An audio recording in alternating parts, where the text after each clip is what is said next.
What is up, everyone? Welcome back to the Matcha Cup. I am Junebug, and I am joined by PJ the Puff, and we got some exciting melee action for you all. For those of you sad about Tipped Off ending, sad about the mango dub energy sort of passing through your body, we got some high-stakes melee action, which we're both super excited about. PJ, how you feeling? I'm feeling great. Thank you all so much for the team at Nouns, and of course Junebug for having me on for the show. It's going to be a very exciting bracket. There's a lot, or exciting two brackets, I should say. Should be a very exciting day today. Melee, it's never been better. I feel like, a mango win kind of re-energizes the scene, similar to a cup of matcha does. So I'm very excited for that. Right. The scene is full of energy right now, and I figured we might as well talk about what is going to happen in this tournament. We have both an East Coast and a West Coast bracket this time. Unfortunately, Start GG did shit the bed. No, we're not calling anybody out. I don't know anybody who works at Start GG. No. So, yeah, it's just going to be two separate brackets and two separate top eights. But still, very high stakes tournament. And 250 smackaroos up for grabs for both brackets. Yeah, it should be a good time. Yeah, for sure. I'm super excited. Before we start, I figured I'd shout out the reason this is happening. Matcha. Visit nouns.gg/matcha to support Nouns Esports. That is the reason we are able to do these tournaments every other week. They are the primary sponsor for this event. So please, guys, show your support to Matcha as they've shown the love to the Melee scene. And visit nouns.gg/matcha. And in addition, we have the Nouns rounds going around. We have Nouns doing their patented round process. Of note, we have the Supernova round going on right now. If you're trying to get funded to go to a Smash tournament, to get that major tournament experience, go to nouns.gg/rounds to apply today. This is a once-in-a-lifetime opportunity for many people. I know Challer got to come to Tipped Off because of the Nouns rounds process. And it's really exciting. It's really exciting to be able to get Melee players to events, to be able to see just like the love for the game, get people, Challer's from Europe, somebody from Europe coming over to the States. That stuff is incredible. So please visit nouns.gg/rounds if you want to take a look at the Supernova round and anything else that may be going on. And last but not least, we have a special little treat for you guys. For those of you who are at Tipped Off, you may have seen this already, but we got a trailer for the upcoming Nouns Fest, which is going to be an invitational between some of the best players of this game. And, without further ado, I'll let the trailer do the talking.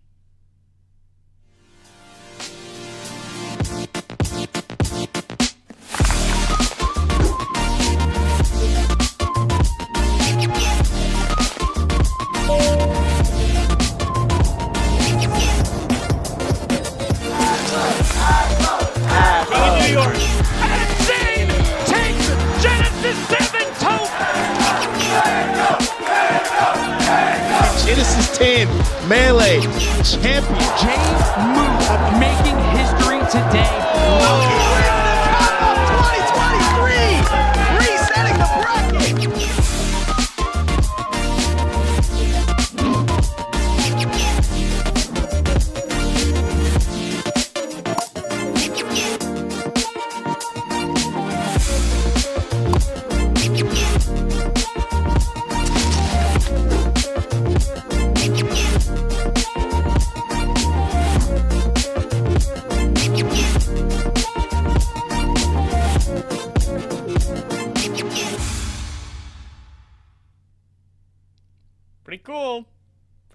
Pretty cool. PJ, how you feeling? Man, that looks so awesome, man. I don't know if I'll be able to make it out to check it out or maybe see some people coming in, but in Los Angeles, that's pretty awesome. A little bias for me, of course. I'm from the West Coast. I live in LA, but it's a really great opportunity, and it looks really, really cool. I was actually checking out the Nouns website and looking at all the processes, and it looks super clean. Like, it's nice to see Melee get the respect and like get the really clean production value I've always thought it deserved. And I mean, just watching that trailer gets me excited to see what's going to be happening for that event. But nonetheless, I mean, I'm really, really happy to be here. It's been a minute since I commentated Melee. I used to like maybe 4 or 5 months ago, but this year not too much. So I'm really happy to be here. I will be at Smash Factor or S Factor commentating some Melee there, so I'm happy to get some practice here. I'm really excited. Yeah, and PJ, you got such good commentary fundamentals. You know, you're so experienced for your young age, which is, you know, a decade younger than me. If the viewers didn't know, I think Hbox said it on his stream when we were commentating Coinbox a couple weeks ago. A week ago, yeah. If you combine me and Hbox's age, you'd get 3 PJs.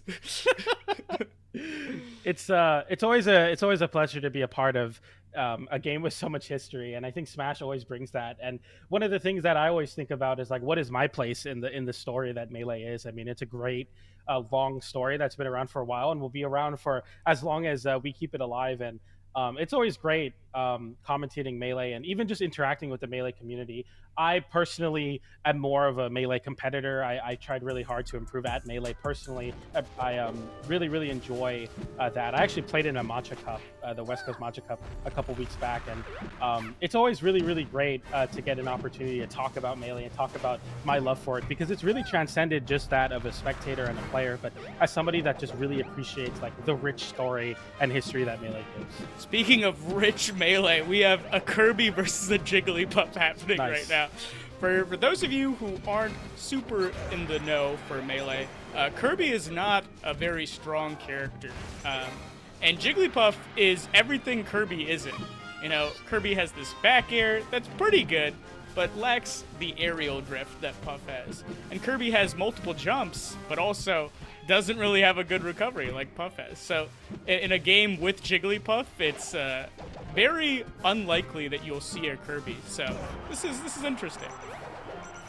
Yeah, this matchup, it's quite a silly one for Kirby, I feel like. Kirby brings like a wacky, silly energy to most matchups, where it's like you're looking for like your funny up tilts. Maybe you have some like weird tech chase stuff going on. But besides that, you're really just looking down to like, you know, I really need to hit my 2 big moves. Like, I need to hit my back airs. I need to hit my up airs on Puff.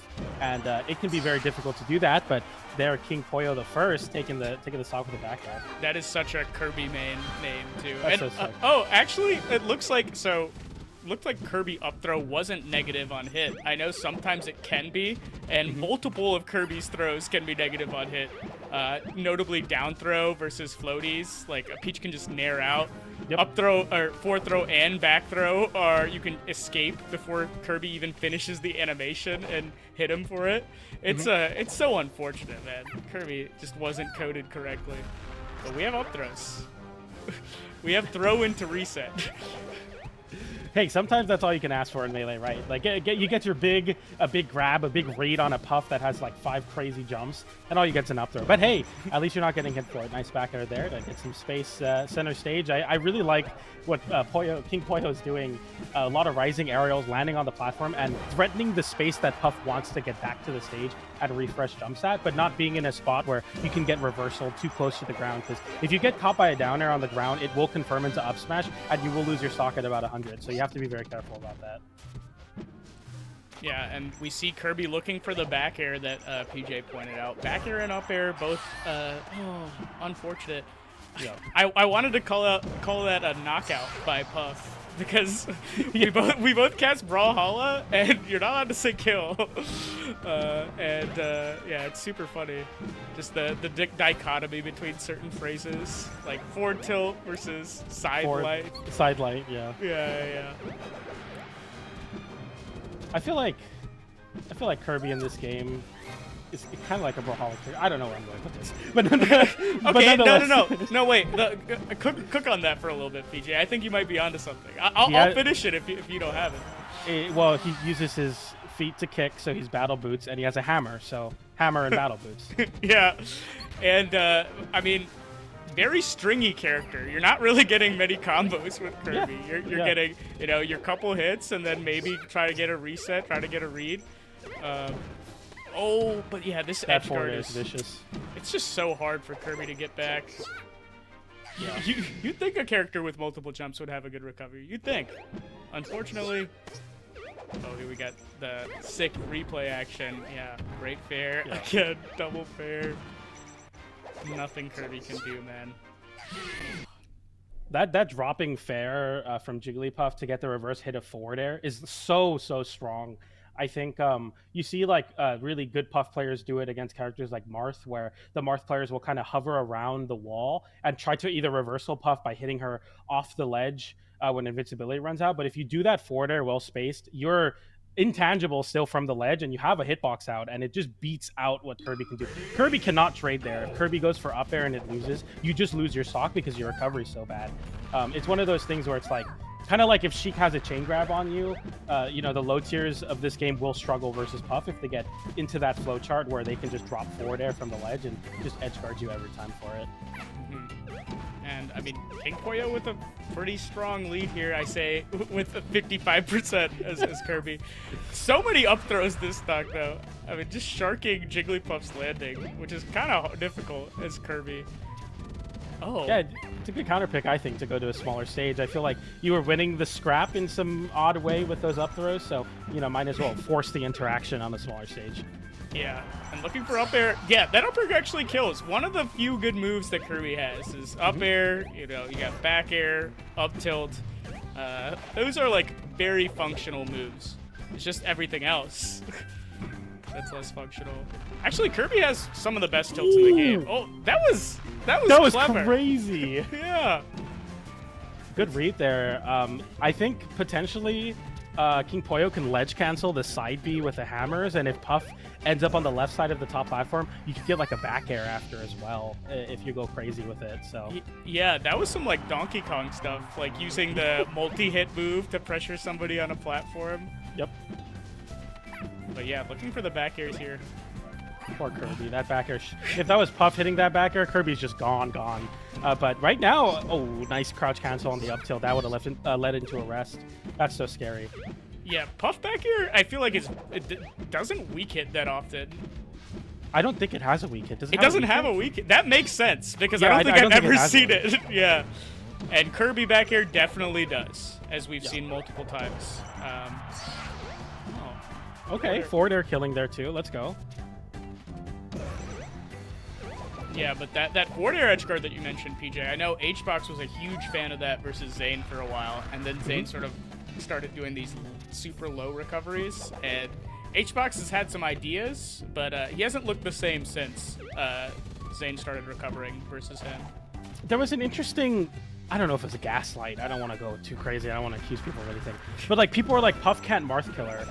And I was like, is that true? You can. No, you just have no, fast for fall, sure, right? Yeah, you just have to hit a fast fall. But people were like, at the time, you know, they were like just crouch versus Sheik, and also Puff can't Marth killer, and then Hbox was like, no, you can, and he does this new like landing on the stage and then going for the Marth killer. And the Marth killer 2.0. Yeah. I like so it's that. like, and it's good, especially when you have conditioned someone for 10 years on like, I'm going to hit you with the forward air, you need to go low, and then you start Marth killering the Marth for it. It's important. You need everything you can get to beat Zain, who not in the bracket, but I hear Don't Test Me is, which is exciting.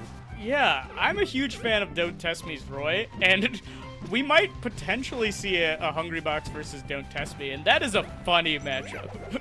It is a very funny matchup. Some lore for those of you at home. One, I think Don't Test Me has beaten Hbox a few times online, and two, Roy Puff actually has some of the, like, Roy versus Puff has some instant kill setups.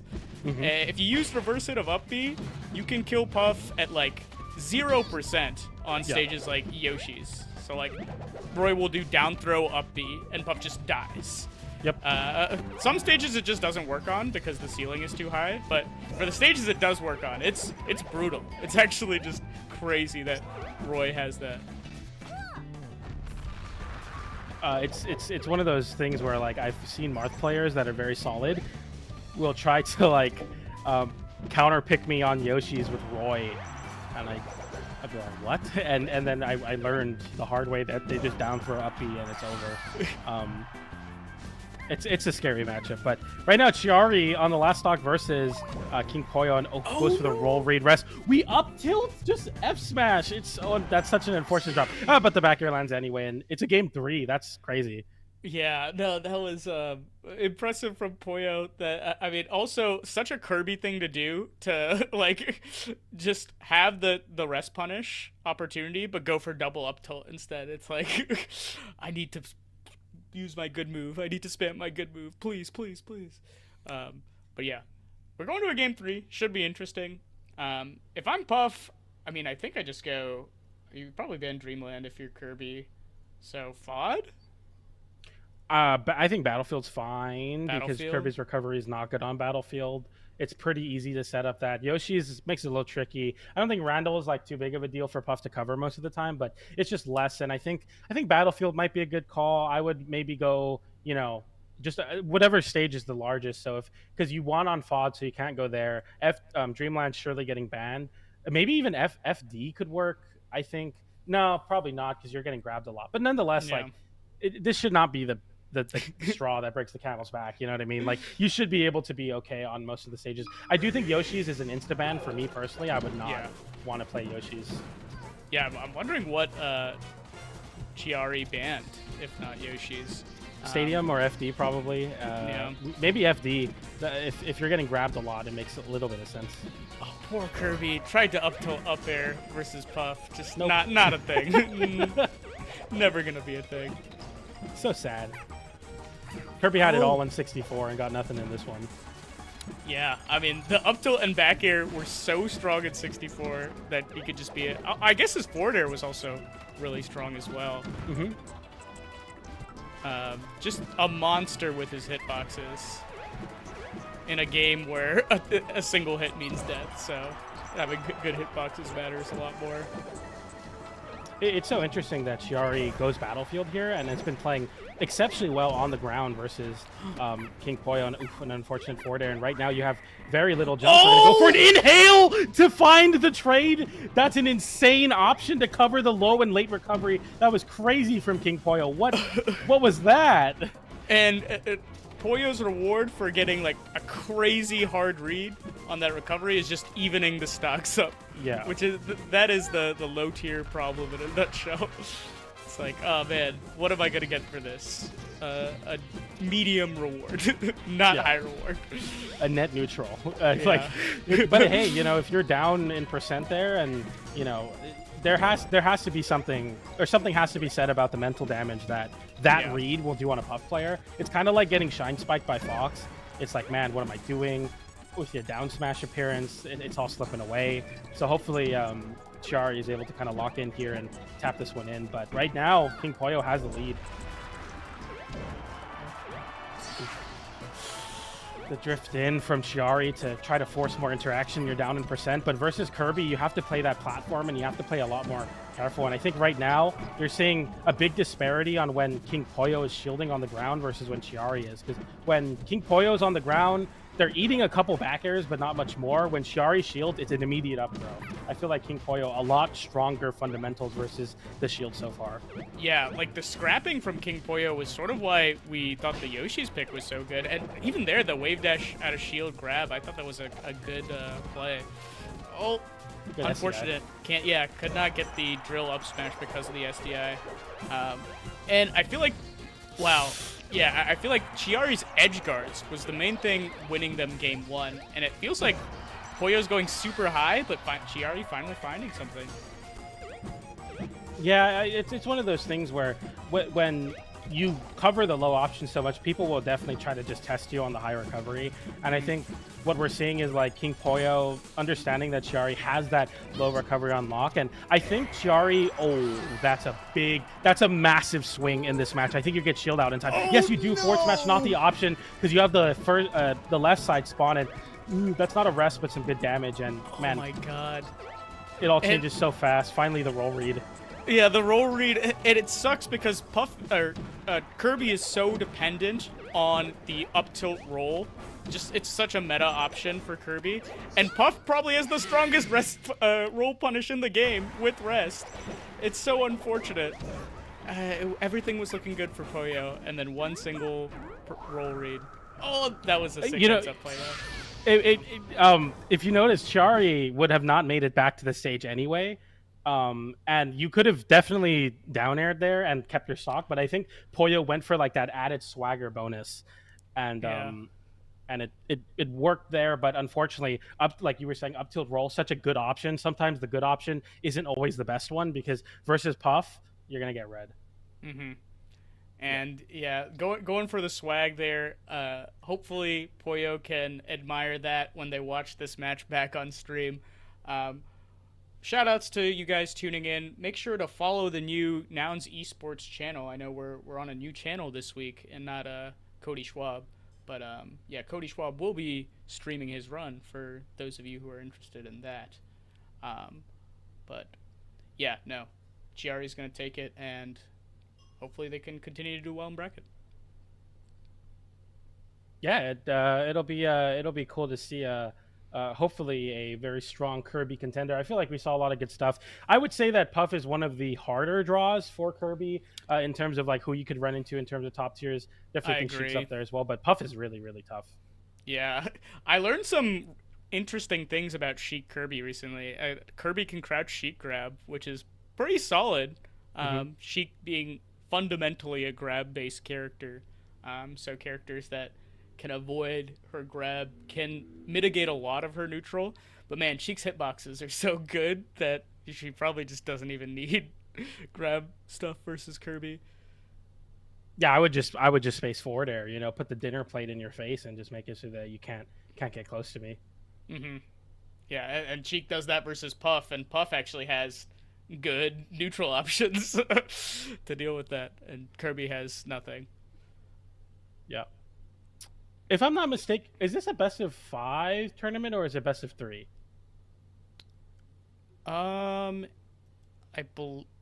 It's best of 5. So okay, 2-1. So it's not over yet. It's not over. All you Kirby fans in chat, we have hope. I was like, because I like me, Zoomer PJ clicking through the tabs.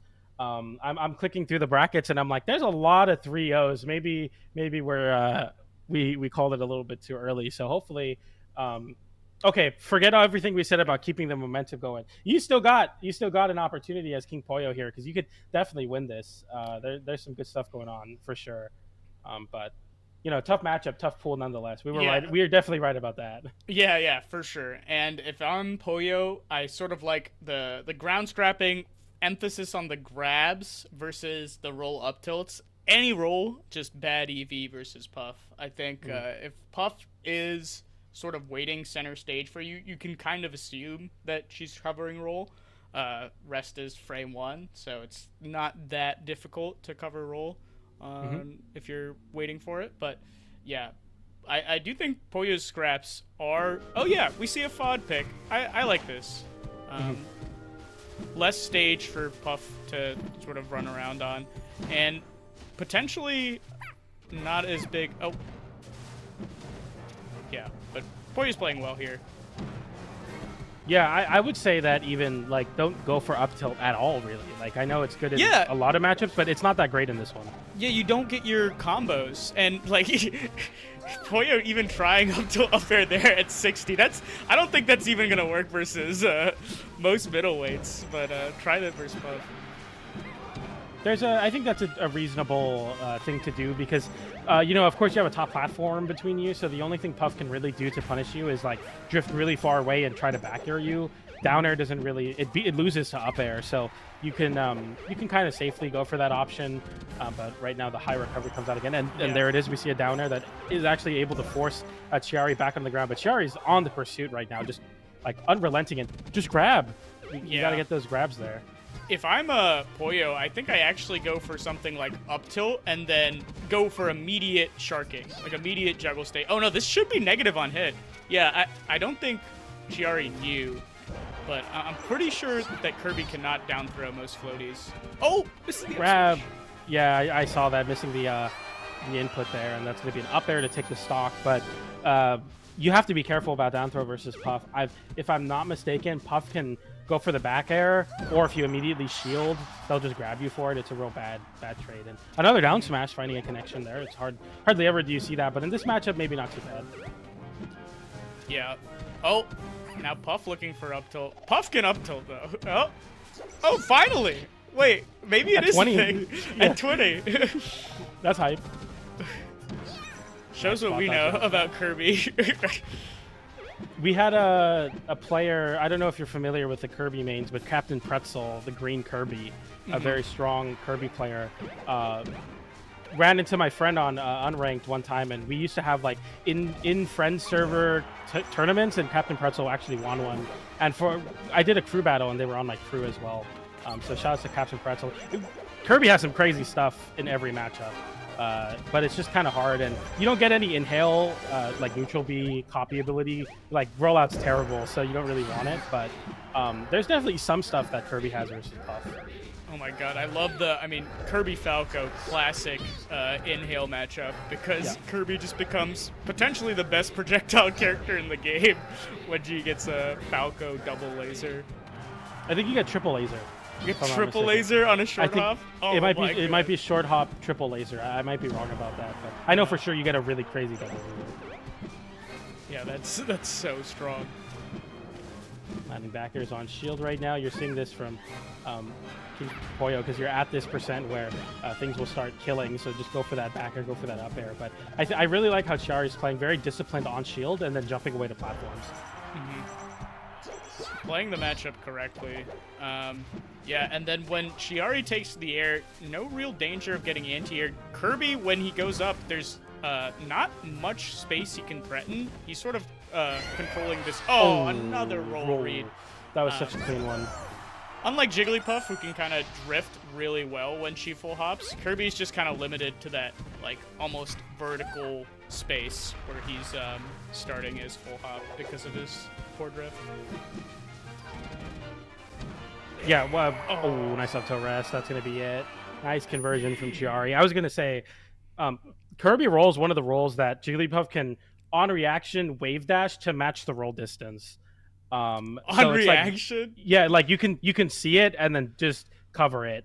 So it's actually really, really difficult to get away with rolling, especially because of like the frame data of like a back air on shield, or you saw there like even a forward tilt. It's not that laggy on shield, so you can see the Kirby rolling and do a half wave dash and then get the rest out in time, and that makes it really, really bad to roll in on Puff, especially when you're cornered. It's a lot better to either wave dash onto the ledge or jump away, because even just getting hit by a back air is much better than just getting your roll red with a rest. Yeah, taking a look at the bracket here, we got the #1 seed, Nouns, Cody, Schwab, Nouns own. Coming off a hot second place at Tipped Off. Shout outs to all the Cody fans and the Cody haters, who the Cody fans were probably really excited about that, and the Cody haters were not. Down there we got Drein, Marxist Athena, Puff player, I know. Just Jason, strong Sheik player. And here is the other pools. So reiterating, we have 2 pools in this East Coast Matcha, and they will feed into a top 16. And it looks like we did have Zain, or Don't Test Me versus Hungrybox seeded to happen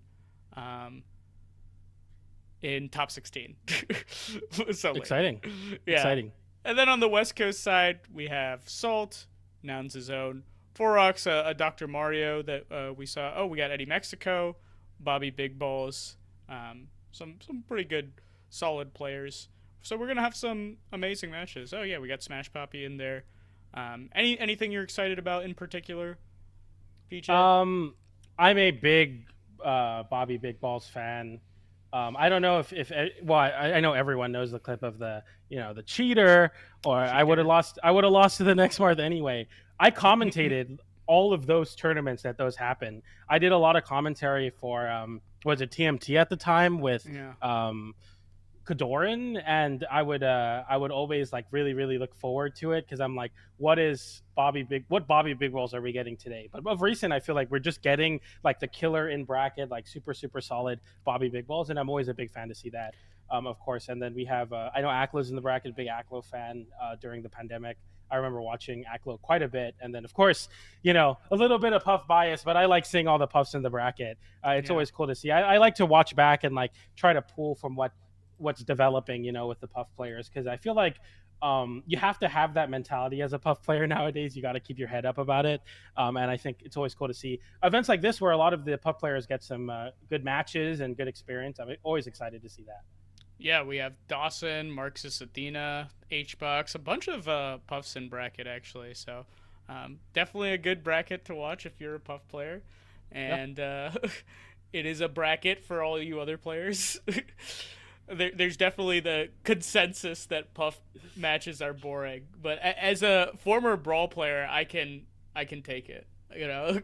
People just don't know how good they have it in Melee until they watch a Meta Knight Ditto timeout. Yeah. Yeah, but yeah. It's interesting because I'm a multi-genre commentator, and I really feel like Puff Dittos is like the far end of the spectrum on the hype things to commentate. So I feel like I've been forged in the fire of like, this is as bad as it can get. Not all the time, but sometimes the matchups get really, really bad. Or like Puff Ices, for example. Puff Peach can be a grueling one. So I always like find a lot of appreciation, and like I'm sitting there and I'm like, you know what? It could always be a little bit more Mickey Mouse than this. It could always be Puff Peach, And as a commentator, I sort of like those floatier matchups because you get a bit more time to, one, analyze the neutral interactions, two, if there's no neutral interactions happening, which can be a lot of the match if players are choosing to not approach, you just get some time to gab, get some time to banter, and it can be a vibe. I remember me and Jorge were commentating, I believe it was Peach Dittos at Smash World Tour. I want to say it was Polish versus Triff, or it could have been Laud versus Polish, but it was just a vibe. Like, people were like, "Oh, these people actually make Peach Dittos enjoyable," which maybe we don't want the support of the "we hate Peach Dittos" people, but it was good to like make some people's day with something they might have tuned out of otherwise. Who is Pengu? Oh my god, I don't know. They skippity slicers slicing up Salt right now. This is insane. What is going on? Okay, Salt's back.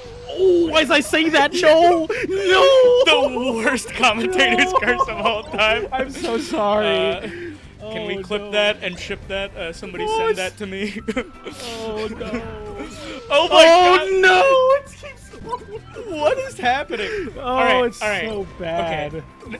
So, Salt just setting up the 4-stock comeback. For those of you who are unaware, Salt, one of the best players in this game currently, top 20, also a Nouns player. Pengu, unknown, at least to me. I have never heard of Pengu. Is this an alternate tag? Is this and he's got the tag Skibbity Slicers. Is that his real tag, or is it just a meme?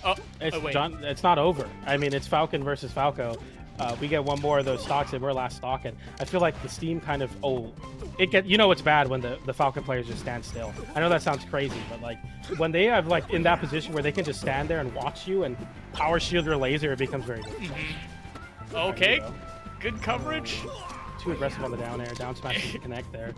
And to be fair to Salt, if Salt doesn't SD 2 stocks, or I guess, oh my god, great mid shorted.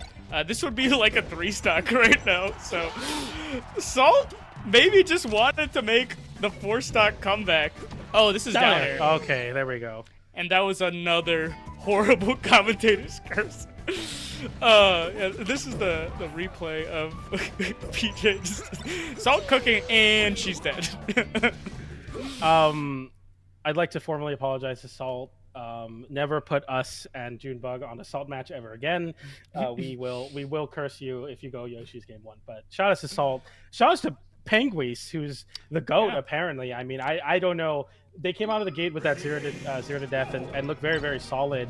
And then Salt, picked up some momentum. Unfortunate SD, but I feel like Salt just needs to bring that energy. I'll be willing to call it 3-1 here. I think Salt's playing well enough for that.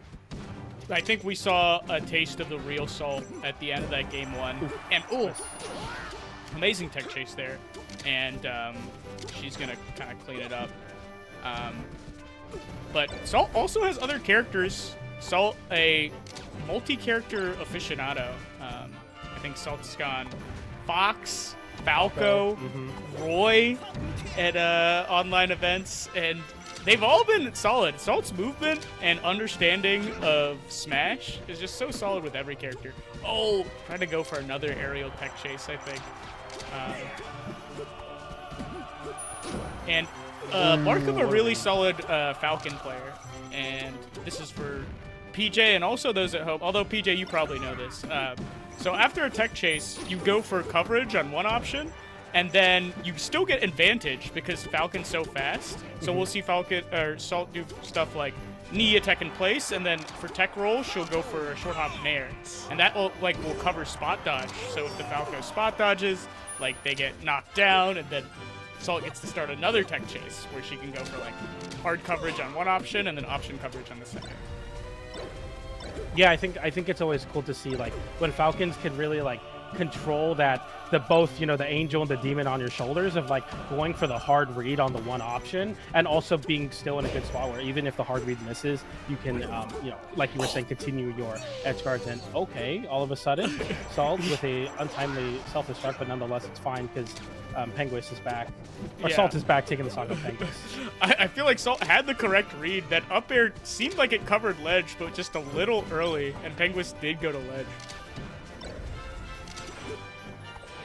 Oh! Ooh, goes for the down smash there. Gets hit with the Gatsu triple knee.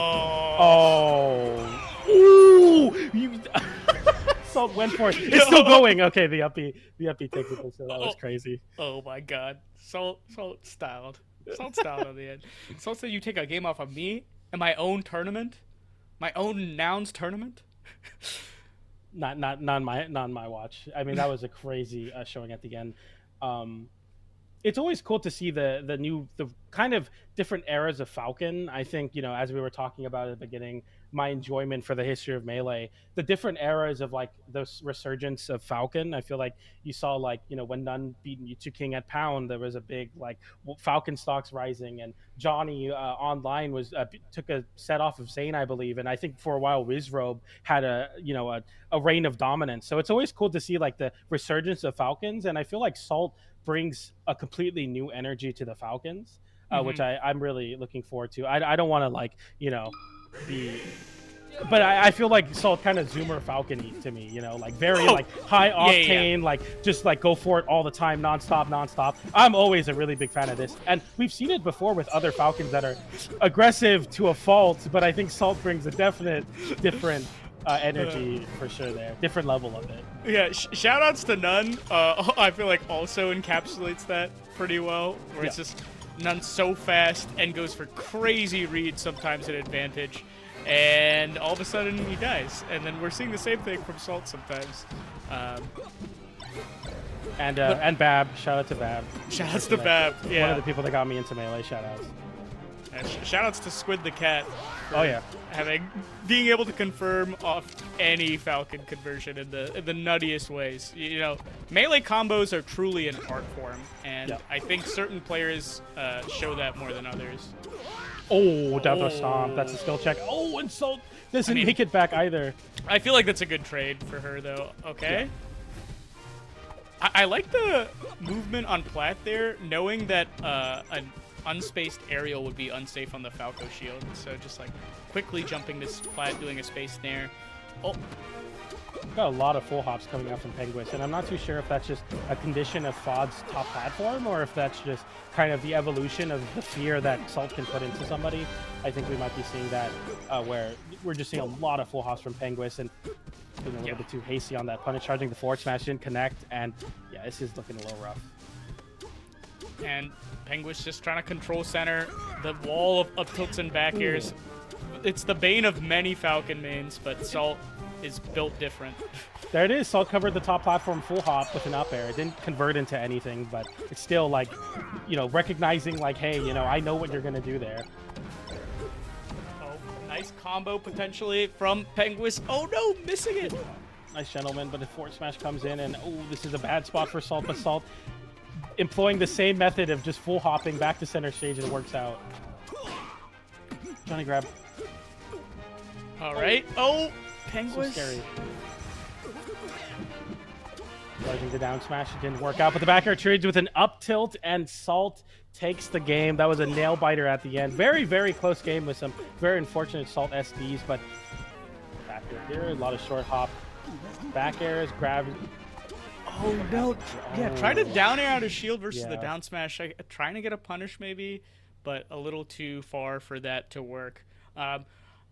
I'm impressed by Penguis. This is a top 20 player, and Penguis has taken her to the brink. Yeah, I'm really very sorry that I'm not too familiar with Penguis, but they look to be a California Falco player, so shout out to them. I'm like really trying to look into who this person is, but I mean they are looking very, very solid right now. As I say that, of course.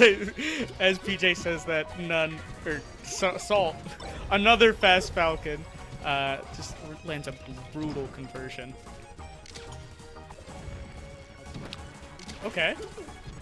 Yeah, I mean, I think the reason that Penguis is doing super well is a lot of stuffing hitboxes on these plats. Salt is somebody that wants to cook all the time, and especially, I mean, this might be like round 2 or round 3 of winners. Salt may not be expecting like this level of play so early in bracket. Ooh, But nice coverage. yeah, Salt's still just kind of dominating right now. Oh no. Oh, that was so crazy. Getting the double stomp from dropping from top platform and then getting the jab lock into another stomp is ridiculous. Yeah, Nice up smash yeah. from Penguis. Oh, phantom back air. That would have been the stock. The forward air comes in though.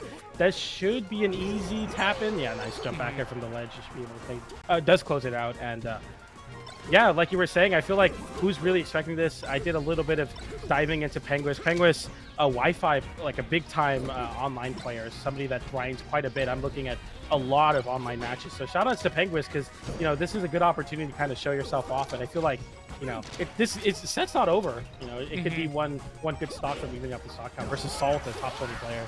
Yeah, but that up throw, you got to DI out. Otherwise, it's just a free knee there. Penguis still hanging on by a thread. Yeah, we're seeing those zoning hitboxes again. Up tilt, back airs at what the? Huh. I don't know if that was a homie stock from Salt or if it was just a misinput. Yeah, it looked like so strange. So I want to say it was a misinput. Here we Okay. go. Oh, nice read on the roll away, and then the roll in place, and gets the knee off stage, the triple knee to close out the stock. Salt taking the set in a 3-1 fashion. Very, very clean stuff.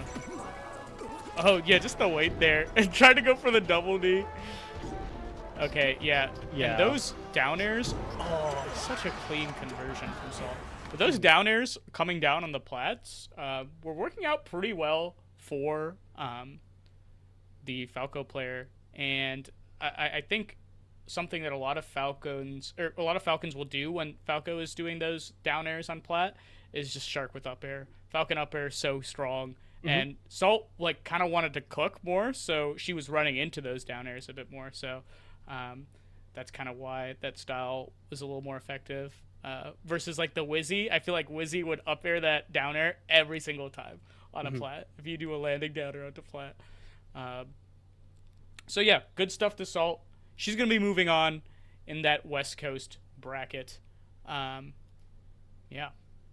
I wanted to note, like, I feel like that down air for, like, it was, like you were saying, it was working for a while, but we didn't really see a lot of variation, like, after conditioning Salt to hold shield, because I feel like it works a while because Salt tries to contest it a little bit too late, and then that's when you start throwing in, like, that external mix-up. I know a lot of Falco players, like, baiting that and then wave landing onto the platform and then getting like a shield drop shine. There's like some crazy like movement you can do to bait Falcons when they expend a jump trying to punish you for going for that. And I think we saw the first and the second level of it with the timing mix up on the down air, but then the third level for Penguis will be like, what can you do when you start conditioning Salt to try to be aggressive out of the, you know, to punish the down air. So nonetheless, we saw some pretty great stuff from Penguins, though a very solid player from, I want to say PNW, but right now in California. So shout outs to you. Yeah, very impressive. Shows that the online scene is alive and thriving. I know so many people that are just grinding online events and playing a lot of ranked, and people like to think of online as this like other world, this thing that doesn't count. But I mean, if players are getting this good, it's gonna have to start counting soon, because yeah, it's just amazing to see so many players get good from, online events. And shout outs to Rollback and Slippy and all that, because none of that would be possible without his work. I remember when it came out back in the pandemic days, and did you ever play delay based netcode? PJ? Yeah. I played a lot of delay based. Okay, I guess Ultimate is delay based too, right? Mm-hmm. Yeah, and going to rollback from delay based, it was just like, oh my god, like it actually feels like I'm playing Melee on a CRT in my home, if you have the right internet setup and monitor setup, of course. I remember, like, you ask, are you on 5.9 or are you on Slippy? And then you have to like get the code, and then it's like, well, let's try 8 delay, and like, yeah, let's try 10, and then let's try 12.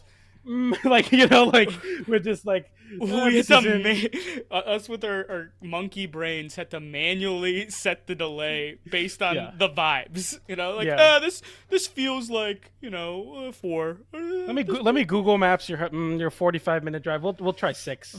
What's the ping? We got 20 ping. Oh, we could probably do like 3. Yeah, like, oh no, you're supposed to only do even numbers, I thought.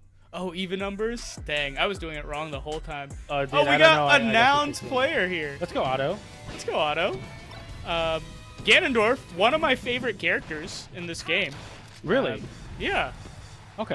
I'm a huge Ganon fan. Why is that? Could you speak more to that?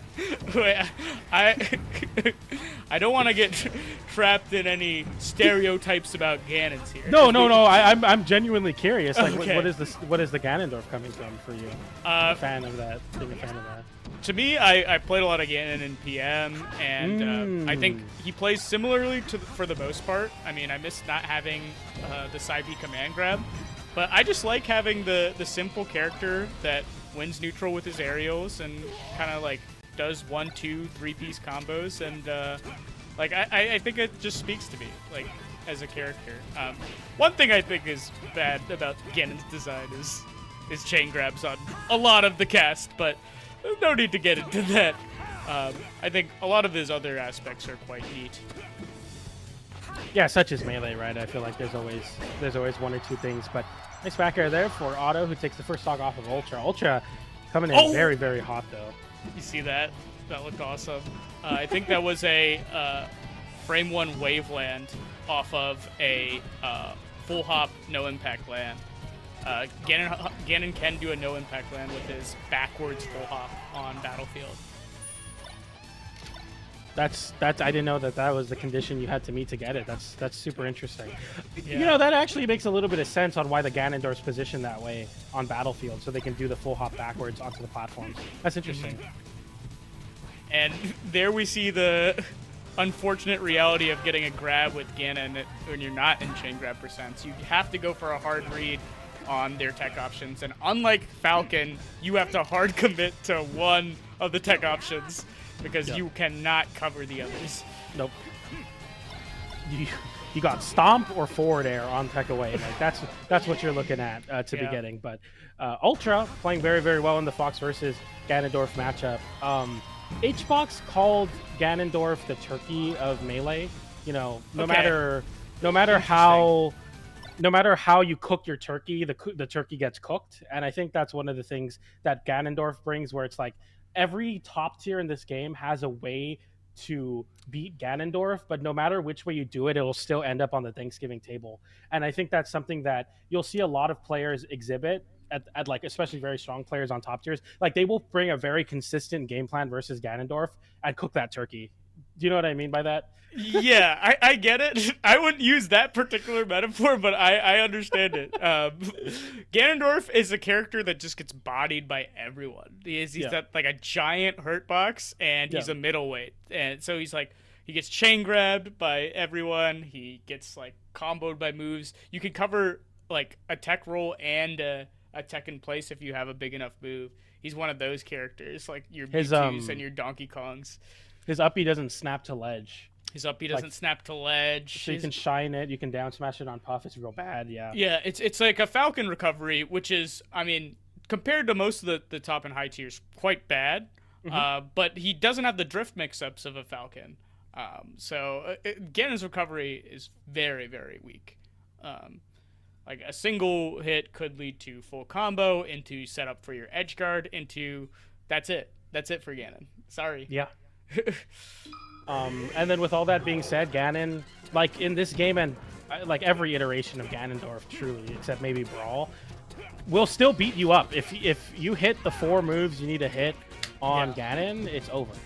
Ganon is like the pub stomp character. He's kind of the noob slayer, because if you don't know what to do versus Ganon, like, oh, bad DI on a back air, you could be dead here. Oh my god! Otto, you're cooking. Insane for Ultra to go for that uppy there into Otto. I feel like that's so risky. Otto getting caught in some movement there, but that's also a classic. Ooh, so smooth. Very clean movement. Yeah. Oh, what for the cheese? For those of you who don't know, Ganon down smash, you can either get the double hit, which pops up perfectly for a combo, or the first hit will just semi-spike you. So, like, you saw Ganon go to the corner and try to down smash. If that first hit of down smash hits, Fox just gets spiked to the bottom of the right side of the stage. Really clean movement from Otto. I feel like Otto really coming into his own in the movement right now. Yeah. Oh, F tilt into grab. Super interesting. Yeah, that's Ultra doing another thing that beats Ganon. Just waiting. Waiting for Ganon to commit to one of his big ol' moves. So much end lag on the Ganon normals. And limited overshoot options. He's not going to come in with like a stomp or a knee like a Falcon would. Going for the down throw jab. Could potentially try the re-grab there. But Ganon chain grab on Spaceys is quite hard, I will say. Okay, nice up air there to catch Ultra onto the ledge, but right now it's still a pretty solid game for Ultra when you have quite a lead like this one. But, you know, like we keep saying, Ganondorf really just needs like a gift from whatever you believe in, and that's going to be it. Yeah. Oh, yeah. Jab getting CC'd there. Super interesting. Yeah, too much coverage there from Ultra. Oh, yeah, you don't get like Falcon privilege where you can drift all the way out of up smash and then drift back in. Ganondorf does not get any of that. It's a fake mix-up, really. You just cover the option nonetheless, and there Ultra find the up smash. Oh, Otto? With a lot of pressure. Ultra just up smashing out of the corner. No respect for the Ganondorf pressure. Roll up tilt, looking like Kirby. Oh my god. Shout out to King Pollo. Shout out to Pollo. Yeah, a lot of, like, Ultra was waiting for Ganondorf to whiff and then throwing out a move. Like, they're just waiting center stage, catching the Ganondorf roll. Nice. They're getting a whiff punish on Ganon down smash. It's hard when the Fox plays like this, man. I feel for Otto. Nouns Otto. It's hard. It's hard being a Ganon main. Yeah, you know, no matter what way you cook a turkey, it ends up on the Thanksgiving table, you know. So. Sure. I don't know why that analogy was put into the world, but I just go with it whenever I see Ganondorf. But it is true. I mean, it's just Ganondorf. There's no matter which way you do it. Ganon's getting cooked. Yeah, you're getting cooked. Yeah. Ganon's getting very cooked right now. And we have their down throw DI away so hard for Ganon to get anything on. Oh, I like that counter up tilt. It also sucks that, like, you know, imagine if Ganon had like an up tilt that was good. Yeah. like a Falco or a Fox up tilt where it's like a pop-up move that does something. But like not having a move that a lot of people in their kit like needs like a very consistent pop-up that's not like so committal like Stomp is, you really miss out on that. You'll see Ganons go for up smashes to get things going sometimes. You get like up smash forward air, but right now I feel like the way Ultra is playing, very controlled, but once you get in, very smothering, not giving any room for Ganondorf to breathe and attempt at a reversal, becomes very difficult for Otto to get back in the game in a lot of these pressure situations. Oh, that's a sick back air hitting low enough to actually catch the up B sweet spot attempt. But yeah, Ultra just clipping Otto and so much movement. Like, Otto's movement is simultaneously very good, but Fox's ability to threaten like the Ganondorf movement zones is also quite strong. So something that you need to do as Ganon is incorporate like a lot of shield stops in your movement, just in case. So when the Fox actually attacks you on the platform, you can get like a reversal up there or potential aerial. Because otherwise he's just gonna full hop nair, and full hop nair is a pretty good move. You know, as much as we're talking about, you know, how difficult it is for Ganon, it is something to be said that Ultra is playing very well. Oh, like, Ultra agreed. is playing very, very frame tight and very, very, like, important that you don't mess up. Because you could be doing the right option, but you mess up in it, and it's just as bad as doing the wrong option. And you're seeing that right now where Ultra is playing super on the nose, like, in the timings and in the pressure. It's very, very strong. Yeah, just F tilt, and Ganon is dead. Yep. Playing against Ganon like you would like Puff or a floaty, just very respectful of the reversal distance, very respectful of his neutral options, and he's just gonna take it. Yeah, it was clean stuff. And moving forward over Otto, I mean, a very, very clean showing from Ultra. I definitely heard of Ultra's tag before. I'm not sure where, but I might have commented Ultra one time, but I know for Ultra as a very strong White Fox player. So shout out to Ultra moving forward in this bracket, which it's a very, very contested bracket, I should say, right now. Was that the West Coast side? That was the West Coast side. So Ultra will be awaiting, awaiting that, and then playing potentially Smash Poppy in top 16, so a tough matchup. But yeah, we got a Cody Schwab versus potentially a Samus in Zimberfizz. Cody has been playing with Morse code a bunch, so I feel like he's gonna do better in that matchup. J-Chu, the Cody Schwab Slayer, is playing against Super Ginger, who doesn't play Falco. Huh, interesting. Takeshi. Shout outs to Takeshi, MDVA Marth, being in winner's side top 32. That's pretty impressive. And then we got Hbox. Oh, wait, okay. I thought it was Michael the Puff. And we were about to see Hbox versus Michael. And be... No, thank you. No, thank you. Gatsu versus Royal. Royal, a solid Sheik, and Gatsu, you know, one of the founders of the 20GX movement. Zain versus a Falco. Aklo versus Homie. The Homie. Not the Homie, dude. Looks like Homie got there via DQ, so I don't know if he's gonna be warm for that Aklo match. Forox versus that tag, and Smash Poppy. Oh, we got Smash Poppy playing Rag M right now. Shout out to Rag M, TO from the region. Ultra defeating Otto, and so he's gonna be moving on. And potentially playing Bobby Big Balls. It looks like we have Donkey Kong in bracket. But, Coffee. Yeah. Tell us a little bit about Coffee, PJ. I've heard of Coffee's tag before, I feel like, of the DK players. I know I did like a little bit of the DK player like deep dive because I was like, surely it's not just Akir. Because when I commentated Melee Coin Boxes, I commentated a lot of Akir. But I'm like, well, of course, Junebug, and then there's Akir, and I'm like, who are the other DKs? But yeah, do you know about Coffee more than I do? I just have like a very surface level understanding of Coffee. No. From your comment there, I thought you knew a little more about Coffee. You were like, oh, Coffee. I'm like, oh.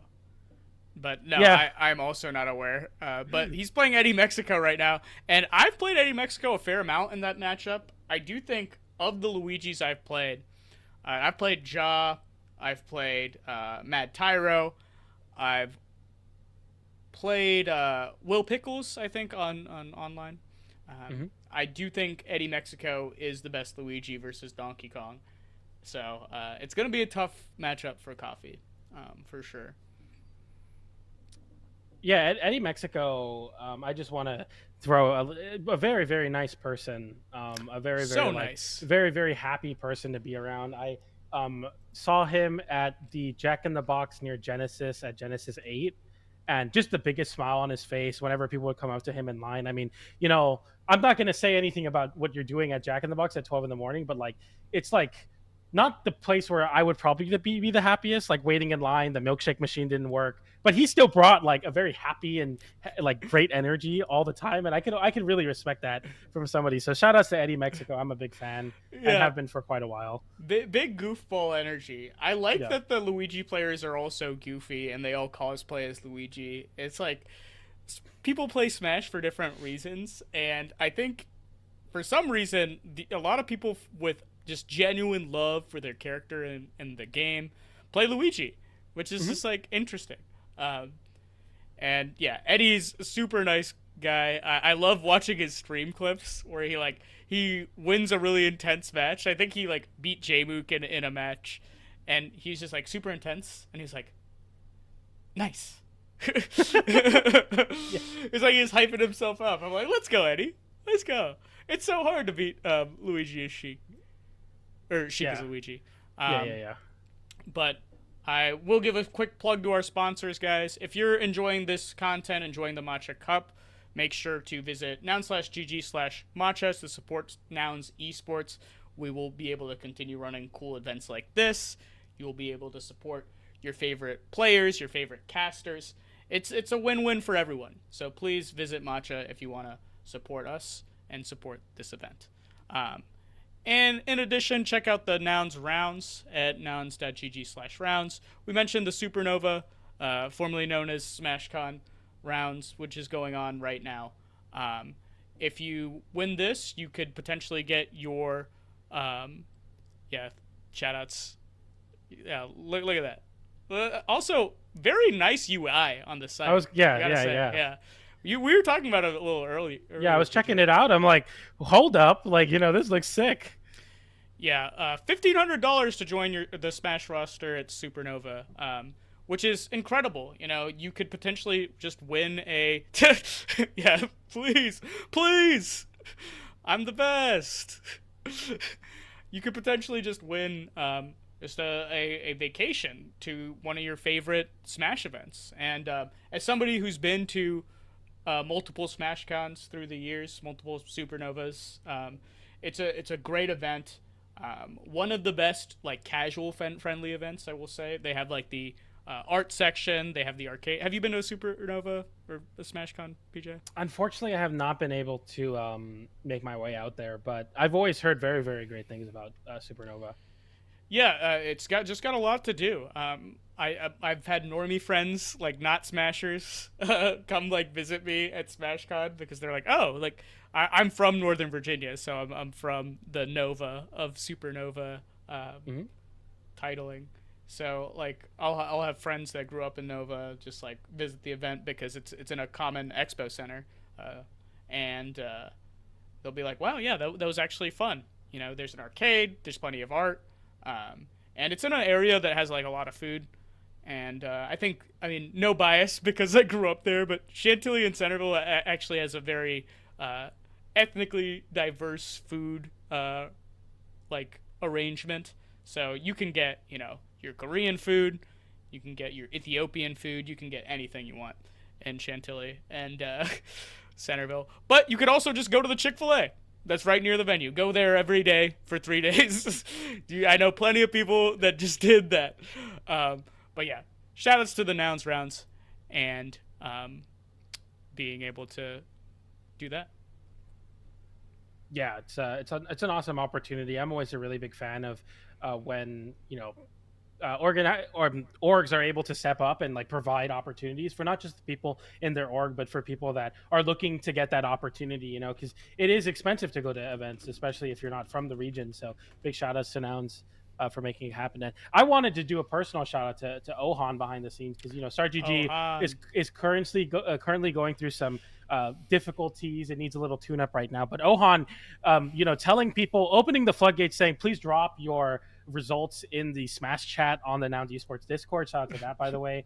And manually inputting the scores like the GOAT he is. So shout out to Ohan for making it happen. That is incredible. Before the event, we saw the seeding crashed and Ohan just like in the zone manually inputting the seeds.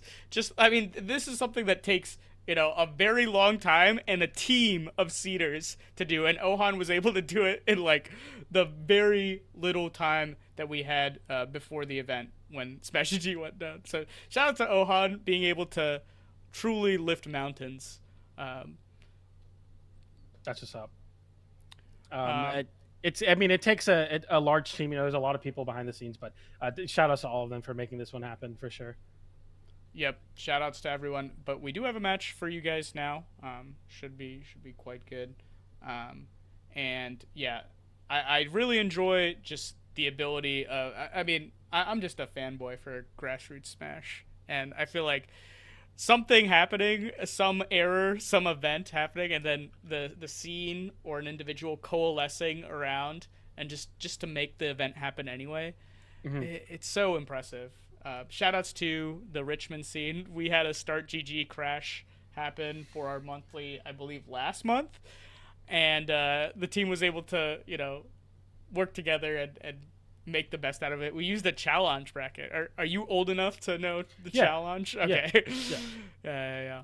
I ran a pickup bracket at the last main stage, like a high roller one, like $20 buy-in. I'll put 13 in the pot, or I'll put 17 in the pot. I'll keep 3 on challenge, and challenge is rough, man. That's a rough website to be doing it on. So shout outs to the indomitable nature of the Melee community for sure.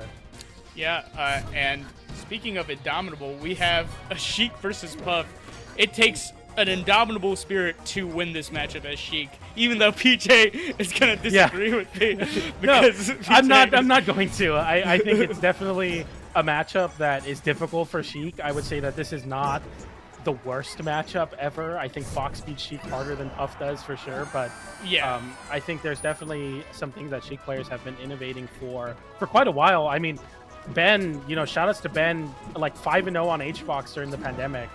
The Great Wall of Ben, as I used to call him on commentary, just like completely outzoning Hbox in every opportunity. It definitely can be done, but it's definitely a tough matchup. You have to bring a lot of discipline and a lot of experience, because things like that will happen, where you make a mistake, you lose your stock. The Puff makes a mistake, they take 40%, so it's rough. Yeah, and Marxist Athena, another one of those online fienders that we mentioned earlier. Just Jason used to be one of the premier Sheiks in New York. I associate him with the heartstrings era of New York Sheiks, where I'm like, oh man, this Just Jason guy, he's really good. He's coming up,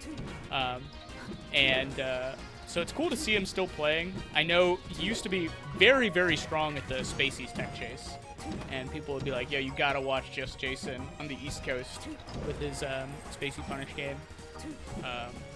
But yeah, this is a different matchup. I'm sure Just Jason has experience playing Zain. I go. Shout out to Zain. Yeah, shout out to dude. They're awesome. Okay. Going for the high forward to call out the jump. It really does come down to the mix-up of a high versus low against Jigglypuff on your recoveries.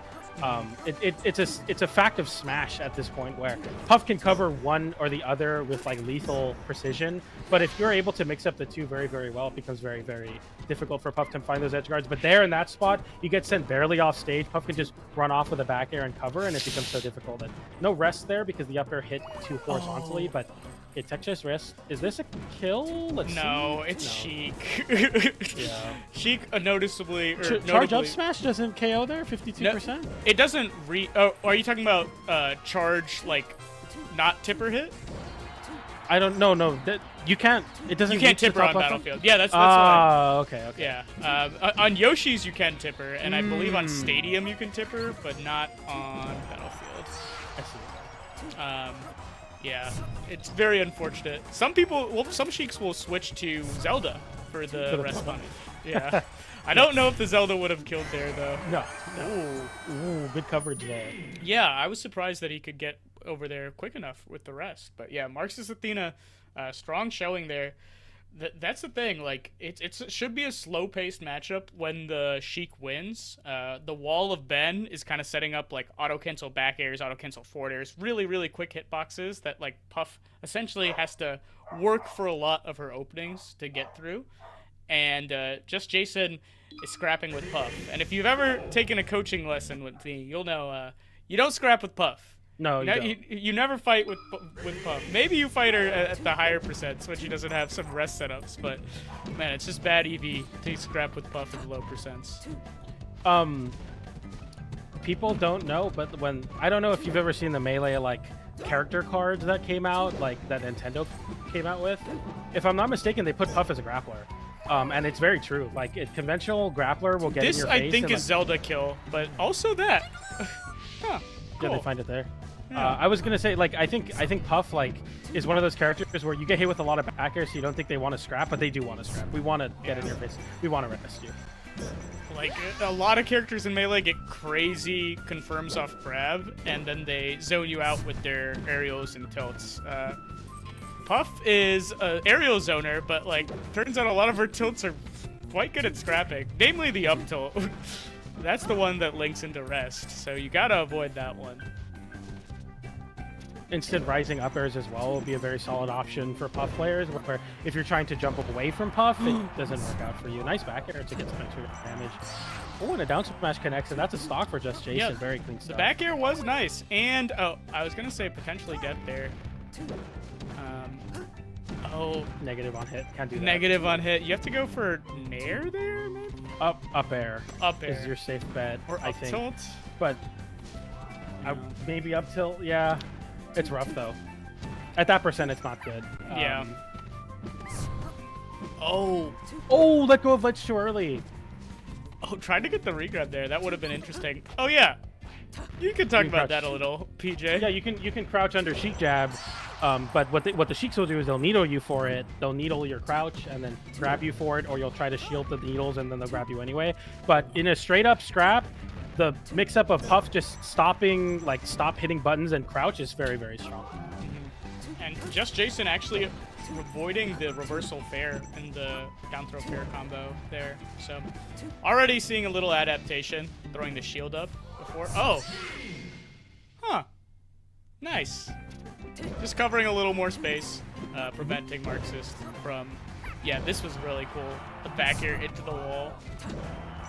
And then down smash to cover the shield drop up air attempt from Marxist, because Marxist Athena was looking for that rest setup, and that in that spot not the easiest up tilt rest to hit, because you can DI that well. Ooh. Trying to go for like cross up forward air. A lot of Puffs will go for that forward air just to try and beat a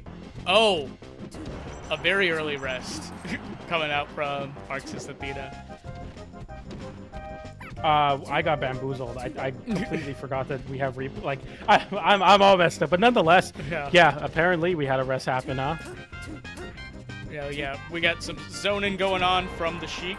Okay. That's the needles to cover to punish you for crouching. Mm-hmm.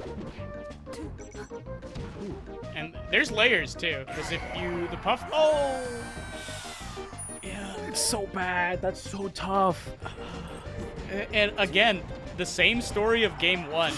Marxist Athena takes a quick lead off the back of 3 rests.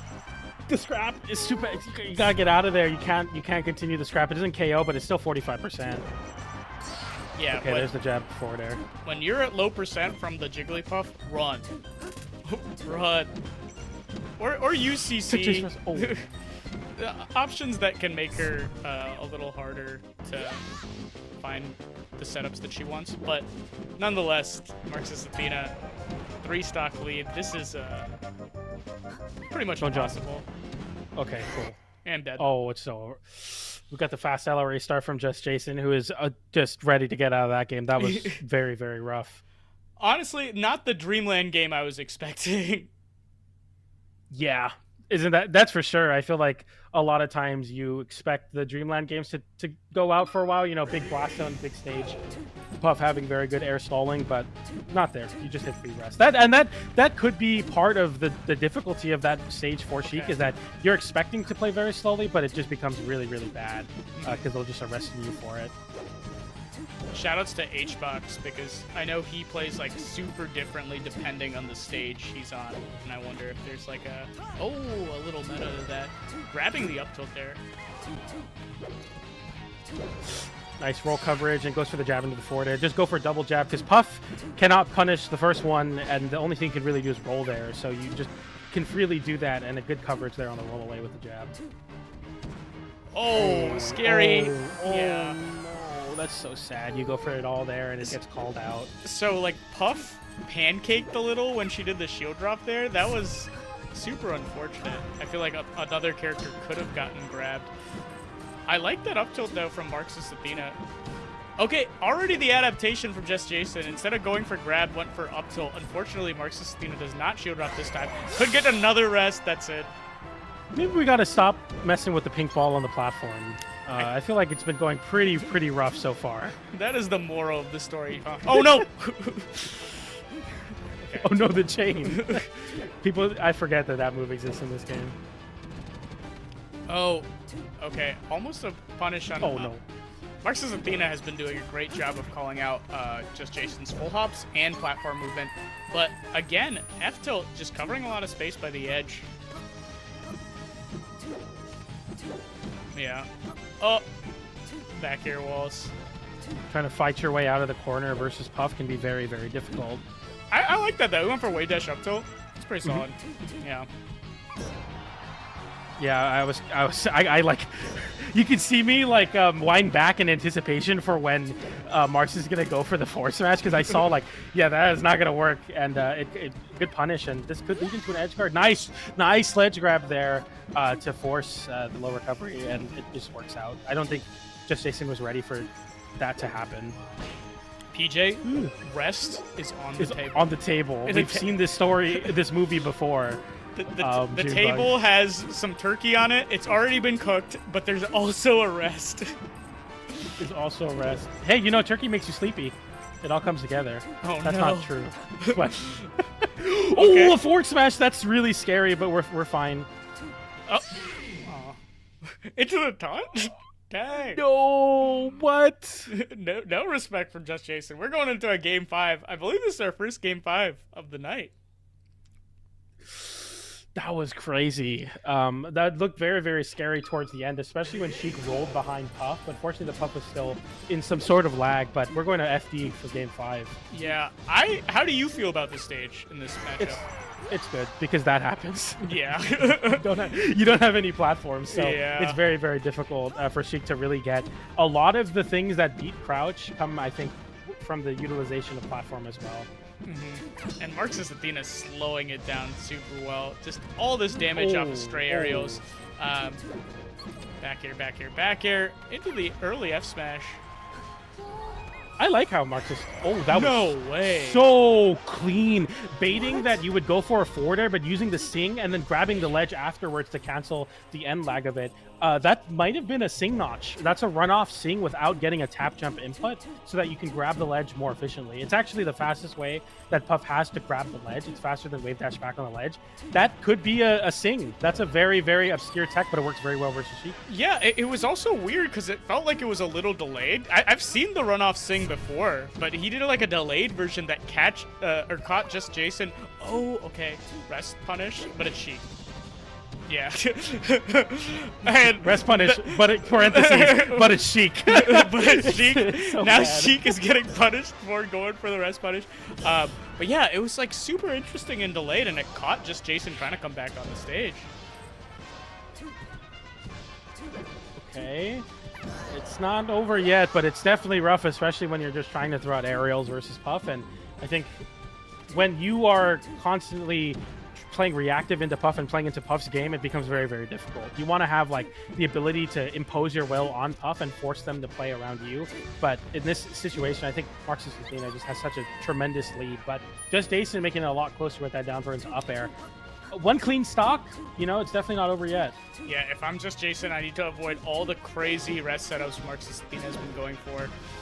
Oh, try to get an up tilt out there. Okay. And, I mean, this whole set has been the games that Marxist Athena won, just like the early... Oh, okay, big. Okay, here we go. A gift. Yeah, not bad. Low 30% or maybe like 20%, but okay. Oh, okay, this is really hard.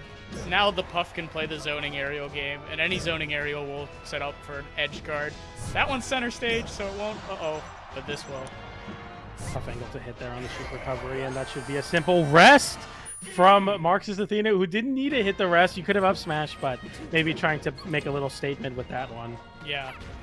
Both games, or all 3 games, I should say, that Marxist It wasn't a runoff sing. It was just a jump sing. It was a jump sing. Okay, yeah. I was just wrong. I thought it was one of the sing tech.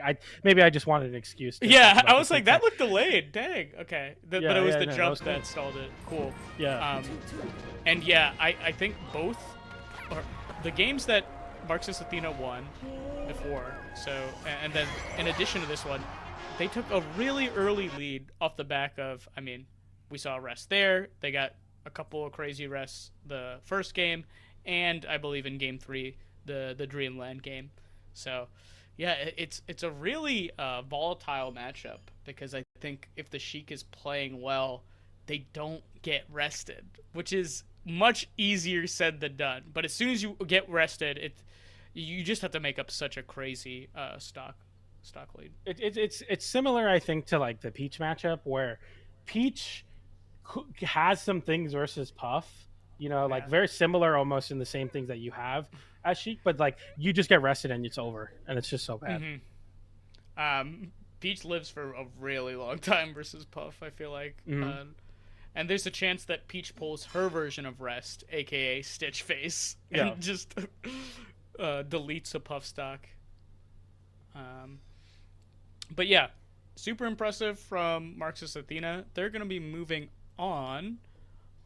Let's see who they end up playing there. So we have the bracket. Marxist Athena is the East Coast bracket or the West Coast? Oh, I'm looking at the wrong one.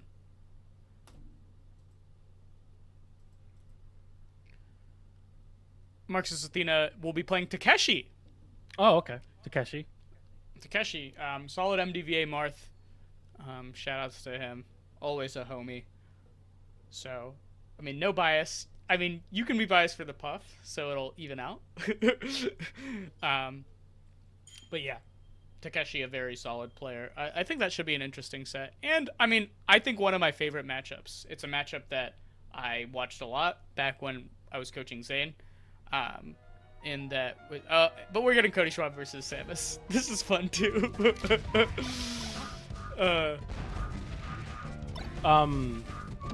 Okay, I want to ask you a question because you've been around Melee for a while. I wasn't around for like when Leffen was losing to Samus. Is it the same like sentiment kind of thing where it's like this is just the obscure mid tier that like the best Fox struggles with, or is it like a little different? You think for Cody? We've talked a little about like his opinion on mid tiers. I think sometimes he has a little bit of like I should just beat this character syndrome, which is something that a lot of top tier players have. But I think he's getting better with that. Certainly after losing to so many, he's like, okay, now I need to learn aspects of the matchup. I do think Cody's strength as a player is how aggressive he is and how good he is at scrapping. Or I should say one of his strengths as a player is just how fast he is and aggressive and scrappy. And you can't really play those ways against like DK and Samus. They kind of want you to scrap with them because that's how they will win. Fox running away from them or using his superior hitboxes and mobility, that's really hard for them to deal with. But a Fox going in, that's an up B waiting to happen from both DK and Samus. Yeah. That's an up B waiting to happen. And then, that's huge. I mean, stuff like that, that's not possible if you're not playing a little more aggressively. Cody is known for those like really, really tricky up smashes where it's kind of ambiguous whether it was a reaction or a read. He just does it so fast. It's like, what were you doing there? There's definitely something to be said about the idea that some people play like quote unquote too aggressively, but when you don't play aggressive, it definitely makes it so that you don't find stocks like that, like you were saying, like aggressive up smashes. And for every time that you could have lost your stock because you're too aggressive, you could have taken a stock because you're aggressive. You know what I mean? So it's always like hard to say, and I think that's one thing that people kind of, especially people that just kind of watch and like will, do that one sentence coaching. I think a lot of people do is like, oh, he plays too aggressively into Samus or whatever. But in reality, it's just a matter of like how your aggression is portrayed. Maybe you don't go for things that can get up, for example, or their down smash, because an up tilt will follow, and you're on last stock versus Zimberfizz now. Yeah, and I think to Cody's strength, like the reason he started doing really well versus Zain is he found the spots that he could be super aggressive and really take his punish game to the next level. And I think that's Cody's gotten so much better versus DK recently. Like he was kind of cooking me and Quang in the last friendlies that we played. And I think part of that comes from his ability to like do combos super solid. Samus, not as much a combo character in that like you have maybe 1-hit, 2-hit strings on her. But like we saw a full hop nair into up smash. That's like a really precise percent window. Like I think he hit it like 70 something. Like just when it would confirm. So that's like very solid combo knowledge from Cody. Nice down tilt, gets a shine off there as well. And I like to see this from Cody, a matchup that, there's definitely a narrative around, but playing very confidently, I feel like we're seeing. Yeah, and this is something I like to see from Cody. It's like, he's so good when he has advantage, and you just have to play the combo game on Samus. Like, you're just constantly in advantage. You go for your hit, you reset, you try to juggle, and that's how Samus is going to really struggle to come back. Nice coverage there from Cody, very tricky. All right. Bit of a lead here for Zimberfizz. That's good to see. Or sorry, for Cody, I meant. I like saying that tag. It's just hard for me to not. There's so many Z's in that tag. It's so cool. Zimberfizz in the corner. Oh, Zimberfizz has to land here. Zimberfizz with the bomb stall. It's like, what a tag, Yeah. Cool tag. Shout outs. That's the up you were talking about. When you get unsuccessful scraps, you're getting punished by that very consistently, and it's not a lot of damage, but it's pretty, solid just to get off the option. But you can't keep Cody Schwab off you for that long. An up smash will come in and make it a much bigger lead for Cody.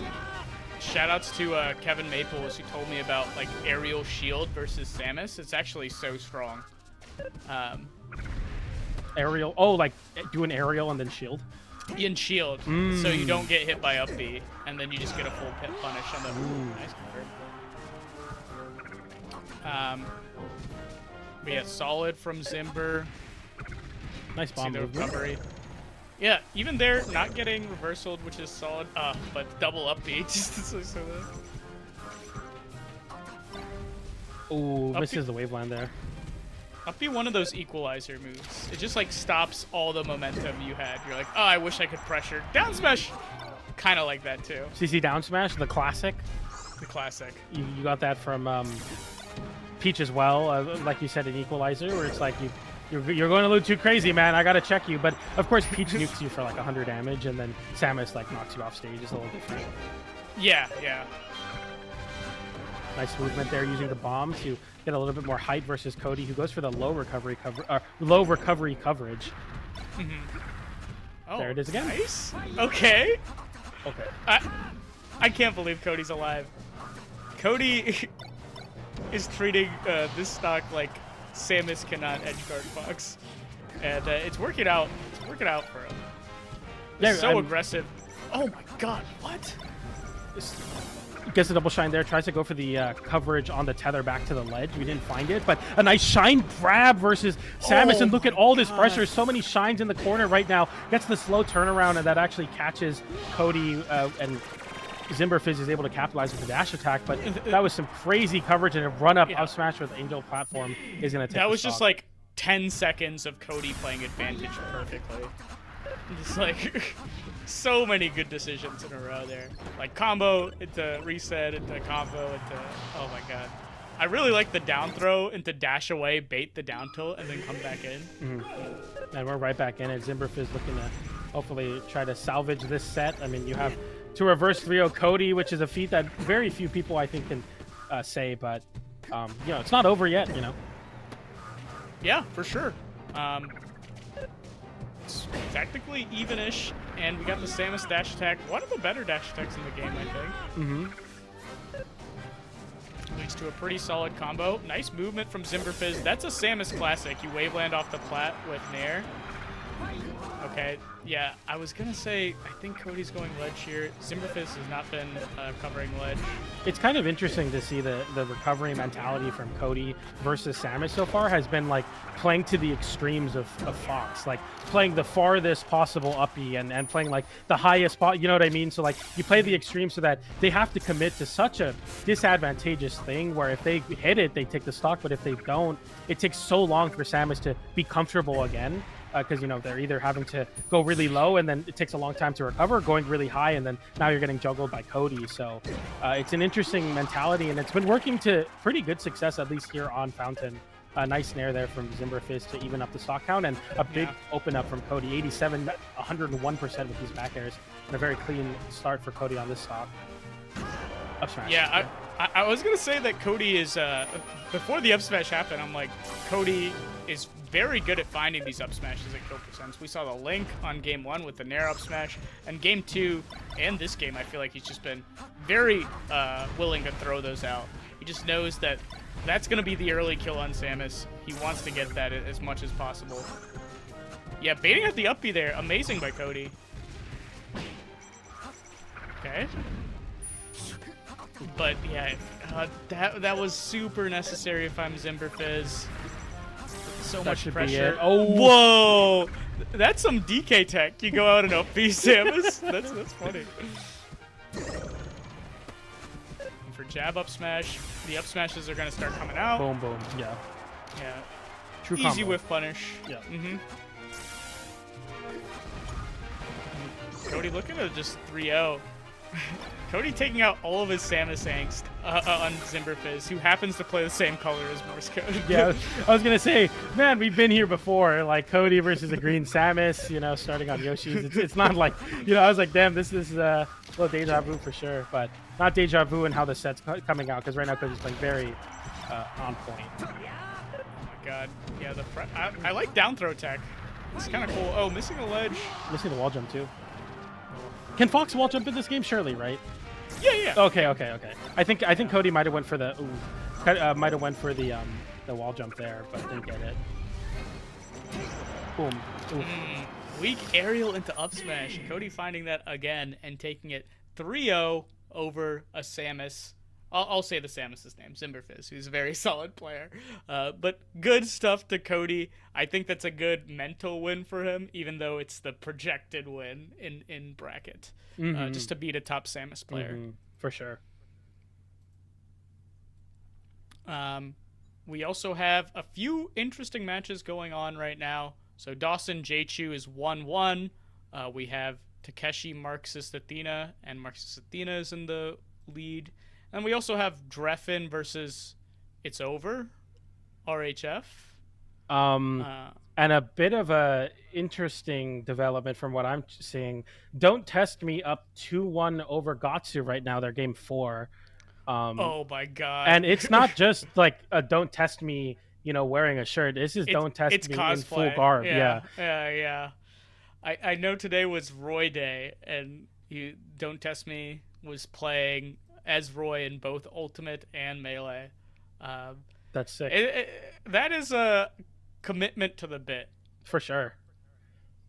But yeah, let's just check out the bracket real quick. And yeah, Cody taking it over Zimberfizz, Dawson J-Chu, which we discussed. I feel like I give that to Dawson just because of the matchup. Takeshi Marxist Athena. I'm leaning towards Takeshi because of my bias, and Drein is so good at the Sheik Ditto, so I feel like he has that. But then we got some stuff going on in winners or losers, I should say.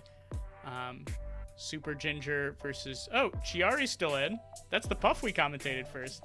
TPN. I'm a big TPN fan. I love Link. So, yeah, we got some killers still in the losers bracket side. And on the other side, we have Hungrybox awaiting the winner of Gatsu Don't Test Me, which you said was 1-1, PJ? 2-1 for Don't Test Me. 2-1 for Don't Test Me right now, which is pretty crazy. Aklo gonna be playing the winner of Double Cork and Equilateral. Equilateral, a very solid Marth. I played him at Tipped Off.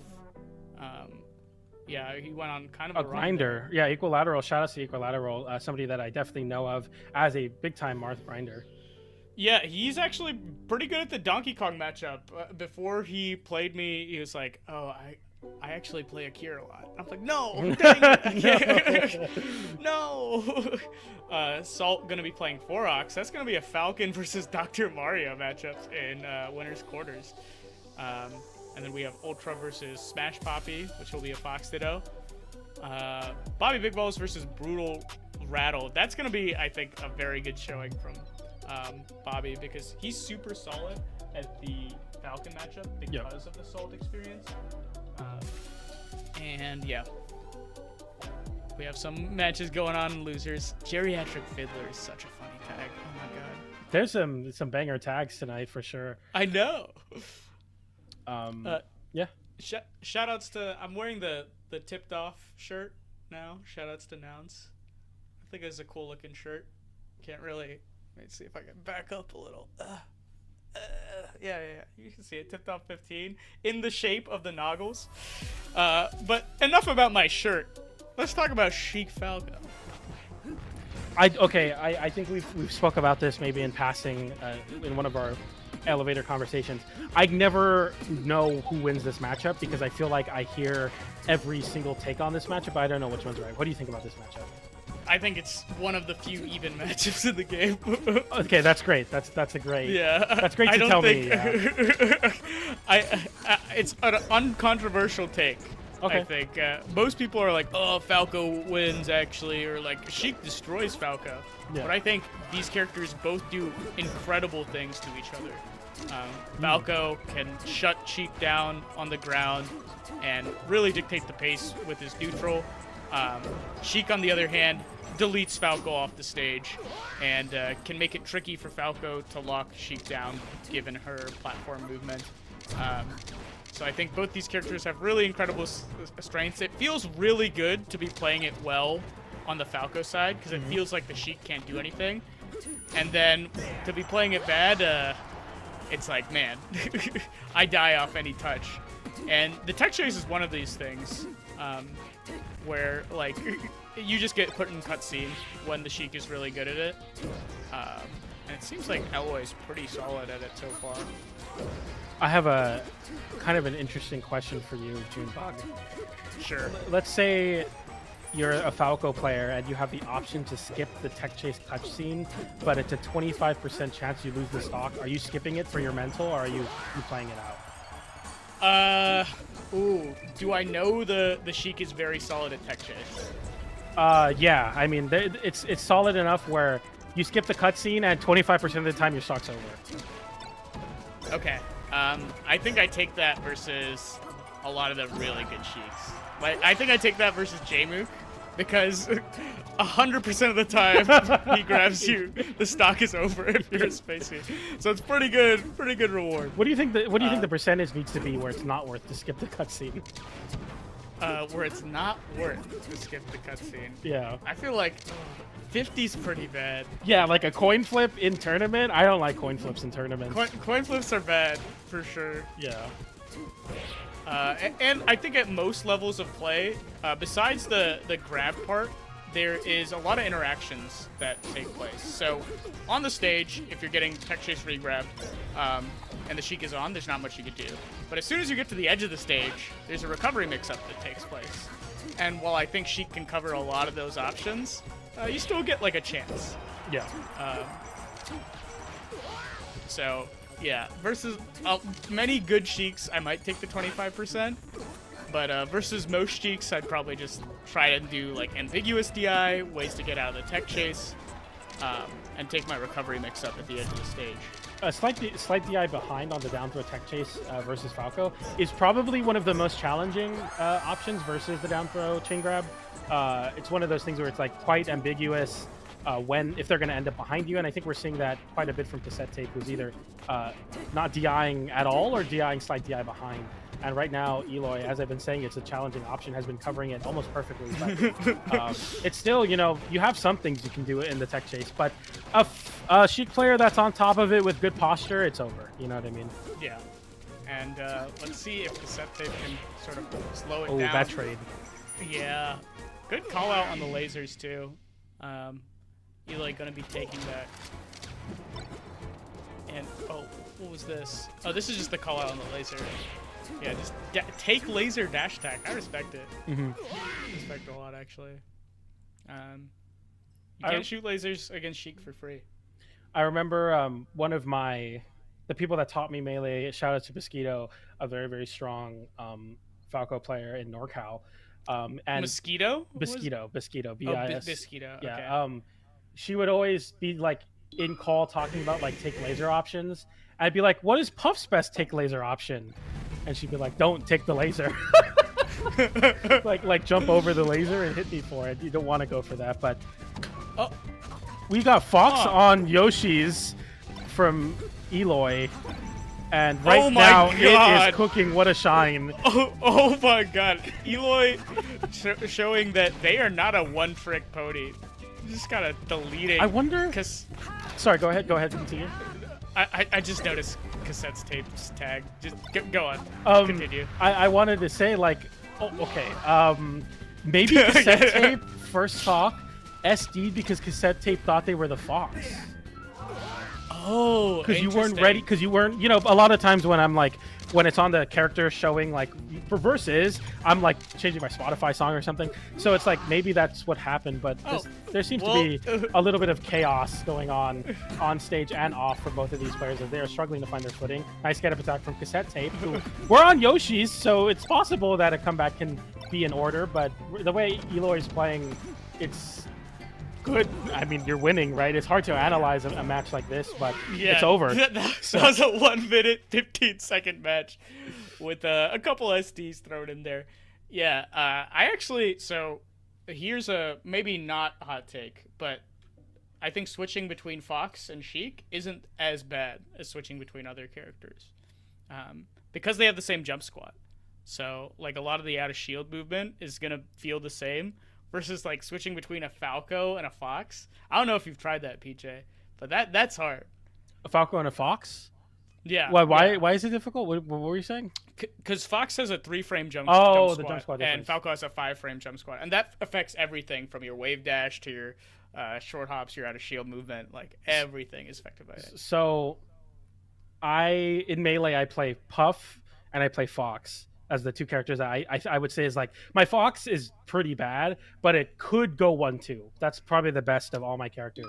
Okay, not bad. I think the thing about it for me is Falco having the same jump squat as Puff actually messes me up because I think I'm not playing Puff, so the jump squat isn't the same, but it is, and it messes with me really, really bad to the point where I cannot short hop on Falco.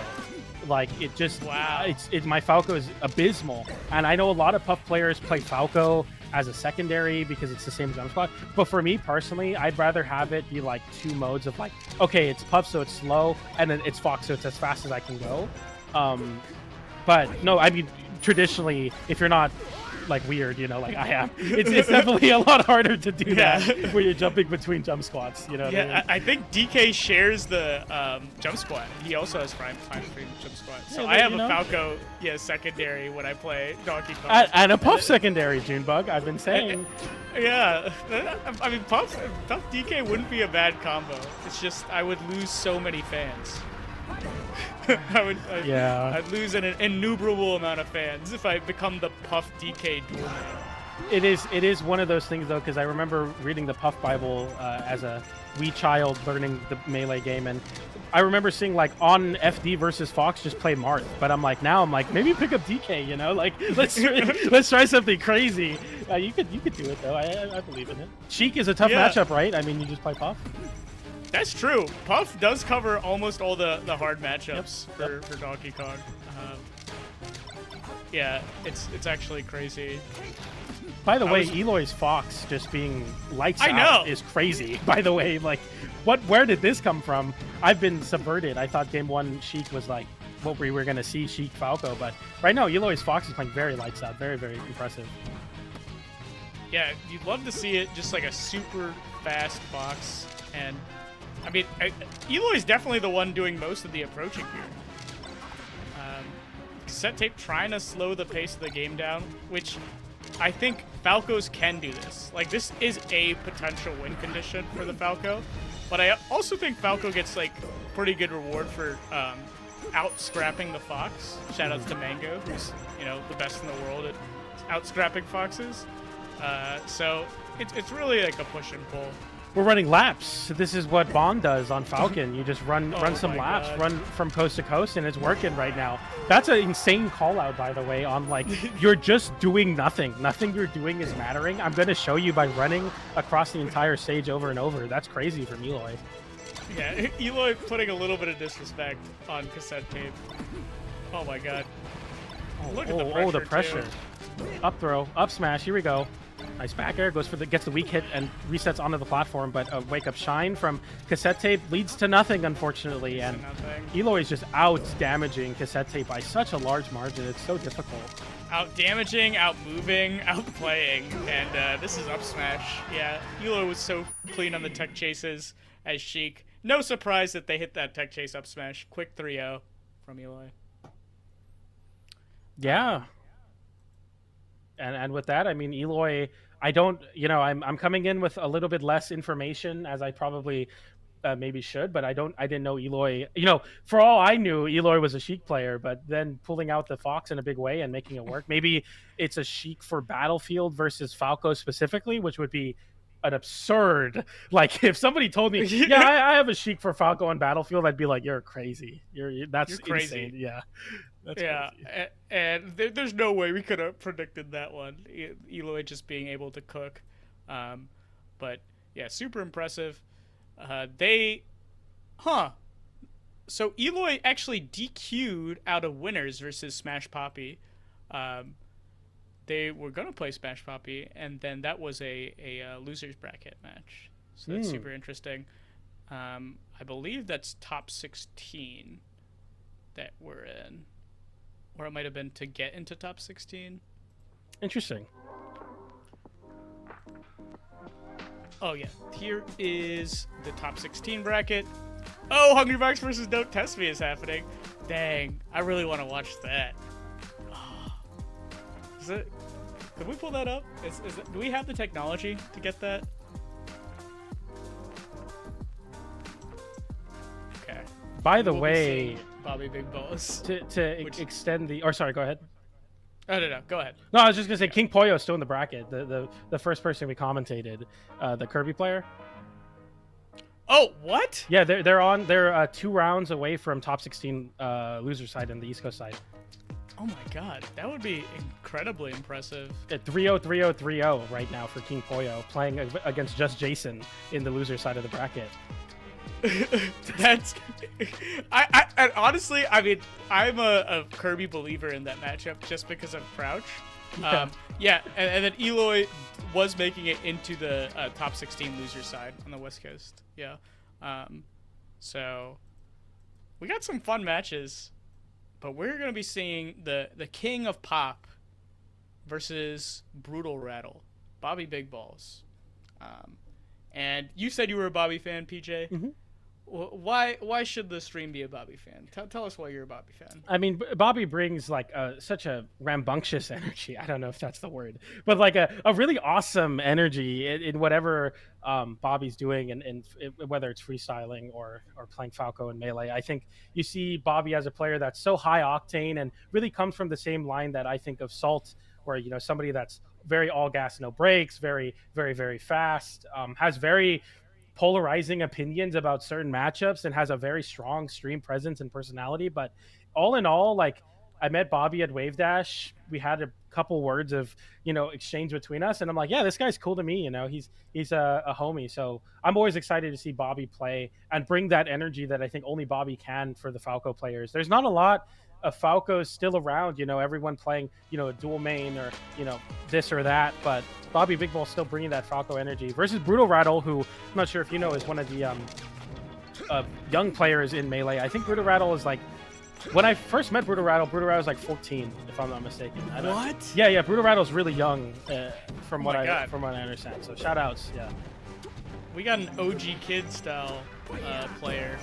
That's what I call young players now. Nice. And Brutal taking an early lead. And this could be, I mean, it goes both ways, right? If you're experienced in a matchup versus a certain player, then you might be just expecting like assault style Falcon, which can throw you off versus, a Brutal Rattle Falcon. Yeah, Brutal Rattle 3-0'd me the last time I played Brutal Rattle. Brutal Rattle is really, really solid. A tech-chasing Falcon, I'd like to add, versus Spacies. Yeah, very, very solid zoomer energy, but not in the same way that Salt brings like very, very fast and crazy reads, but zoomer energy as my reaction times cracked, and I'll just like always be able to cover the options. And I think that is a very, very scary Falcon to deal with. So much bonus damage. Oh my god. Yeah. 3 up Ps? Are you kidding me? Big gift. Nair. Oh, here we go. Okay, nice. I'd really like then for Bobby to retreat to the ledge and not try to contend with Brutal Rattle, who had such a big forward, so much momentum forward. Yeah, and I'm liking the SDI from Brutal Rattle. That looked like Wizzy SDI. Shoutouts to wanking. The DI. I do that. I do that SDI method. I remember I met Wizrobe at a main stage, and he had his suitcase with him because he brings a suitcase to some majors. And I went up to him and I said, hey man, I do your SDI method. I play Smash Ultimate. It's helped me a lot, especially in Melee 2 with like the fuck. And he looked at me, he's like, oh, that's so interesting. And then clicked his suitcase and walked away. And I'm like, dude, that guy's baller. I'm like, he has such an intense aura, but it's good. The Falcon players will definitely utilize that. I don't know if Brutal Rattle is a SDI or like that, but an unfortunate SD evens up the stock count. Yeah, a Zoomer SDI is also really solid in general. I've seen, like, shoutouts to all the youngins that play Melee. I feel like Ben, Zamu, she has crazy SDI. And, like, all the young players. Shoutouts to Maelstrom, also pretty. Oh, DI mix-up. That could be it. Boom, and then you shoot the laser, you force the high recovery, Bobby covers. But with a down air instead of an attempt to rinse and repeat, and now Brutal Rattle gets a big tech chase down throw. Let's go gambling! Oh my god! It works out for Brutal Rattle there with some pretty big damage. Oh, dang it. And Bobby just mashing the slot machine, trying to get a wake-up shine, and gets forward smash. Bang. Oh, dang it. Bang. Oh, dang it. Bang. That was rough. Oh, man. Yeah, I really like Brutal's tech chases, and I mean, I'm getting Zoomer Wizzy energy from him, for sure. Yeah. Just really fast and always fast, and that's the game plan, and I think that's a very successful one on Falcon, especially when you have such consistent reaction time and reaction time and tech chasing. It's super cool to see Brutal Rattle continue to do really well, and right now has a 1-0 lead versus Bobby. That's crazy. Something that I'm noticing as well is Brutal Rattle is going for with the Randall cancel. Do you know Randall timer? Are you like crack like that? I know Randall timer. I can't like articulate and like use it in the middle of a match as much. If I have time, I can use it, but I don't have it to the subconscious level. Like if I look at the timer, I'm like, oh, okay. Randall's gonna be on the left, Randall's gonna be on the right. But very rarely do I have it just like in the middle of a recovery, I'm gonna go for Randall here because I know he's gonna be on the right. Cool. I wonder if Brutal Rattle had it there because it looked like it with the way that the Rattle cancel happened. Yeah, Rattle cancel. Oh, I thought he was gonna go for a wall jump, but Brutal Rattle just falling down there. Oh, Bobby with a lot of shield pressure. Oh my god. Okay, goes for the grab there on an attempt to cover the dash out or maybe jump out of shield. Big Raptor boost though. Here we go, down tilt, tech chase, up air. Oh, weird. that was like a teeter cancel light shield, I think, from Bobby. Insane. That's Yeah. crazy. That's actually We got crazy. those. Like, that's crazy. We got those. Yeah. Melee's crazy game. Shout outs to Bobby. I mean, we talked about it a lot, how he was kind of like one of those cracked players like Salt. And so I think he's got those unlocked. But, man. Whoa, whoa, whoa. I was getting a little worried about that ledge refresh, but it actually just is almost airtight. Bobby couldn't find a way to find a punish on it. Nice movement so far. Gets the down air, gets the dash attack. Big tech chase, power shield on the get up attack, the classic. And no extra damage, but still really dominant position. As I say that, Brutal Rattle gets a big grab out of shield, and it's so scary every time Brutal Rattle grabs. It's not as lethal as someone like Wizzy, but it's a lot of damage and a lot of good positioning. Yeah, and that slide off there saving Brutal Rattle's life. Oh my god. Shine, that's big. Good drift by Bobby there. Oh, not getting the runoff knee because Bobby DI'd away. Boom. Oh, that's going to be double down air, or wait. Huh. It didn't work. It was too late, I think. Okay, I've seen Bobby lose no! Oh, it's over. What is No. Brutal? He takes the What? down air. What's going on? Bobby with a crazy recovery there to avoid the... Oh my god, back Okay. air. Okay. Catching the double jump I think too. Alright, we see down throw knee. Brutal Up air, Rattle. up air. No, up air. Up air. Yeah, I think up air would have covered. But there's a chance Bobby could have SDI the up air and like side bead Brutal. I don't know. It's At rough, that low but percent, it's possible. I think don't swing. Maybe go back to stage. Brutal has to take the 50-50 and either cover ledge or stage. And he tried to just like hit Bobby before he could angle. That was terrifying for a second there. I was really worried about that one. Crazy. Yeah, and I mean we're going into game 3. Bobby playing a lot more in Brutal space, and I have been noticing Brutal Rattle loves the roll, which is a pretty common option. Oh my god, first up there. If you're Falcon, shoutouts to Wizzy, also a big roller, out of shield.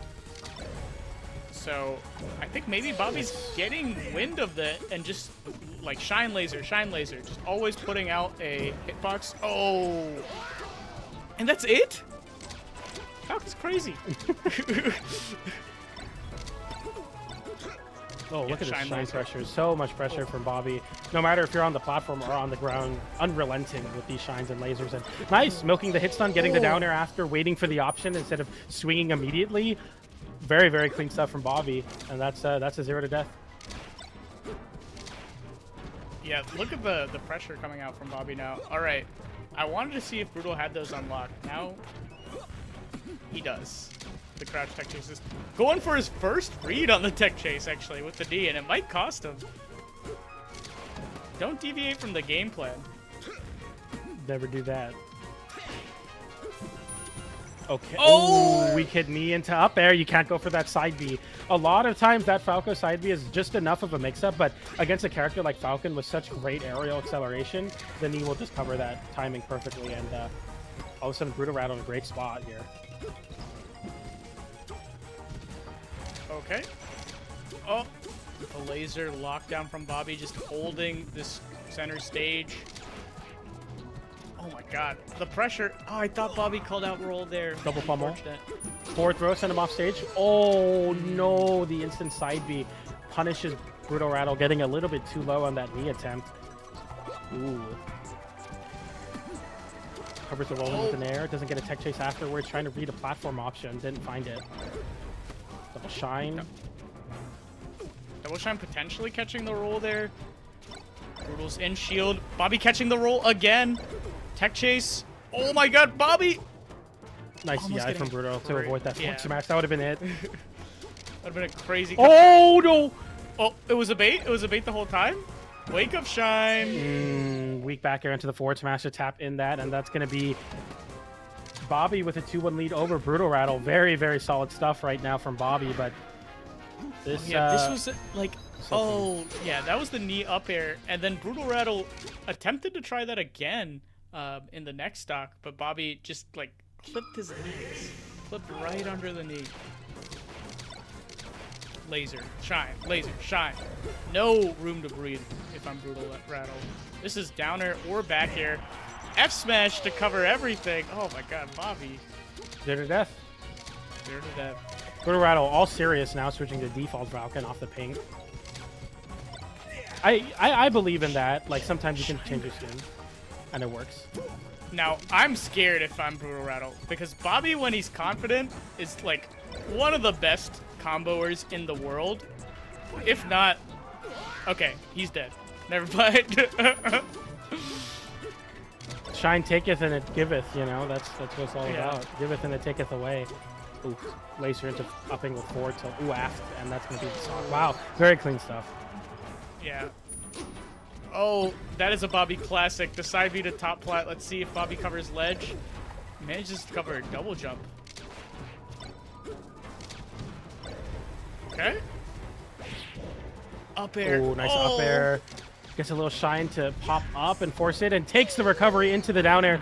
Clean stuff from Bobby Big Balls to take that stock, and now Brutal Rattle potentially on their winner's side life here if you can't find a way to make this reverse 3 stock, but it's going to be rough. Yeah, negative on hit is that move. Ooh. Oh. Unfortunate. Yeah, from Brutal Rattle to avoid the down air, but down air? Oh.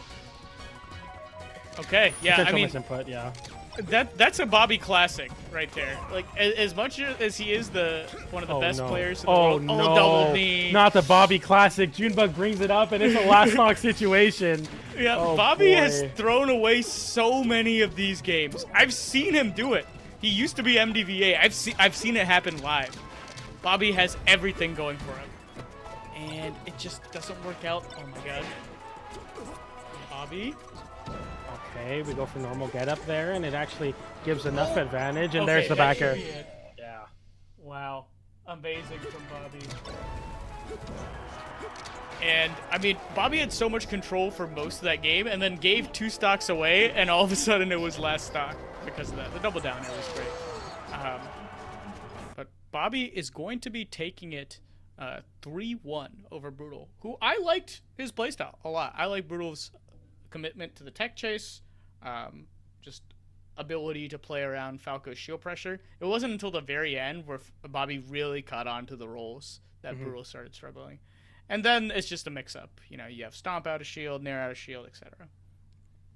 Yeah, it's one of those things where, like, just the basic nature, and I feel like a lot of people that play video games in general can understand of, like, a character that is very, like, forward moving, and then a projectile that's just able to, like, stuff that out. It really changes what Falcon can get away with in terms of, like, imposing your will, because I feel like Falcon against a lot of other matchups can definitely impose your will a lot better versus other characters besides Falco. And I think Bobby, knowing that, understands, like, especially on shield where Falco can continue shield pressure from across the screen from you, it definitely becomes very difficult. It's a lot of effort, but we get in from that very conventional matchup to this one. We got Hbox versus Don't Test Me. Now, is this game 1? Are this we is fresh? Game 1. Yeah, this oh is my fresh. god. Yeah. This is awesome. So, Don't Test Me can do this. We have, unfortunately, a few things that are way worse than Marth as this character. Notably, the down throw won't be leading to a free confirm. Down throw and F throw at 60% won't lead to tipper F smash, which it does for Marth. So Zain's gonna have to play a lot of good neutral at these higher percents, and finding the kill might be a struggle for him. The last time I watched Hbox play this matchup was actually versus Salt's Roy on ranked. So Salt has, or Hbox has some experience versus, like, top level Roy. So it's definitely not, like, a complete matchup check, but there Zain's able to force the high recovery because Hbox not wanting to get hit by the down tilt, when in reality getting hit by the down tilt isn't that big of a deal there. Yeah. I think Hbox should have taken the down tilt because it pops up, you get your full recovery. Yeah, like, you're fine. Then you're Puff having to play a landing mix-up. What? Nice counter. Hbox playing kind of too aggressively, I feel like, at times, and I think Roy, as much as it sucks that you don't have Marth's moves, but, like, it's not that bad because, you know, the hilt hitbox does work versus a Puff that wants to get in your face. And the weak hitbox is still enough to, zone out Puff at times, so it's not completely bad, I don't think. Still a really bad matchup, but not as bad as it could be for sure. Zain playing mostly at a crouch, trying to react to an aerial from Hbox, trying to look for F smash. No rest out of shield from Hbox though. Oh, this is a big reversal. Should be a nice and easy roll from ledge from Hbox, and I mean, that is one of the things that Hbox would do versus Zain on Marth, and it just becomes even more potent versus a character that doesn't have tip or down air. What does Roy really do versus Puff that up throws? It's very, very difficult to say, and I think Don't Test Me, got tested there, and that was really, really tough. Hbox in the lead right now. Oh, what a press on the down smash. You can't whiff moves like that versus Hbox there. Zain getting a little antsy there for the kill. And I mean, a weakness of Roy, for sure. Yep. You thought Marthritis was bad, Yeah. Roy-ritis? Ritis? Roitus? Roitus? Arthroitus. Arthroitus. There you go. Yeah. Marthritis and arthroitis. We got there. Let's go. We got there. Also, Marthritis, is a relic of the past, I feel like, in this day and age. Yeah. People do not talk about it as much anymore, because Marth can combo so well. But, yeah, Hbox playing top flat well. Roy has to win these air-to-airs, and his reward for winning an air-to-air is a Roy aerial. So, you should just play on the plat here. Yippee, I got 6% on Puff in the air jousting game. It's not good. Up smash, forward throw, nice.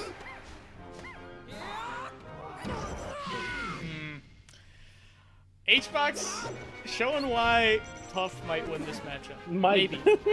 Maybe. Maybe. The jury's not out. Jury's not out. It could be. Oh, this was the big rest. Kind of, but very smart from Hbox to hit the back air, then not immediately drift in afterwards to get more back airs, especially when your opponent's near the ledge there. I think it's easy to switch into kill mode as Puff, so clean stuff. Yeah. Playing around the CC option is some top player stuff, for sure. I think a lot of players might try and overextend versus Roy there, and Zain's just fishing for a CC down tilt, CC F smash. CC down smash, CC F smash. But now we have Yoshi's, which is a very interesting counter pick. I don't know if you all were here when we were talking about it before, but Puff has the ability to get 0 death by Roy on the stage with something as simple as a down throw. Yeah. And Down Zain throw. is looking for it. Or that one. Yeah, you have to be careful about that because Hbox DIing for the Marth cheese where you go back throw, tipper forward smash. Roy has it where if you go for that DI on that, you get that one instead. You know what I mean? He died at 10. Yeah, He died at 10%. It's the same as a back throw forward smash on Marth on this stage. You die at literal whatever, however much back throw does, that's the percent you die at to tipper forward smash. Oh my god. Vicious stage for Puff, but Up B? didn't get the reverse hitbox, yeah. If you get all the other hits, it doesn't kill. It has to only be the one hit. Yeah, Zain, playing to his win condition on this stage, getting the super low percent kills. Power shield, oh, that's a big Zain thing too. Power shield F smash. Double, okay, edge cancel. Potentially, okay, what do you do here? What the? Take the Shy Guys to victory as Hbox there. Very smart. Ooh, shield breaker. Yeah, it's called a flare blade. Oh, If you're yes. if you're Roy. Is it? Oh yeah, because explosion is Ike. Yeah. It's flare blade. What is it called on Marth? Shield breaker. Oh, okay. Yeah. Oh, okay. See, that's something you know if you know Randall timings, or that's something you do. Okay, neutral B at 130. Sad that that's how Roy has to kill, but.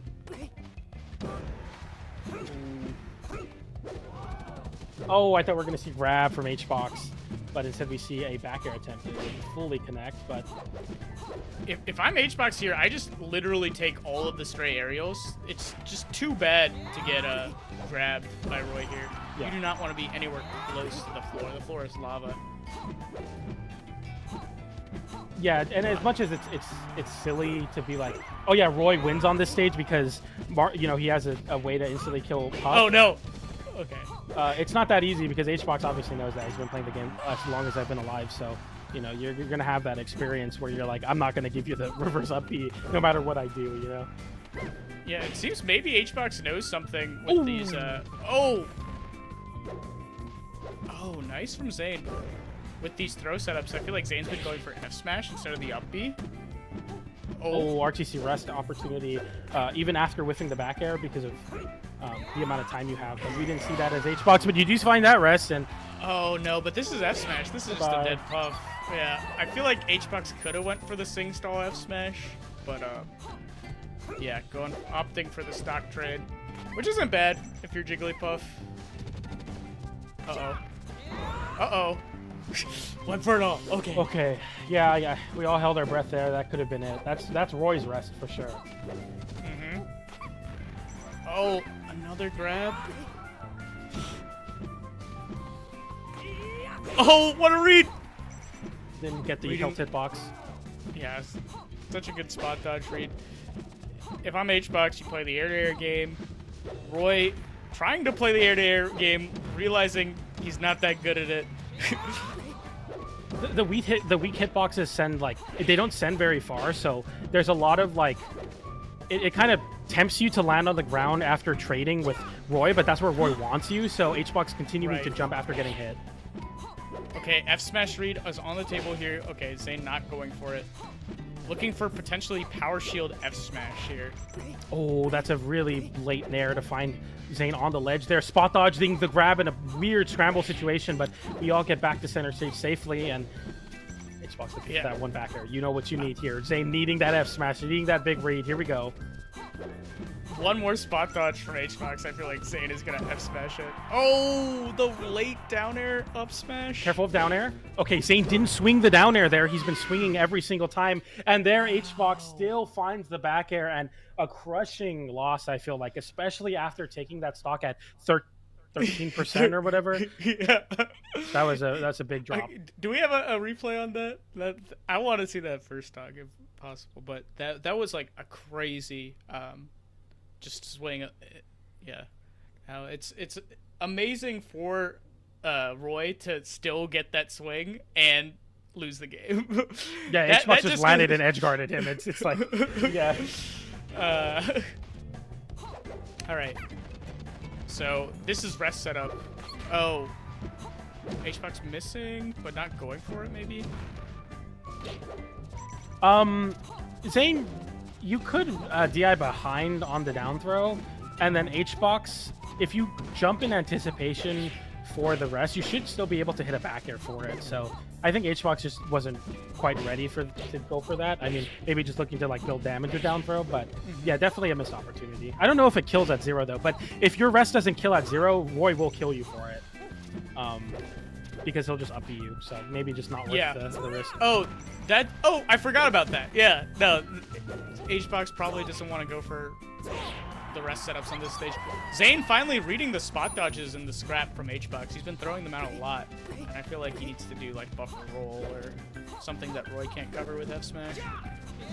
Uh-oh. There it is. Yep. Okay, there's the setup. Yoshi's and Stadium, I believe those are super real on. Not so much on the other stages, but on these, take the advantages where you can, because this is an over game. I think. I don't know if Hbox can make this one come back from this game. Spaced aerial into air. Oh my God! He just got another aerial up B kill. I really like that spaced aerial into aerial up B. I mean, this entire game is just a highlight reel. We have a 1 minute 20-second game against Puff. Oh, 23 seconds. Jesus. So crazy. Hbox laughing that one off, saying, "You got there." I mean, I immediately clicked over to see the reaction, because I feel like if you let that get to you, you're just going to lose the set. So you have to stay in good spirits. It is what it is. It's Melee. That is a top 5 player in the world, or a top 8. What is Hbox this year? It's hard to say, but top 8 player in the world getting 4-stocked by a low tier. That's not something you see in every game, but also we don't have 4% kill setups in every game. And you don't even get it on every stage. I mean, right now Hbox is going to be counterpicking Dreamland for sure. Yeah, Dreamland twice, and you will not be seeing any of the fun stuff on Dreamland. You're going to be seeing some Hbox classic, big stage, big blast zones, live forever and win the war of attrition. Yeah, Zain is going to have to outplay Hbox massively to win on this stage. There's just no way to get a GIMP setup. I'm thinking maybe we see some Power Shield F Smash setups. Maybe we see some spot dodge reads. That's the only way Hbox is going to be getting killed. Oh, this time Hbox baiting out the spot dodge.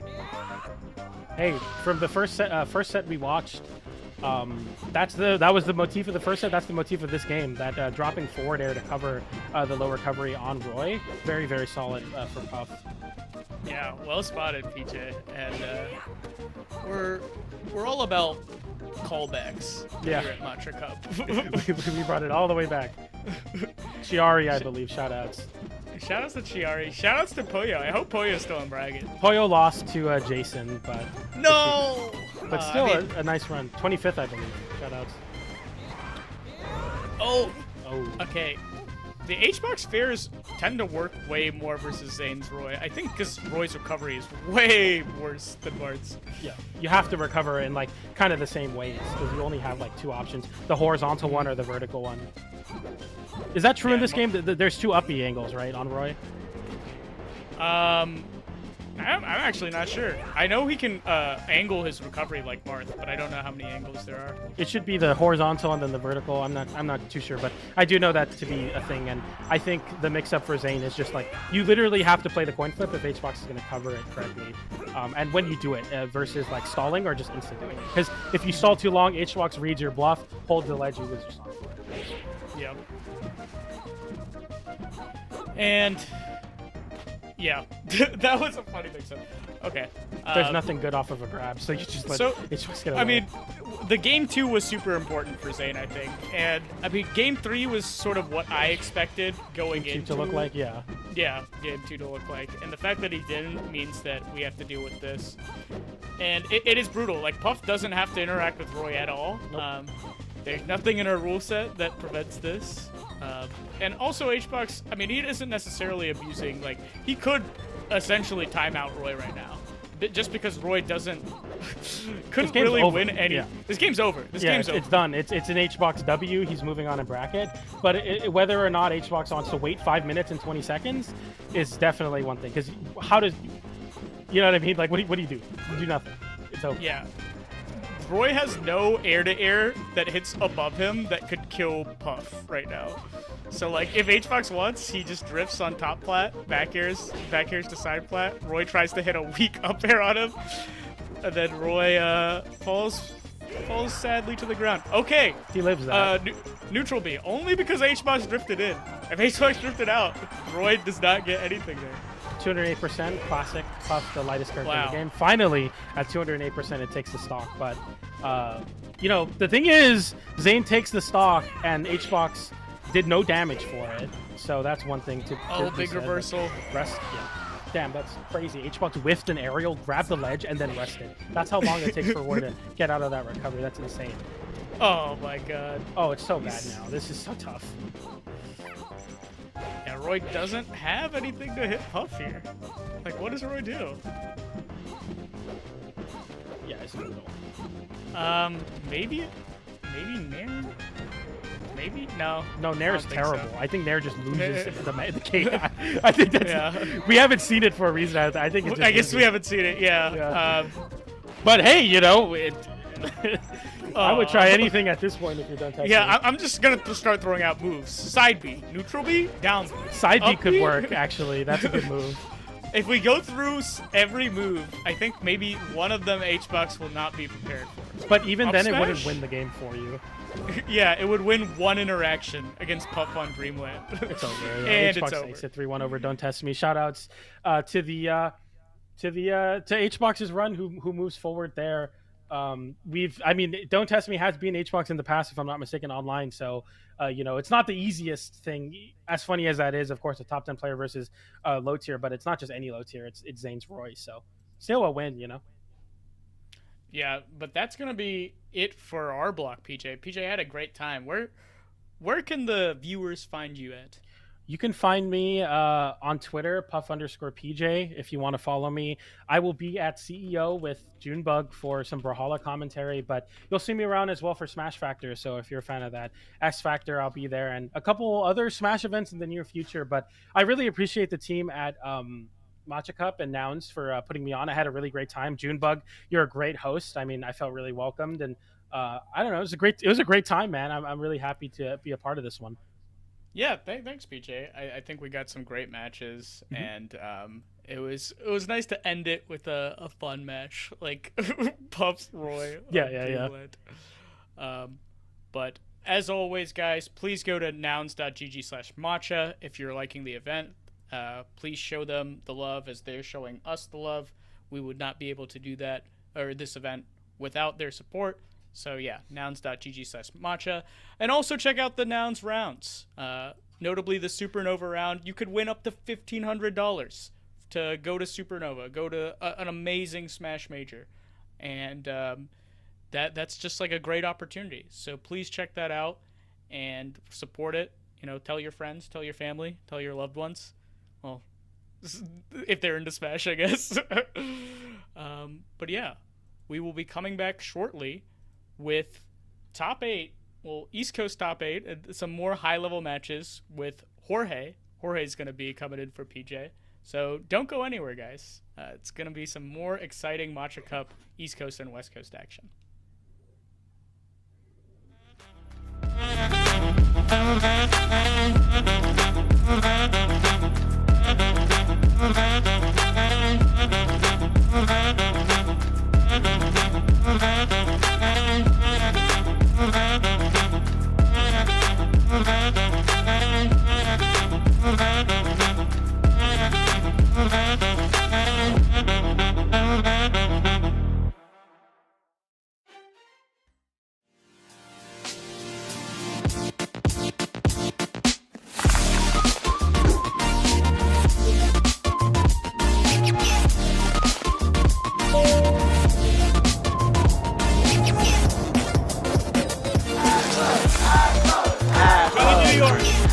Zain takes Genesis 7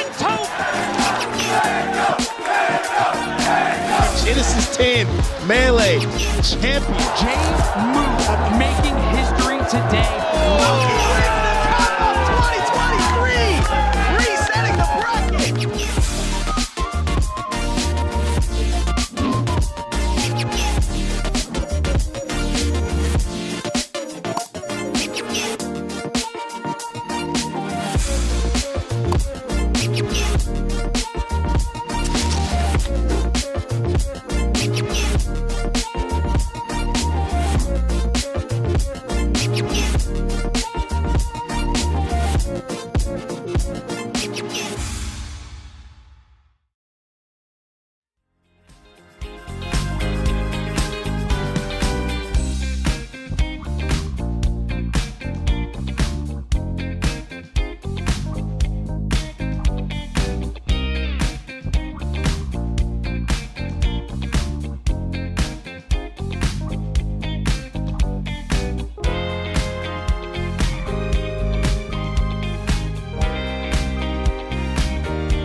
That's hard. I've been going to locals for like 20 years.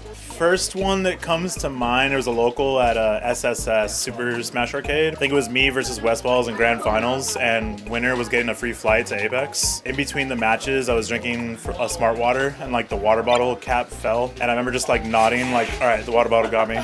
And I just put the water bottle down and kept playing. Won the local, got a free flight to Hbox, so that was probably one. There was one local where, I'm not going to say his name, this particular Yoshi player was at my local and he was getting really mad that someone was cheering against him and he thought it was me. So while I was playing my tournament set, he walked up behind me and was like, is this a tournament set? Someone said yes, and he grabbed my head, turned it, and screamed in my face. I don't know, I feel like I don't have one specific good moment, but just all the people that I've met and got to hang out with the locals is really sick. From a competitive standpoint, I guess, like, we had a local event that was in the dead of winter in Edmonton, Alberta. It was like minus 50 Celsius. It was like an overnight thing. They had hosted this whole local event out of this house tournament. It was like the first time I had beaten a bunch of players in that region, and I ended up winning the whole thing, and it was just like kind of like a competitive, I don't want to say awakening, but it was just like, oh man, maybe I can actually be good at this and beat people I thought I never would beat. So yeah, probably that is my favorite. It's probably winning my first ever local, honestly. There was this Peach main named RJ or Rainbow who would just ruthlessly fuck on me week after week after week, and every time he won, he'd be like, oh, they're there, and I just want to put my head through concrete. He beat me in winners, did the same thing, and I'm just like screaming into like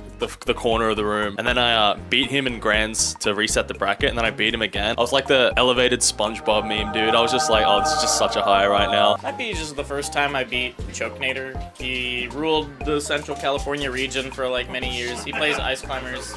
He wobbles. Needless to say, he beat me for like a year and a half straight until I finally took one. So the feeling of finally taking one. Maybe when I beat like my best friend for the first time. I beat him and I took a picture with a bottle of whiskey. There's one time I was playing a guy, game one I just like messed him up. It was not close. And then after the game, he looked at me. He said, hey man, can I have a second? And I look over at him and his nose is bleeding all down like his chest. I mean, I wouldn't say it's my most favorite memory or that'd be morbid. It's a crazy thing. And also, why didn't you just ask? Like, we're playing for like $5. Like, just get up and go to the washroom. I'm not gonna like make you lose.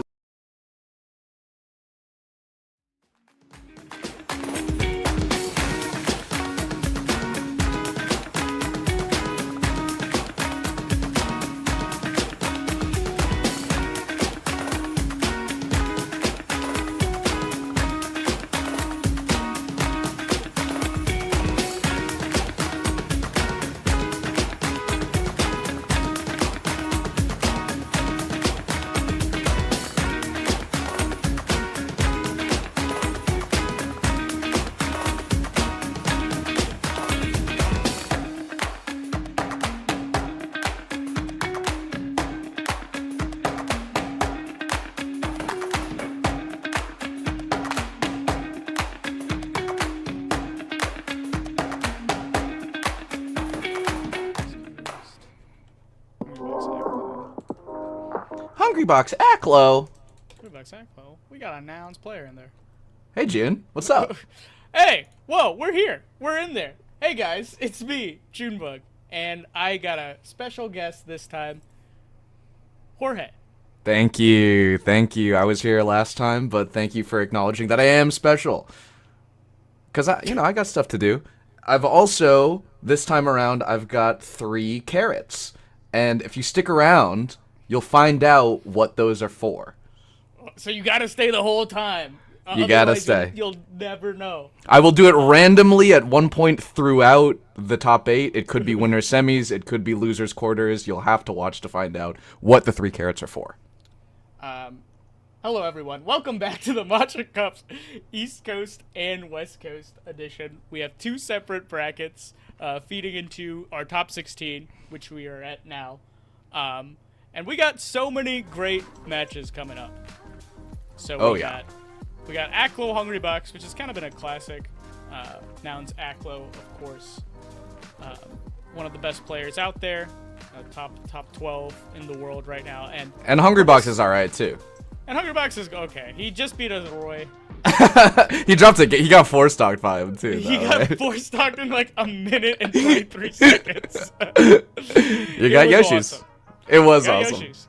And on the other side, we have Nouns Salt versus Smash Poppy and Bobby Big Balls versus Eddy Mexico. That's a hard matchup for Eddy Mexico, I think, because Bobby's very good against floaty. Shoutouts to Jerry. Always gotta drop a Jerry reference in there when I can. Because that's when it hurts. Yeah. Bobby Big Balls and Jerry played like 40 sets in their I think in one season. That's right. Season. That's right. What you're remarking about right now, before we get back into more of Matcha Cup goodness, is of course Bobby Big Balls, when he was in MDVA, would play 3 to 4 sets, tournament sets, against Jerry every single week, because they'd go to the cave on Monday and then they'd go to Xanadu on Wednesday. And in one season, which was about 3 or 4 months, they had over 40 sets played against each other in tournament, which is crazy. I don't know if I have more than 5 sets with anyone. Yeah, I can't play anybody that long, I think. Yeah, and it has taken its toll on Bobby. Yeah, I mean, but it looks like it worked out for him. He's over here being top 100-ish, beating lots of floaties. But before we get into some of those juicy matches, I just wanted to shout out, once again, our sponsor for the event, Matcha, ! Matcha for those of you watching in Twitch chat, and nouns.gg/matcha for those of you who want to type a link into your browser like an old school person. I like to do it the artisanal way. Yeah, it really feels good when you get to do things with your own hands. With your own hands. My hands tell a story. My left hand. Okay, so go to nouns.gg/matcha. Also, the Nouns rounds, notably the Supernova round. We got the Supernova in our hometown. In Northern Virginia. It's a great event. I've been there for I think I'm going on 7 years now. When was the first Smash? 2015. 2015. No, I think I've been to every SmashCon. So yeah. 9 years now. Great event. Supernova Justin. Supernova. Yeah, Supernova Justin has a spreadsheet of all the people who've attended every SmashCon in the past, and he has a separate subsidiary list who has everyone who's gone plus Fall Fest, which is the DLC. Oh, I didn't go to Fall Fest. I know, just due to public health concerns. Blah, blah, blah. I'm on that small list, baby. Never missing I'm never missing one of these. If you go to the Nouns Nexus and vote on your different propositions or projects, you too could get involved in this great community, or even just use your voice. They got this new exciting program. It's a very nice platform. Me and PJ were talking about the UI being super sick in our last block. And, we also talked about, Chowler got here from Europe. That's not something that we see every day here in the United States of Smash. Just some European guy flying over because of a sponsorship. He's definitely the most notable European in that Airbnb at Tipped Off. Yeah. Anyway, we got Smash Poppy versus Salt. And if you don't know, Smash Poppy has been good as long as I've known good players. Formerly Smash Daddy from SoCal. But Conduit Gaming Smash Poppy still kicking, still a top 100 after all these years. Yeah, you gotta respect it when an old head is still top 100. Are you talking about you two? Yeah. Yeah, you gotta respect it when an old head retires, comes back as a joke, and is higher than he's ever been. Shoutouts to Jigglypuff. Of course, Salt also no stranger to the top 100. In fact, breaking up to that upper crust, top 8 threats now, is going to be the heavy favorite going into this match, especially versus fast fallers. Oh my god, does she mess up some fast fallers. That movement, the tech chasing, her grab follow-ups, so interesting. Always fun to watch. Yeah, I agree. I think she's up there with the Nouns in terms of I'm always interested to see what she does after the hit, after an interaction. I'm like, oh my god, how is Salt gonna cook? And sometimes she's dead. And she's dead. That happens to None too. That also happens to None. Yes. Shoutouts to Bobby, who also had a set we watched on stream, was also doing stuff like that. Oh my god, Bobby's going crazy and he's dead. It is a real way to live, though, right? You know, like, they say that ships are safe in the harbor, but that's not what ships are for. So too, Captain Falcon is safe on stage, but that doesn't get you soft knee, hard knee edge guards. They say that. They say that. Yeah.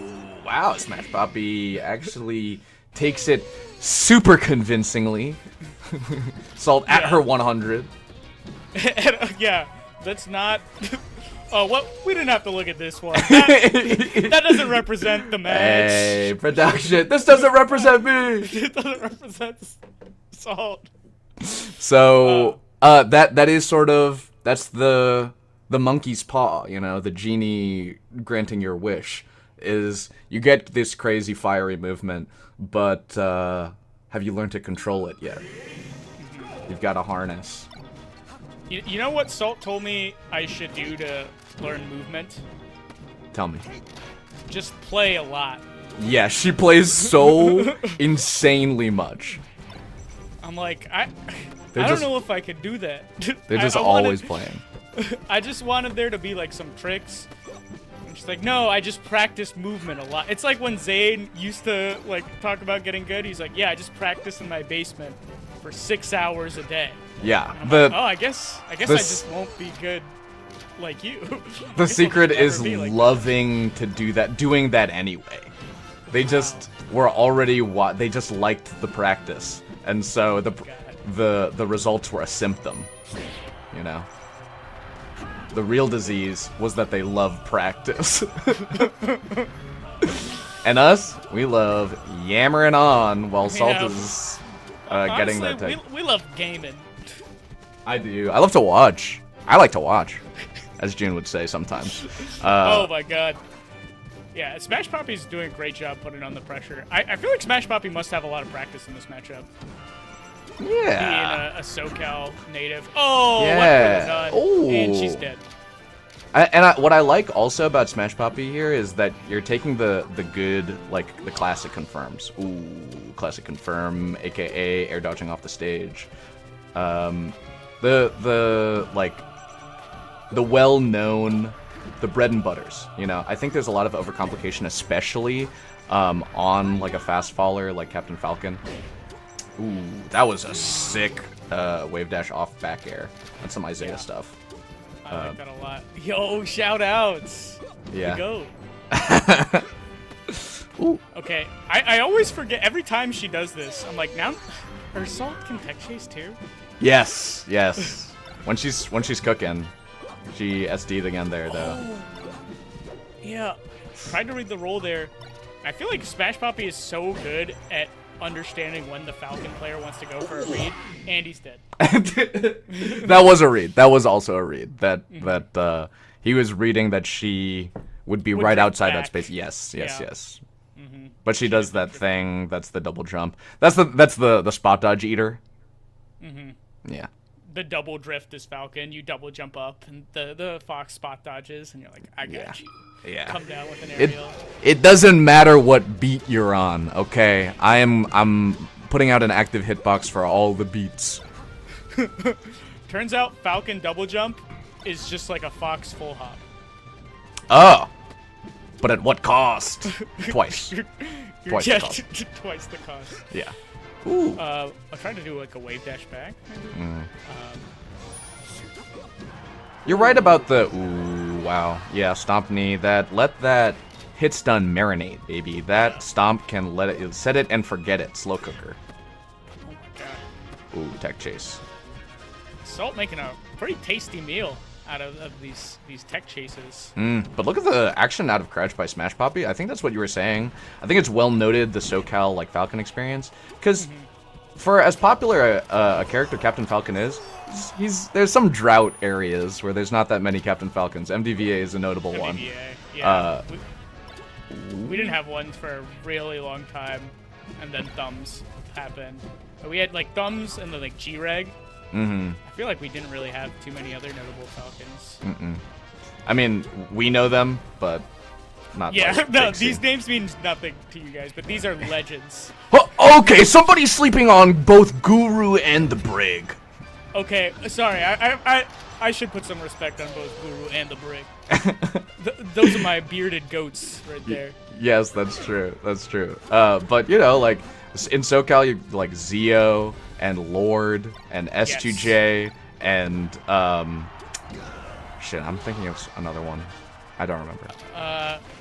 Nick M. Witt is. Oh, I think he's NorCal. Yeah. But yeah, I mean, like I think doing the good stuff in neutral, he's doing a lot of nairs in, which like have netted some good early damage, and especially are like easier to navigate with to maneuver around Falcon Nair, but it is so big. Yeah, I didn't know that knee covered wake up Nair. I was like, that a Hbox should beat that option because like knee beats the spot dodge and the shine, which has little range, but maybe wake up Nair. Yeah, did she hop over the Nair and then come down with the Nair? We'll have to go. Oh, quick. She like drifted away. It was a weird interaction, but we got last stock. Oh, on game 3. Oh, misses the tech chase there, but the reel back on the up air. Yeah, that'll do. Yeah. That'll do. I do think you'll see the kills that Smash Poppy gets. I think it's like a nothing for free situation. He doesn't give ledge for free, like he'll drop down and shine you, and he will take the like reversal moments. We'll look for sometimes the situations where Salt is ripe for an SD. Oh, try to do jab double shine. Would have been sick. Ooh. You know, Smash Poppy's also got a formidable Bowser. That's awesome. I think Bowser's the next one. Bowser's the next like Renaissance character. Yeah, the streets are saying DK is on the on the you're plateauing in trajectory, and Bowser's next. I don't think Bowser has that as much of a trajectory. People said the same. But we just don't know. Fair June. enough. We just don't know. I know so much about Bowser. Do you? Yeah. Oh shit! You did that video. No, I didn't make a Bowser video, but I just know how Bowser works. I know why he doesn't work. and how PM fixed him. Yeah, but yeah, I don't know. They took a Billy Bo Peep win this last weekend too. I know that's super impressive. And then I saw Dreffen just shatter everybody's dreams. Dreffen's a different story. Sheik is a different story. Sheik will obliterate any Bowser. That matchup's impossible. But the sheikiest one of us all, the Godfather. Yeah, no, I feel like Dreffen might actually have Bowser experience. Yeah, that's like, the thing. All the other Sheiks might have to fumble through Bowser, but Dreffen's like, oh yeah, this is why Sheik beats Bowser. Yeah, you shouldn't do that at 28%. You have to wait until 46. Like, what? On Bowser? Oh my god. You're reacting to Tekken plays? How? Oh my god, Smash Poppy actually destroying Salt right now, just with like the simple two pieces, you know, just building on percent consistently. That's a good way to win too. If you're just like winning with neutral wins again and again, you're like, I could probably beat. Just do this forever. Any stage, yeah. It's what Zain does to every floaty, right? Is he just wins it very slightly over and over again. Ooh, she went out there. Does a little redacted dash before jumping back onto stage. That was, she quit out. She's done. Oh, that's Angie. hype. That's hype. Angie. I think she just wants to go to the next one. All right. I bet she's saying something like, ooh, I want to take a dookie on his face or something. Dude, I watched the interaction between her and Cody. It was so funny. I love that video. Oh, no, it's so sweet. Oh my god! See, Smash Poppy doesn't give anything for free. If you're by the corner, you're gonna get shined. Wow, Smash Poppy up for a really important lead on game 5, but Salt, with a consistent edge guard, keeps that ledge. Doesn't give that away for free either. Big damage. Oh, okay. Yeah, very strong from Smash Poppy. Just putting up the zone. I like these down tilts, but Salt like started to scout it out, try to go for knee on it. Uh-oh. Oh, really nice up B height because if Salt lets go of the ledge there to try to attack him, Smash Poppy grabs the ledge, and if the invincibility wears out, she gets burned by the hitbox of Firefox. Oh, covering the midi? Ooh, that one's hard. That one's hard. Because they can ride. They can go high. Yeah, that was crazy by Salt. Oh, calling out the roll? Ooh. And the nair on stage, that's so good. No, but tried to read a drift. Wow, Smash Poppy gives away ledge there. Goes up for Randall. Crazy smash DI. Oh, the drill, dude. She's at 91. Oh, okay. I like that nair. And a forward smash actually covers it under the cover of the fly guys. That's external interference. Ooh, stuck in shine. So, dash dance. Whiff punish on the nair. Ooh. Big damage. Oh, try to cover like Plat maybe. I can't believe it. That read. That was only on that height of side B. Side B. I feel like Salt's had so many good stomp knees this game. Ooh. Oh, the shield drop. Yup, with That's that up the Eric tilt. Slayer. Hey, come on. Hey, come on. Don't tell everyone. That's great. Oh, this is big. The Randall's there. Oh, but not soon enough. He was just about half a second away from Randall being out there, and actually he tries to go for ledge, missing it. Yeah, that you're right. 6 stomp by Salt. Oh, dude. We haven't really talked about how up tilt under platform is the me slayer, so that you. we have. I've brought it up so many times. Well, I don't want to think about it. Okay. Just jump away! No, I want to go beneath. For those of you unaware, Jorge plays Sheik, and we play a lot of doubles and singles. And one of the things that Jorge's button-heavy Sheik will lose to is the shield drop slayer, aka Spacey spamming up till under a platform. Or really anyone. Or really I'll get in there, man. I'm shield dropping. I'm getting down there. Dude, but in 2016, you were hitting those people. I know. I just can't let it go. I can't let it go. I'm like a varsity. I'm a guy who was varsity football, but like, he's 35. Dude, I'm like, go long. Hit my shield. Hit my shield. I mean, I would learn the new shield drop meta, but my knee gave out in college. Speaking of knees, now Salt moving ahead. Let's check out the bracket. Bobby Big Balls is who Salt is gonna play in winners finals. So we have a Texas winners finals. Bobby Big Balls taking it in a close set versus Eddy Mexico. That's cool. That is cool. I could have actually seen it going Eddy's way. He's got such a brutal punish, but it is Bobby Big Balls going off to face off against his former roommate Salt on that West Coast. But on the East Coast, we've got Cody Schwab and Drein up in that upper part of winners semifinals, and a more familiar top 8 match you're seeing here is Hungrybox Aklo on the lower side. Yeah, if I'm Drein, I am terrified of the Cody Schwab. But you got to give Drein his props. He's been along for such a long time. He is still relevant in today's meta, despite playing for, I think, so Drein was good in like 2006, right? Wow, that's 18 years ago. Dude, yeah, and I feel like I might even be getting that mixed up. I remember a Drein combo video from 2006. But Dude, they was putting out combo videos 18 years ago. Wow. It's hard to even comprehend how long that is. But 2006, Bush was president. Yeah. Wow. Completely different time. Oh my God. He was putting out combo videos during the Bush administration. That is truly actually making me feel a little emotional, to be honest. I don't think they even I don't know when YouTube was around. I can't even. YouTube was around ish. Okay. There was a time where Smash videos weren't on YouTube. Back in the day, people had to download it. I wasn't part of this era. I joined the Smash scene in 2008, so I heard this around a campfire once. Come here, come closer, Junebug. Here, all the doc kids gather round. What is it, Rishi?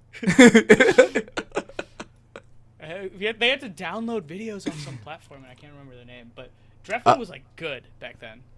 Shoutouts to the TO of this bracket, Ohan the man, who is in possession of some of the Smash VODs that have been lost to the pre-YouTube days in EVO because they ordered the DVDs. What? You ordered the DVD. EVO was then recorded onto DVD, and then you bought those. Oh my god. That's right. And at that point also, Aklo had already been playing for about 4 years. And he had formed his first word, which is also his tag. Aklo, yes. But Aklo Hungrybox is always an entertaining set. I feel like Aklo is one of the... Oh my... Whoa. Hey, Hungrybox! Hits those now. That's crazy. I think he just needs to hit enough of them, right? Like, to get the easier ones or the ones that he's confident about. Going for those is just like having crunch back. Oh, yeah. It's a little crunch in his head. Aww. Let's go, Juan. Do you You're my think best when Crunch took the job back at Google or something, he was like, "It's okay, Juan. Like, I'll always be beside you. I'm the voice in your head." But Crunch, I don't know if I'll be able to. Oh, sick by Aklo, single hit. I don't know if I'll be able to beat Aklo without your voice helping me find the rests. Juan, it was always inside you the whole time. You just needed to react. You just need to double jump and drift. Yeah, shoutouts to wholesome friendship. Yeah, actually, it was kind of awesome whenever Hbox would win and he'd run off. And there's Crunch just always also popping up. Yeah. Just a big hug. Oh, hell yeah. Hell yeah. I hope Crunch is watching, because Aklo is keeping it close with HGod. And just as we say that, he silences us, as he often does. But yeah, I think one of the reasons I like this matchup a lot is Aklo is one of the few foxes that can match Hbox's discipline. A lot of other foxes will sort of get frustrated when Hbox does this thing he's doing right now. It seems like Aklo might be making me eat my words, but gets the reversal off of it, so... Jin, after tipped off, I found myself at a 1 a.m. Waffle House. And as I was going, oh my god! And as I was going to pay my check, Hbox paid right before me. Oh my god! Kills at 65 after the up air. Oh my god! Hype. Wait. Okay. Let's talk. Let's talk. Last stock situation. Dare grab. Oh my god. I love that. Ooh, so much drift on Jigglypuff. Big damage. I love that drag down combo with the drill from Aklo. Putting on huge damage with the back air right after.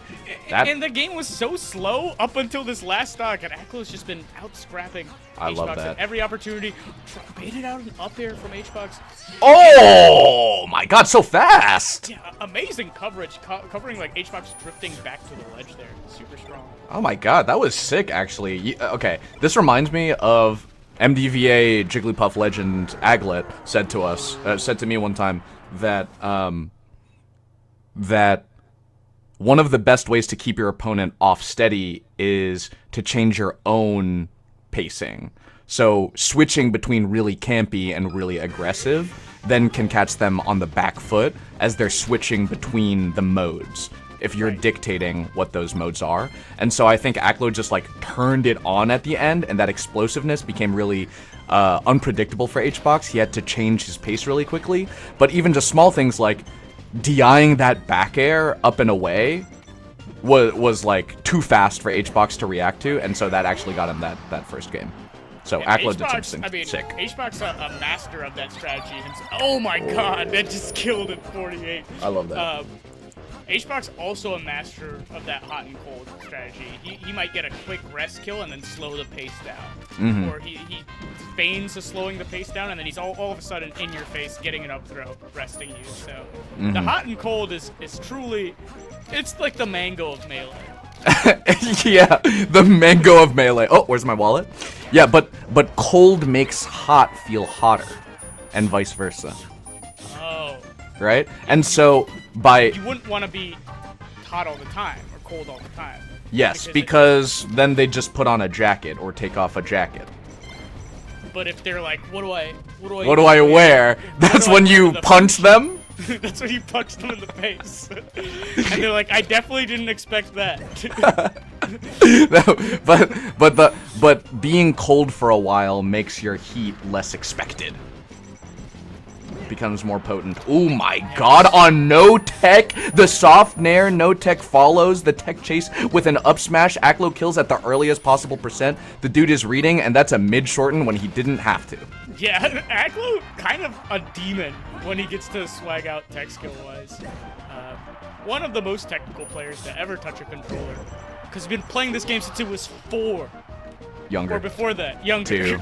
Two. 2. Oh my god. Literally, he knew how to wave dash before he knew how to read, and we've said this a couple times, but truly, like, that is a real fact about him. His prefrontal cortex was, like, developing as Melee was in his roots as his brain was developing. Oh my god, up smash out of shield with the F smash onto shield.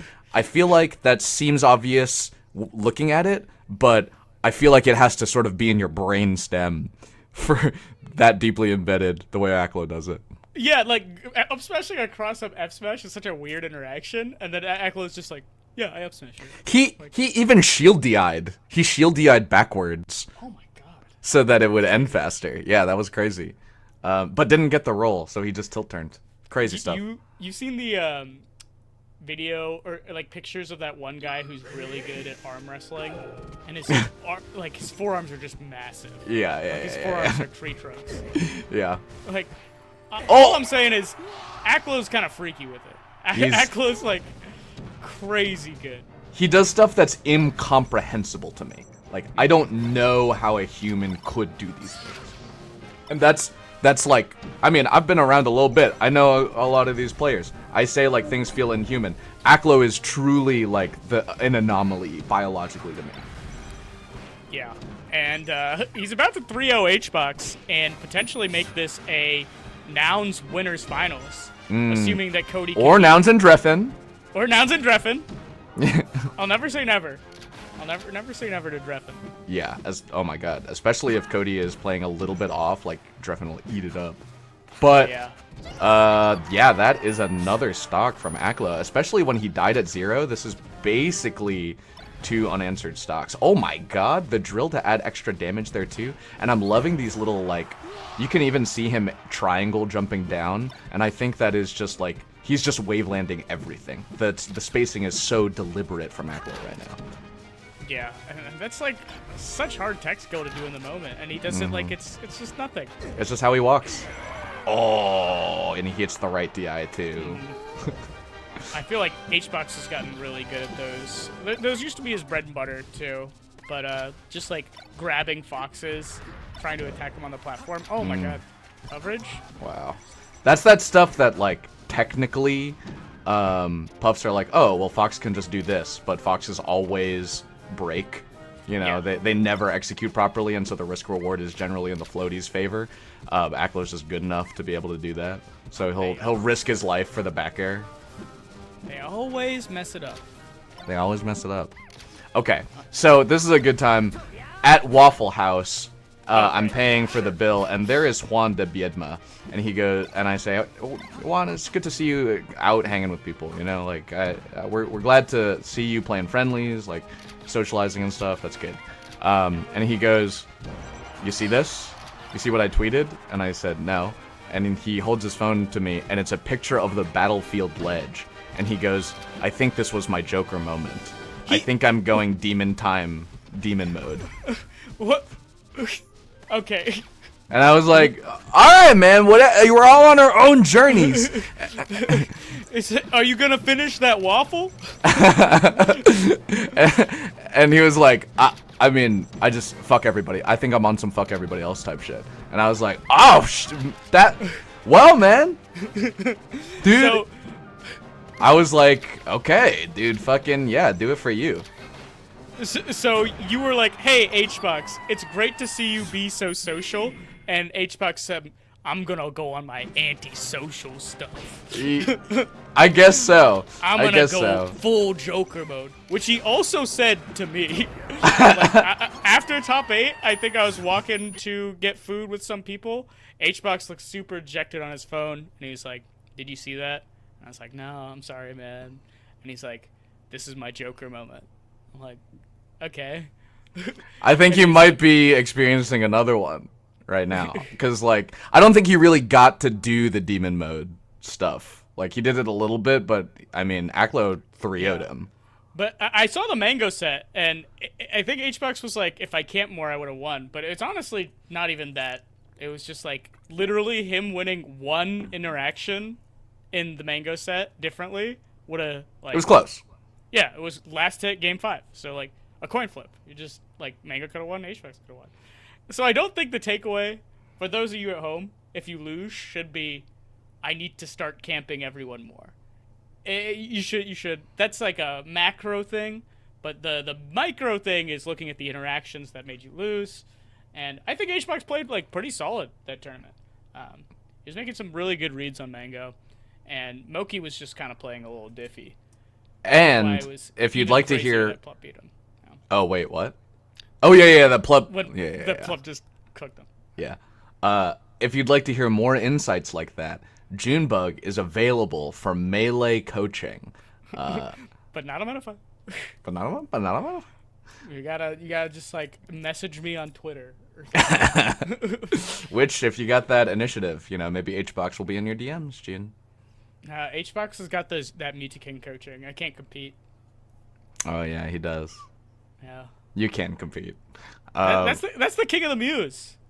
It's true. That's king of the universe. Kotu. I'm not king of anything. Richmond. Sometimes. Richmond, sometimes. If no one else is driven down, you know. Yeah.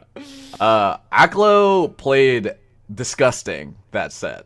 While Hbox, I don't even think Hbox was playing particularly bad. Is Aklo was on everything and he was getting every single one of his kills and kill confirms like on percent. Like each stock, he was finding the most efficient ways to kill it, felt like he was killing at 65. And after that game 1 for Aklo, where he like sort of clawed it back with the really scrappy last stock, I feel like Hbox never got the footing back.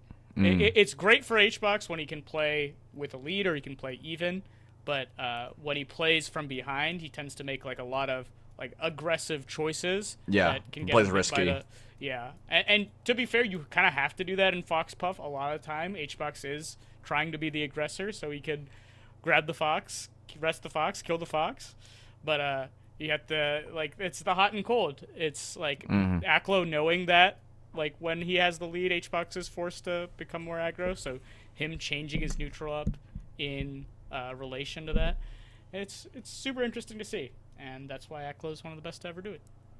Actually, yeah. I don't think we as a community have not gotten there yet to giving Aklo his absolute flowers, but the kid's a freak. Kid's a freak. He's a phenomenon. We need a Smash Hall of Fame, but the problem is people are like still actively playing. You know? Like no, I feel like Dreffen would be in there. Cody Schwab is making a case. I think every #1 player probably deserves a spot in our Hall of Fame, right? Yeah, that's true. I think it's cool. I think that's cool. That someone that at any point, because every single one of us in this community thought this about ourselves. I'm the best fucking gamer. I'm the best Smash player in the world. And this person was right. Oh my god, he's right. Okay, never mind. He's so right. And I mean, Cody's incredible at this matchup. The point where, I mean, you were a tip-off. You saw what he did to Jmook. It was pretty brutal. I thought Jmook was looking a little bit sluggish, but Cody just is disgusting. His combos on Sheik are really so consistent. Yeah, he always seems to he did. That was crazy. That's like a lot of foxes just wait to see it and then react to it. But Cody like does that same thing that Smash Poppy we were talking about that Smash Poppy did, was just like taking consistent damage from like a couple of hits and doing it over and over again. Cody feels like he's doing that, but each one of his hits is, instead of 2 or 3 pieces, they're like 5 and 6 pieces. You know what I mean? Yeah. His extensions are unreal. He'll always go for the up airs, the tilt extensions. It's like, oh, you thought this combo was over? No. It's not like chip damage, it's like stack damage. Yeah. Oh, that angle too, cheater. You're on Cody's crazy ride. Yeah, you really would hope to be let off. And it is a really hard. Like, he has counterplay for even the best good DI, the best Smash DI. He's flowcharted so much. And I mean, Plup, that was disgusting. Plup just gave up playing this matchup against Cody. Like, he's like, I'm gonna play the Fox down. He's just oppressive here. Okay, so he runs through. Yeah, falling up air gets the knock up. So we can laser land up tilt. That's disgusting. Ah. What the? We can thank Chef Rock for all the Sheiks can thank Chef Rock for Cody consistently doing following up air on the low percent Sheik to start the knockdown instead of just like Nair or something. Shout out Chef Rock because he's just so positive about everything, and he posted something to Twitter the other day, and I was like, I need to get a squat rack. He was like, I just bought a $200 squat rack, and I feel like the happiest big guy in the world or something. I'm like, damn. He's like, he's smart, he's good, he's about love, and he's about fitness. Yeah. Come on. He's just like a cool guy. Everyone wishes that you could be him, and you can't ever fault anyone for being on Chef Rock's side. I don't know. I think the closest thing we have to like a saintly presence. Yeah. I feel like he's like Cardano level, where anybody who talks about him is like, that guy's the GOAT. Yeah, it's true. It's true. You know, people have said that about you. I'm joking. Sorry. I shouldn't have done that. Oh my god. I shouldn't have done that. I should have done. I saw the look in your eyes. And I was like, oh no, gotta cut it off. I'm sorry, Santa is not real. Oh, I like that down tilt from Drein. Oh, but Cody just rips that up smash, dude. He can be so brave. Love it. Love it. One of the first Sheiks I feel like I saw doing that. Ooh. That back air from Cody. Oh my god. You can just react to everything, huh? Or was that a read? I don't even know. I think it is a little bit absurd, his reactions also. Because he has like such refined reaction points. It just looks all seamless. It doesn't look like he's making any decisions. He is doing the right reaction to that stimuli. Something that Armada pointed out, where I thought it was Cody reacting, like in Winners Finals versus Mango at Tipped Off, Cody would just go for up smashes that were straight reads. And I'm like, if those are reads, those are insane up smashes to go for. And Cody keeps going for them, and they keep working. And what did Armada say? I think. No. oh, you mean Armada noted that his up smashes were crazy reads? Yeah, his up smashes were reads. Yeah. Dude, Drein showed me how to do that. Not just by watching Drein, is wait out the invincibility to get the fair stage spike. It's a killer. I feel like Drein, one of the best recoverers as Sheik. Yes, I mean with the wall jumps. The wall jumps, the Zelda, the late delayed fair. Yeah, it is the it's like utilizing all of the bits. Ooh, I love that. What a. But that forward air though really like is impactful even if you don't hit it. Okay. Yeah. Nice from Cody. It's impactful even if you don't hit it because it makes the opponent significantly more scared of you and edge guarding you. Yeah, just like that. See, a bad Sheik, aka me and Eric, would go for the early fair and get shined by Cody. But a good Sheik like waits Griffin waits it out, goes for delayed fair, which you can still do. You can still get your fair in. For all those double jump fair Sheiks at home. Yes, just wait. Just wait. Just Keep on drift mining. Out. yeah. Actually, yeah, delayed gratification. But I mean, just the threat of it makes it such that the ledge is just a little bit more open to you. Ooh, look at that. Drein is getting all of the percent off, but he doesn't go for the fair. Ooh, he actually goes for the up smash tipper there too. I was expecting Ferris to set up for the edge guard just because, oh, I love that forward air from Cody. No way. Oh, Drein went for something crazy there. Neither of them react, but Cody says that's okay. I'll just do jab up smash, but it was a bunch of stuff in between that we won't count. Yeah, and that had to have been a read because there's no way you could react to Drein dropping shield there. Yeah. It's like people forget because Cody's number 1, but he's actually like one of the most aggressive players we have. Yeah, actually, like he used to be the hold forward like guy, you know. Oh, that wall jump that we were talking about almost catches Cody, and it's just to say to Cody, it's not free over here. Like you should be afraid. I can reversal you. Oh, that was a crazy air dodge. I don't think it was right because not right, but like Cody obviously reacted to it and he stayed on stage. But that was like max distance air dodge. It felt like. Yeah, and then Cody getting the same read again by just waiting on stage. Drein panicking. Oh, Drein down air. He hits that down air, but then the follow up afterwards. The platform rises above to save Cody from that dynasty. Oh, I was expecting Drein to do a runoff fair, but actually just goes for the down smash, and Cody gets back for it. This is huge damage. Okay, just. Did you see? Did you see the timing on that Sammy stall? He like waited. He did nothing on the ledge, and then did a Sammy stall. So it like faked Cody out. Yeah, it almost. Worked. Oh! Sell the down air. Stiletto. Oh my God, roll. That's me. I do that. Okay. Okay. Wait, Drein can hit these. Oh, ADT it looked like. Yeah. Analog to digital conversion mess up, it looked like, where he accidentally shielded when he pressed grab. I hate when that happens. Wow, the needle actually catches Cody off for just a second, and then Drein finds the opening from it? That's pretty cool. Oh my God. Just overshooting a bear, catching the Sheik short hop. That's incredible, actually. Try to do it again. And Sheik should be dead. No. Cody could grab ledge there. Goes for the more aggressive edge guard. For the fans, we're looking at a Nouns winners finals, folks. Was that 3-0? That was 3-0. Oh my God. Drein, I thought, put up a good fight on both those fountain games.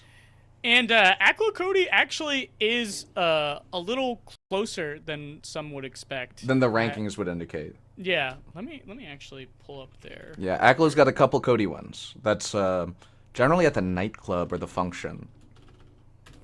Yeah, I remember Aklo was saying for a while that he had Cody's number because when Cody would come to these locals, which he wouldn't come to as often, I think, as Aklo, Aklo could beat him. So yeah, Aklo versus Cody Schwab. Now both of these guys 4-9, but they played at Santa Paws last time, and Cody must have won that. Cody won at Santa Paws, yeah. Yeah. Just a couple updates on the rest of bracket. Marxist Athena takes it game 5 over Gatsu. Gatsu falls to Marxist Athena, who then goes on to we're gonna have Dawson and Marxist Athena in that lower half of losers. Which means we'll be watching the other side of losers. Don't Test Me is up 2-0 on Chiari right now. Mm-hmm. And winner of J2 TPN will play Equilateral. You know TPN? Yeah, I love Link. This is a Pikachu Link matchup. This is dude, awesome. What is happening in this community? We're just learning that it's not all about these weird top tiers like Sheik and Fox. It's all about the the Pikachu versus Link. It's all about punish and crouch cancel? But we got Roy versus Jigglypuff. And that's a pretty interesting matchup that we saw in the last block. And I think Don't Test Me should be able to 3-0 pretty solidly. And then we're seeing on the west side of bracket, Smash Poppy and Eddy Mexico are facing off in losers semis as we approach our top 4 for Matcha Cup in the West Coast. Who'd you got for that? I feel like I have Smash, but well, he's also up 1-0. Oh, for Eddy Mexico? I didn't see that either. I feel like Smash Poppy is like good against mid tiers. Smash Puppy is funny, like Zasa. Yeah. That's a tag. That's a tag that somebody should make. We got winners finals. Oh wait, we're gonna watch this? Let's go. Yeah. Let's get it. This Wow. is gonna be really high octane. Yes, these two. So the breakdown of Texas is generally that it's a lot of floaties and a lot of people who I'd say Bobby Big Balls would consider these people more patient. He would call them lame. Say what he would say. Yeah. And then also there's Salt, Bobby Big Balls, and SFOP. SFOP, who are 3 of the fastest, most cracked players of all time. Yes. Doing stuff that you couldn't even comprehend, man. They're hitting linkers and connectors that were only theorized. Yeah, look at that flow. Look at that chart. Look at that flow. Look at that flow chart. Yeah. And I love to watch the matchup between two players who play a lot and are familiar with each other. I agree. Because the neutral interactions get so funny. You can see that every little thing is pregnant with meaning.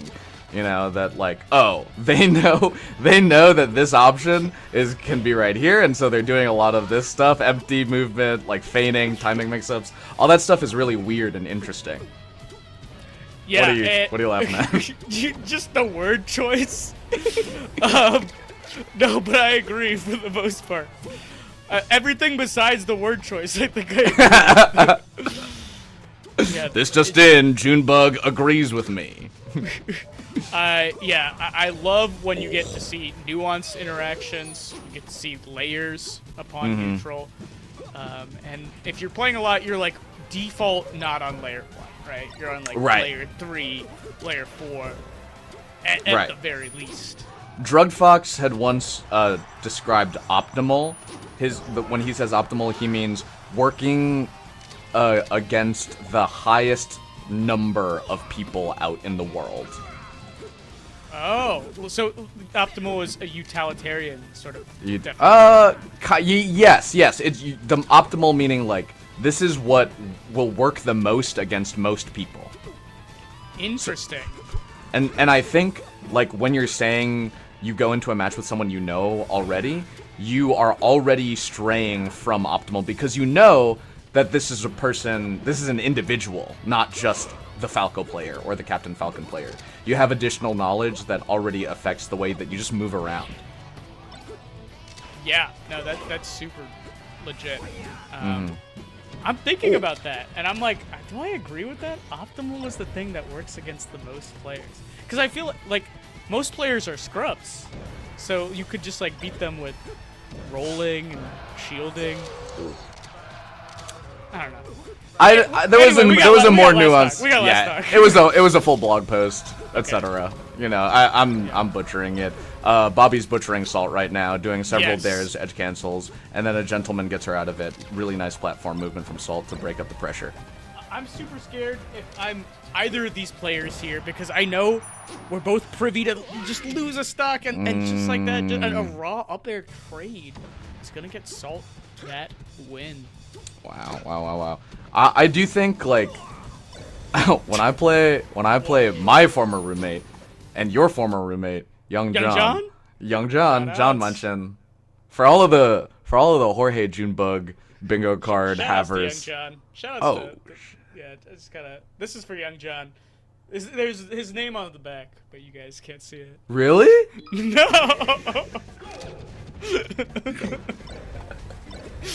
I thought like maybe in Ishvalin or something, like there was a money match gone awry. I don't know. I'm really gullible today. It feels like. Yeah. Who said I'm like Dreffin? Yeah, you're irreplaceable to the community. Really? No.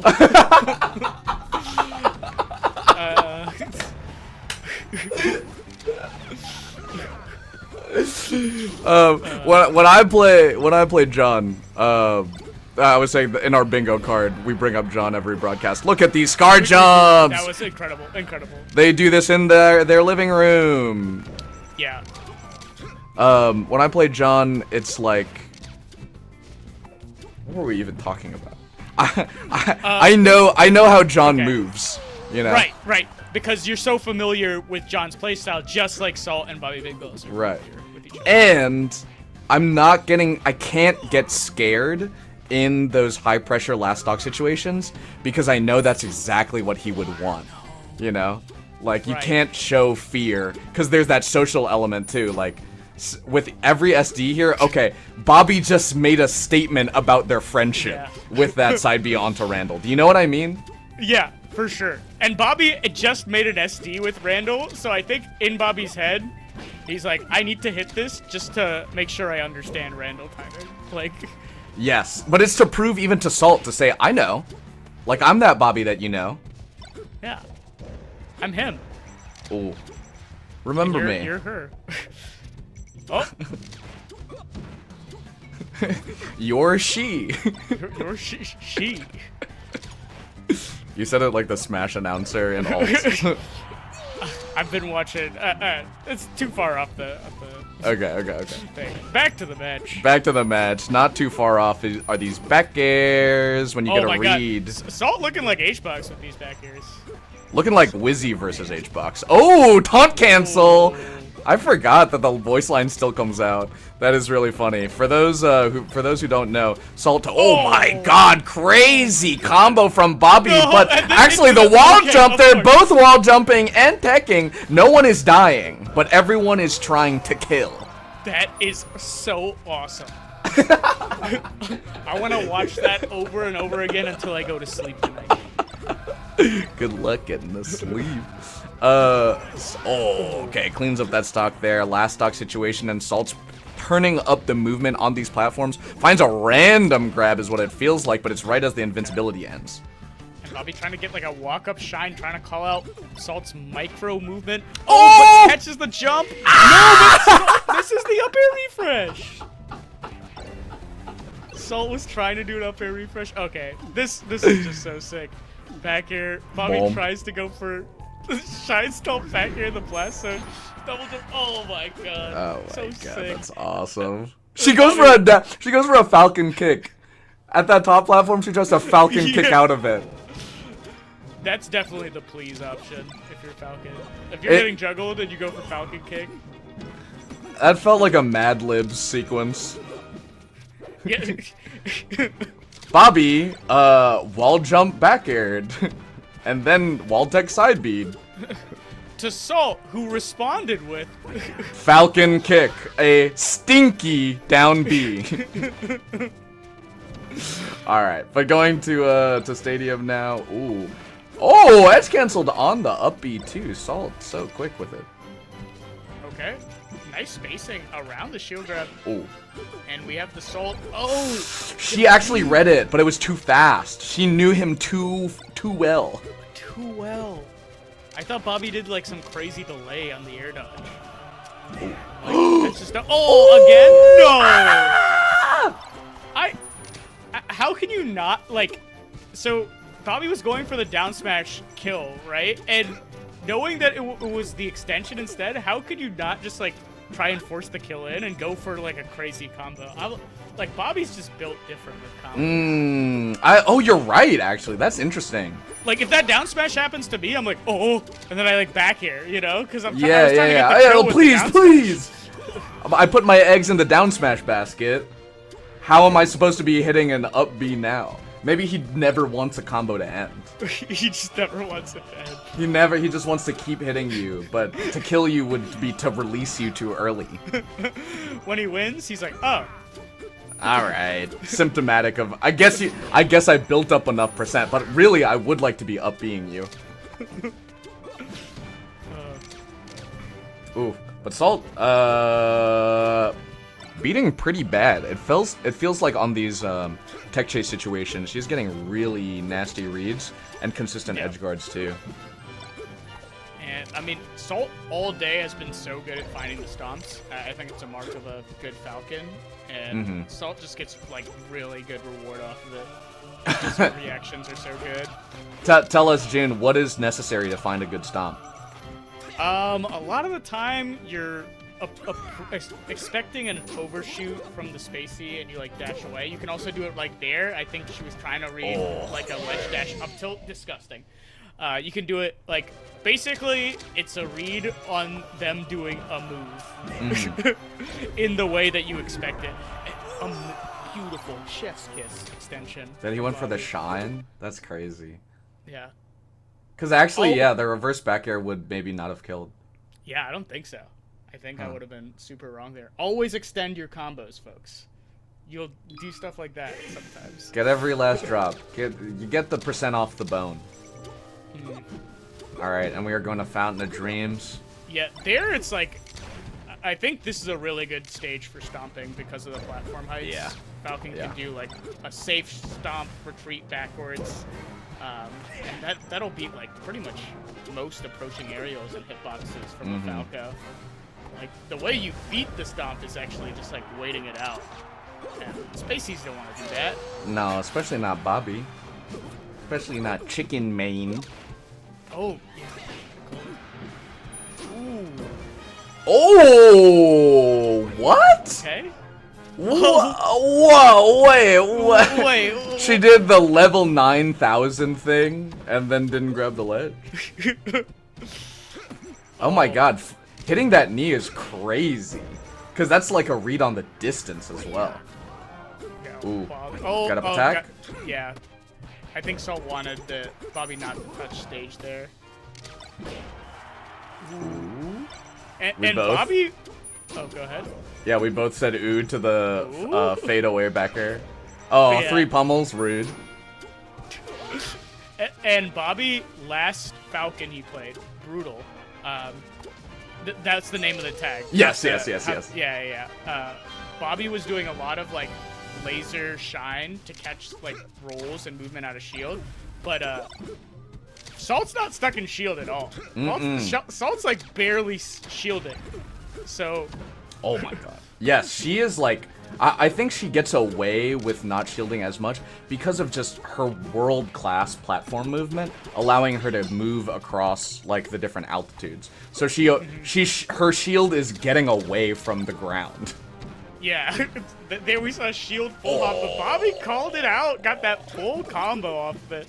I love that reverse back air too. That is just like one of those classic ones where you're like, oh, nice, you know. Yeah, and that was like a good adaptation too, because Bobby got stomped for up tilting, and this time Bobby did like a ledge dash shield and just got to do it out of shield punch. Okay, loves that combo almost as much as he loves water. And I like water. We need it. Yeah, that's what I like about it. I hate how it's not filled with high fructose corn syrup. I have to go outsource that. Do you know what water needs more of? Whatever's in Coke Zero. Yeah. Oh my god, look at the F smash there. Going so that looks like plausibly it could have been from 2004, but the fact that it was in 2024 makes it more big brain.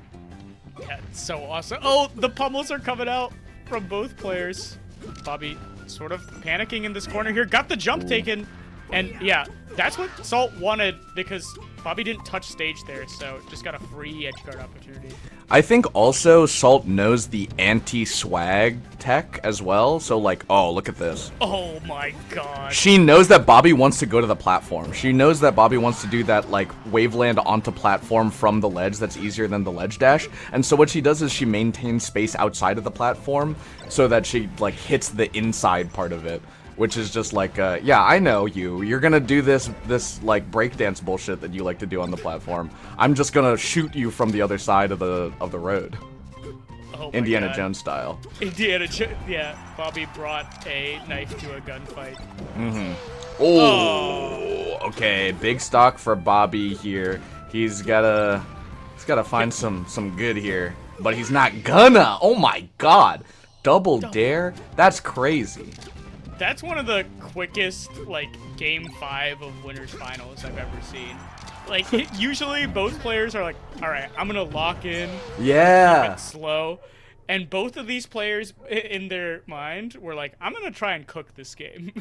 And that's all we saw. We saw, under 3 minute game 5 of winners finals. I think it was even under 2 minutes. Under 2. I think so. Yeah. And Nouns Salt is going to be moving on to Grand Finals. Yes. But Bobby, no stranger to the losers bracket. He powers up. His first big tournament win, I'll say it. His first big tournament win was at my house tournament, Jorge's house tournament, a.k.a. Whorehouse 3. I lost that tournament. But you didn't lose Grand Finals. Corey lost Grand Finals. That's true. Really in an upsetting way. Bobby gets upset in round 1 pools to Faris. And then he goes down. The way we did it was first seed goes into winners, second seed goes into losers, third seed goes into a separate pool of all the other third seeds into a murder gauntlet pool. Oh, so he won he was the freak that made it out of the blood dome. Yes. He was the one child that survived just the murder forest. And then he came out, climbed out, got to the Golden Palace where Corey was waiting. Like, boy, I hope I don't have to fight a Falco today. It's like the Emperor in Dune 2, like Christopher Walken being like, oh, I hope I don't have to fight this Muad'Dib. And then Bobby Big Balls is like covered in blood and feathers. Like, fight me! Yeah, Bobby Big Balls, I think won like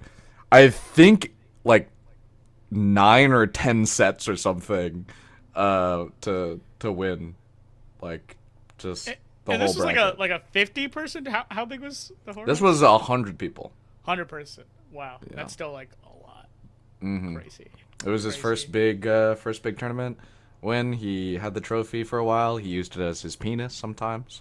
He showed his mom all the first big like payout of because I paid out in cash too. I had the cash. Oh, cash. Yeah, right there. So that is to say that if Bobby wins this, it's because of me. It's because of you. I mean, you're so important to the health of the scene. Really? No. No, but you are. You are. Thank you. We got more matches coming up. We have both East Coast and West Coast matches coming up. So, I mean, we do have the Cody.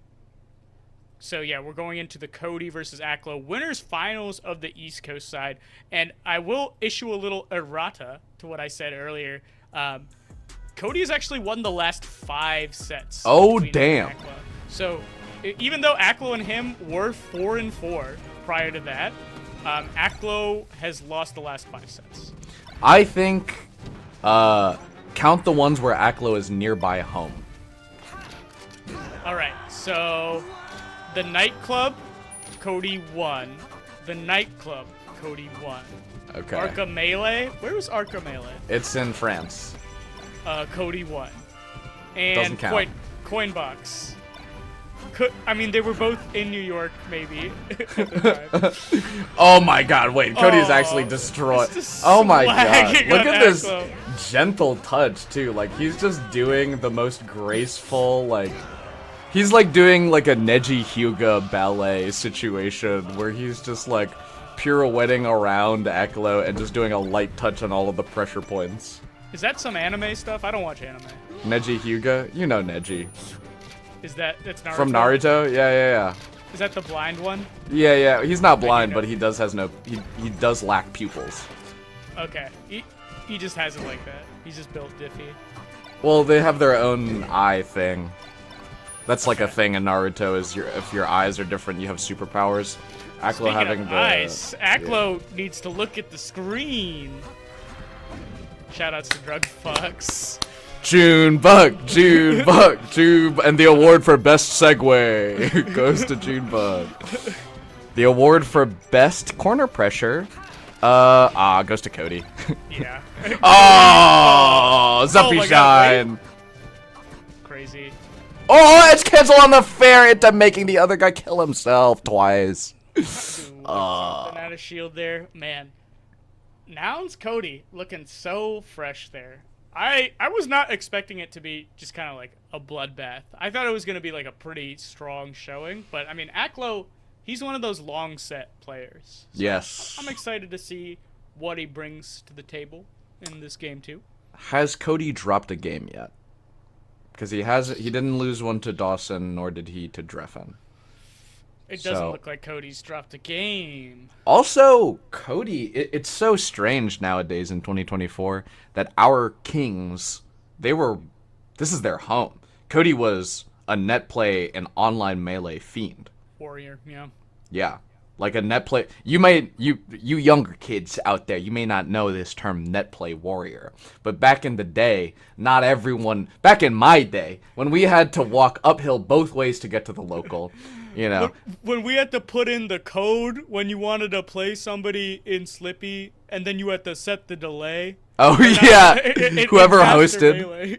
And then whoever hosted would have to be like, you guys think 4 milliseconds is good? Yeah. And everyone's like, divided by 16 and round up. And like, that doesn't mean anything to me. Okay. What we're trying to say is that back in the day, not everyone played Melee online. It was not as accessible nor popular until it was revolutionized in June of 2020. Shoutouts to Busy. Shoutouts. Hall of Famer for sure. Yeah, he's going on the list. For sure. He's there. He's already there. Parentheses good. the good.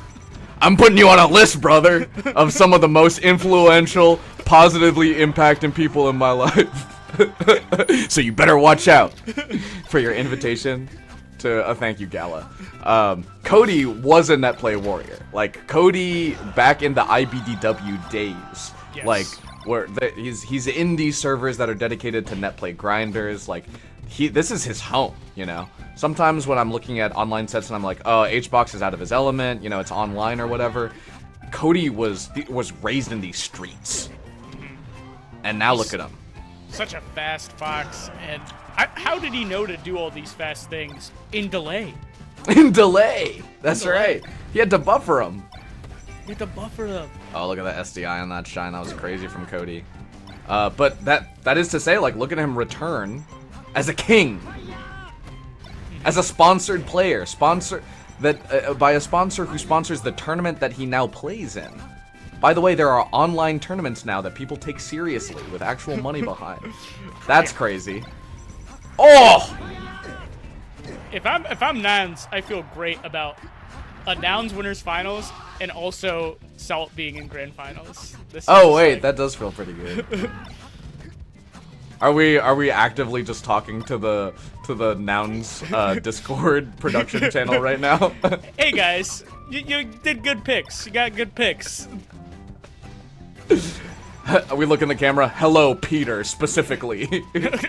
Except for Otto. I mean, I saw Otto get bodied earlier in bracket. Sorry, Otto. Otto couldn't join us in grands. Ouch. Oh, you're saying that, you know, it would be perfect if in the West Coast that the winners finals was Salt Otto. Salt Nouns Otto. Oh my god. In a Ganon Falcon debacle.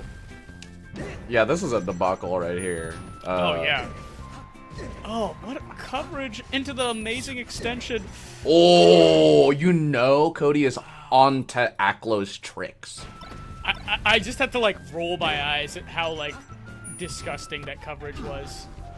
Up air, cover tech in place, up air again. Okay, check tried this to out. cover. Yeah, and then he was in center stage to cover like pretty much everything except maybe shorty shorten. And Aklo went for mid shorten. I think Cody is one of the few people in the world who is ready for all of those Aklo shortens, because Aklo, that's the extra special Aklo sauce flavor on top of the playstyle. Oh my god, the counterplay! That STI was not human. That's the Aklo SDI, or as I like to call it, ASDI. ASDI. Isn't that what he called the tech? That's actually what I named it, and he vibed with it. But yeah, what we're talking about, when you're getting up aired by Fox on a platform, you SDI like onto the platform so that you're actionable. Aklo does it so that he slides it off of the platform and gets a back air to kill Cody, which is crazy because Cody hits an up air on Aklo and then he died for it. God. Not so human. Good at this game. And he's down 2-0, which means Cody's even better. I know. Statistically and provably. Oh my god, did you see that side B? That looked like, how did he know? That was max horizontal distance and like max vertical distance. It looked like his side B was different than all the other side Bs. That was needle moment. Oh yes, yes. Pinpoint. You mean threading the needle? Yeah, threading the needle Oh. like a pin. I think I mixed two analogies there.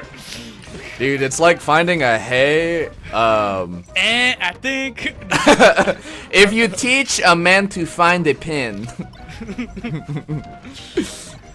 Oh, dude, did you see how fast Aklo was on that tech chase? He saw Cody was DIing to the left, so Aklo walks to the left and crouches for like literally 10 frames when he sees Cody is teching, and then sees the tech animation to the left, and then immediately dashes out of crouch. Like literally, he's crouching for just a fraction of a second for the potential get up attack. Oh, gross.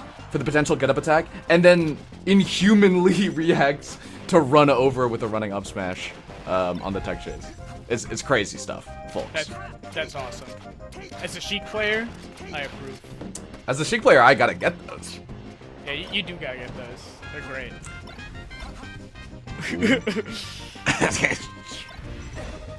Oh my god. Wave shine down tilt.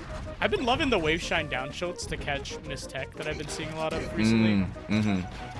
Because it just goes so dang far. Wow, Aklo reads the mid shorten on that too.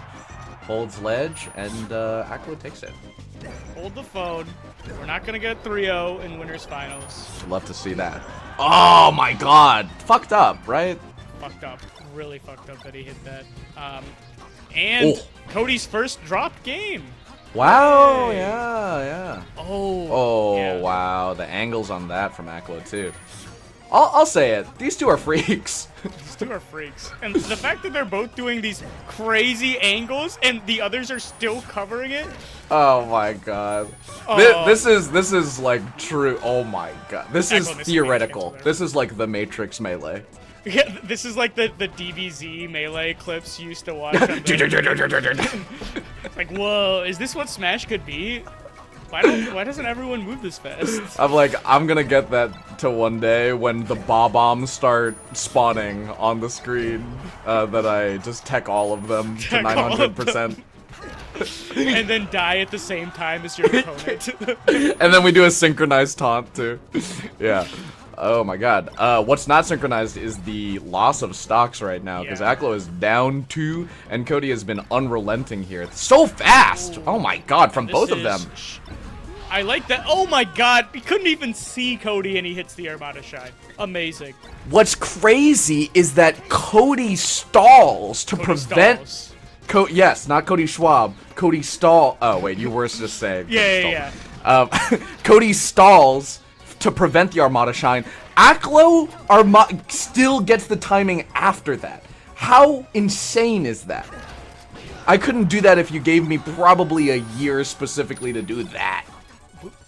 We've seen the meta develop so much in the past few years. I mean, the Armada Shine was so strong for, like, I want to say 5+ years, and now people are shine stalling, people are fast falling after their shines, and people are hitting the shine spike when you can't even see Fox. Dude, this is a great time also for Yomi Layer 1 to now just go. Yeah, nobody's allowed to play Layer 1 anymore. Ooh. You can, but you'll have to get lucky. You have to get lucky. And yeah. people will call you cringe. And Aklo is not taking that chance right now. I think he's doing that, like, maintain stage situation where when he's in the corner, he is holding to make a move. Oh, huge for Aklo here. Yeah. All right. If Aklo wants to stay in winners finals, yeah. Yeah, a lot. I mean, huge comeback here for Aklo. He was down 4 stocks to 2 at the beginning. Look at how Aklo... Oh, wait. Big punish, potentially. Just straight. Oh, he lands and immediately rolls. Cody gets the grab. He goes for a back throw mix-up, but it doesn't work out. Aklo hits the DI. Ah! Ah! He actually tries to shine spike that. What? Oh my god. Wait, Aklo read the angle too. Aklo did call out the angle to ledge. I guess he was just like... Wait, check this out. Boom. Yeah, he hit the fastball, and then Aklo still hits the shine. That's crazy stuff. I can't believe it. That Why is are people crazy, so good? crazy stuff. Is this what you wanted to see from Matcha Cup, June 25th, 2024? East Coast and West Coast edition? I've always been saying this is exactly what I have been wanting out of Matcha Cup, June 25, 2024. East Coast, West Coast edition.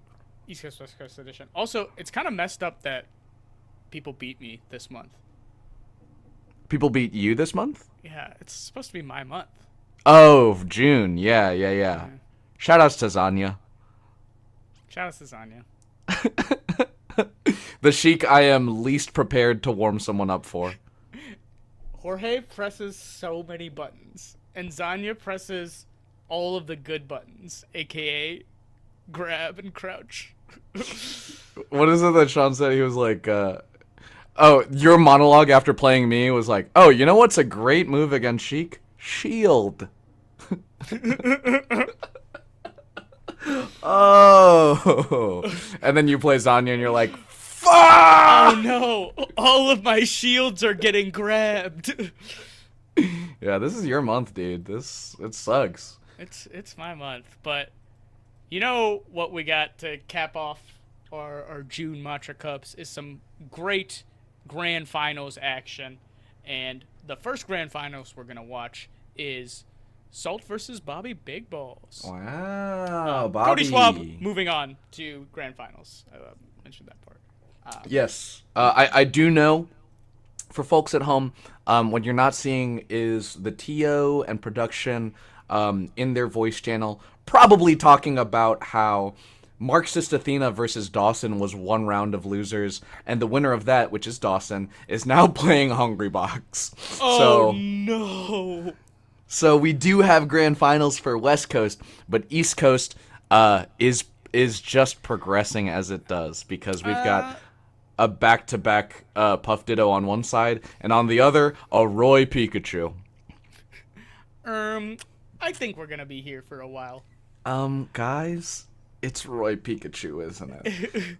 Yeah, East Coast, we got some cleaning up to do, because I look at that West Coast bracket, and it's Falcons and Falcos and Foxes. On the East Coast, we let it almost... we let all of the mid-tiers fight each other, and the floaties fight each other, and then Cody and Aklo are just doing their thing in winners finals. The Foxes are dominant in the ecosystem, as it should be if you look at a Melee tier list. And then some shit is happening in losers. We don't want to... We don't really want to look into that too much. And then we have... Salt and Bobby Big Balls are just going crazy.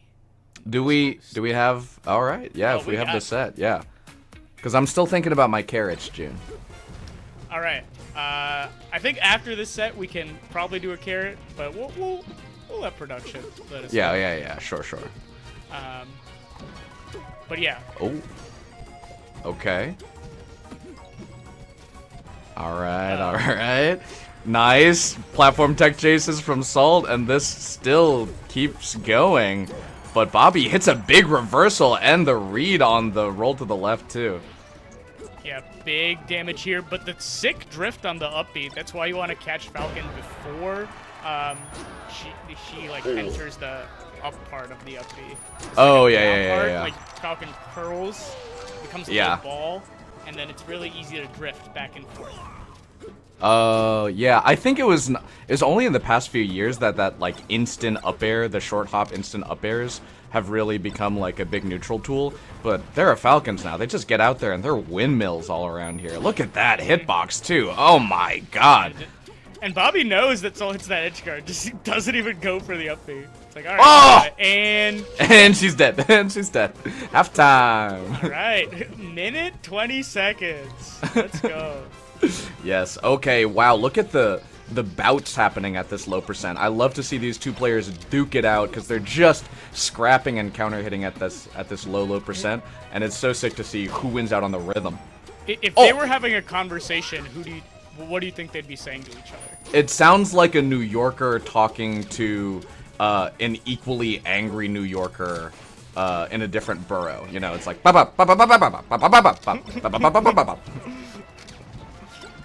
neither player wants to give the other one a chance to talk. Yeah. They're both talking over each other.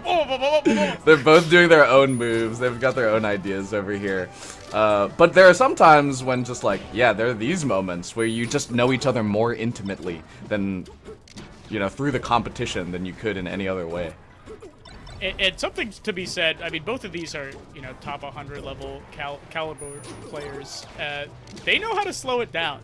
Like, this stock has been so slow compared to the first few.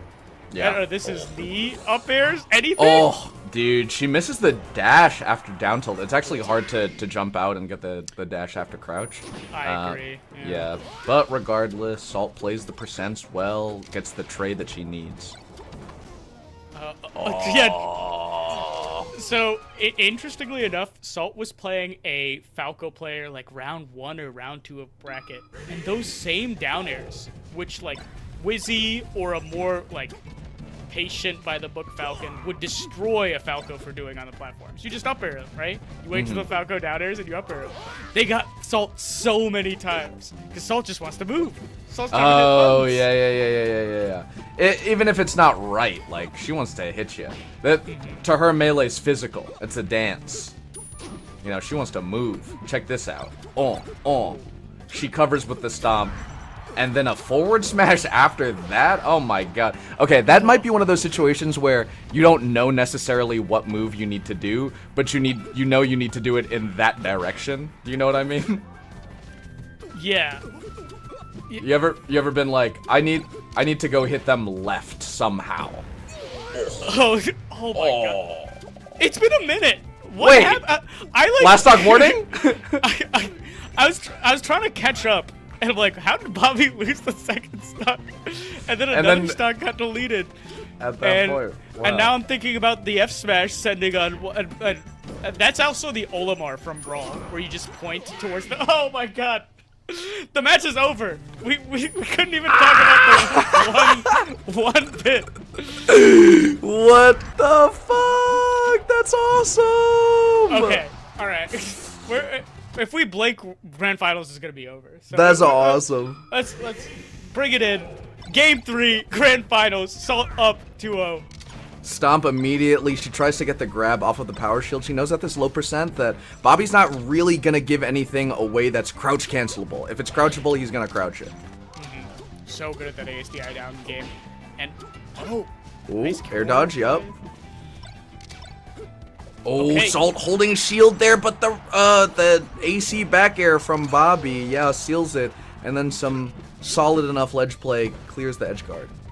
Oh! Shine. I was gonna say that Shine Laser is like a confident Bobby shield pressure. So like when I see that, I feel like he's playing well. But Salt, June, what you were saying, those dares on the platform, Salt is up airing through them. She's doing them just even faster now. And so these confirms are coming through really quickly, where before a minute has passed.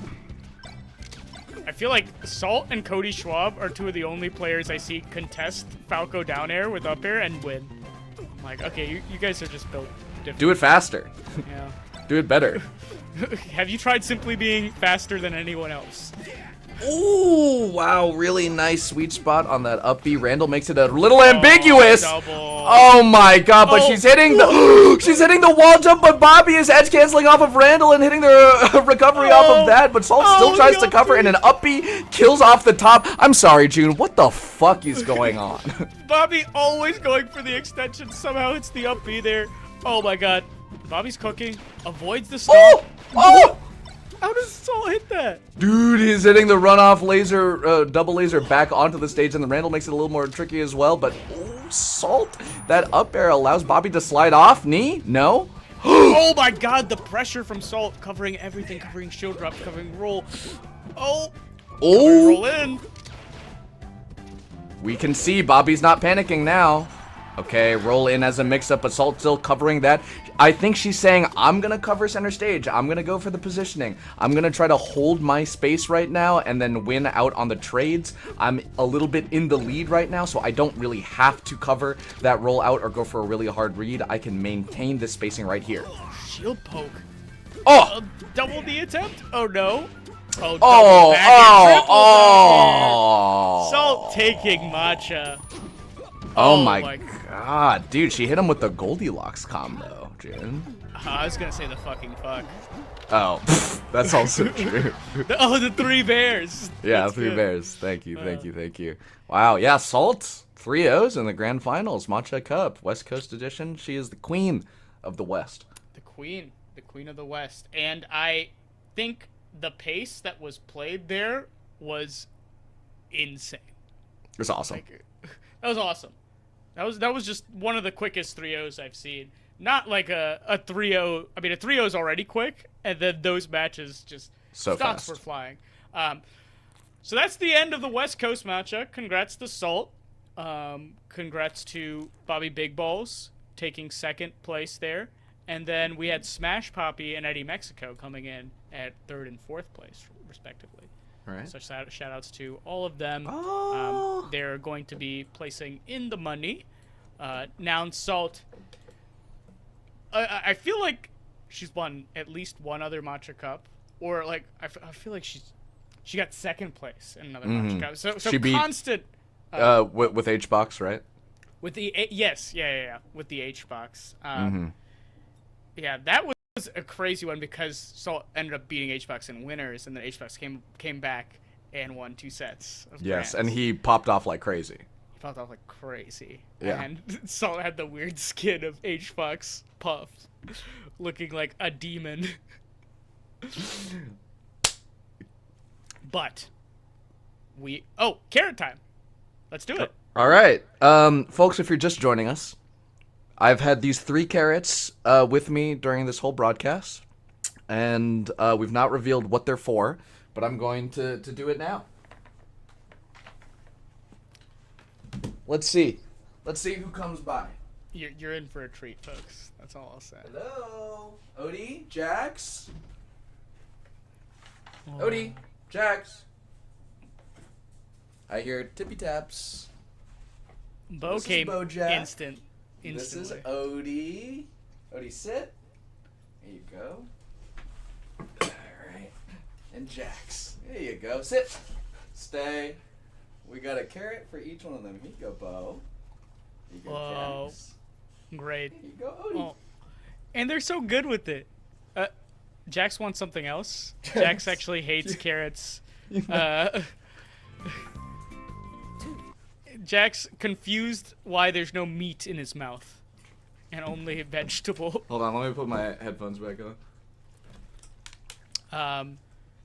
But here you have the dog snacking. There you go. Odie took it to his bed. Aw. Oh, that's a nice bed for Odie. They're all snacking in their own way. Okay, Jack's finally getting into it. You're commentating the carrots. Yeah, Odie seems to be with a solid lead here. Just the combined force of him being in his bed and also just like, I think he really likes that carrot. Jax, you can kind of tell he's not the biggest fan of that carrot. He's just feeling it out. He wants to, I think he wants like a beef jerky. Let's see. Can we get any view on Bo? Yeah, Bo is starting to get into it as well. He did finally have to settle down into getting that carrot position, whereas Odie just knows what's consistent. He goes where he's familiar, and he just starts at it. Whereas Jax wanted to feel it out as well. But yeah, this looks like an easy dub for Odie. I don't know. But we'll have to check in later while these guys snack. Thanks to everyone for tuning in. Those are my dogs.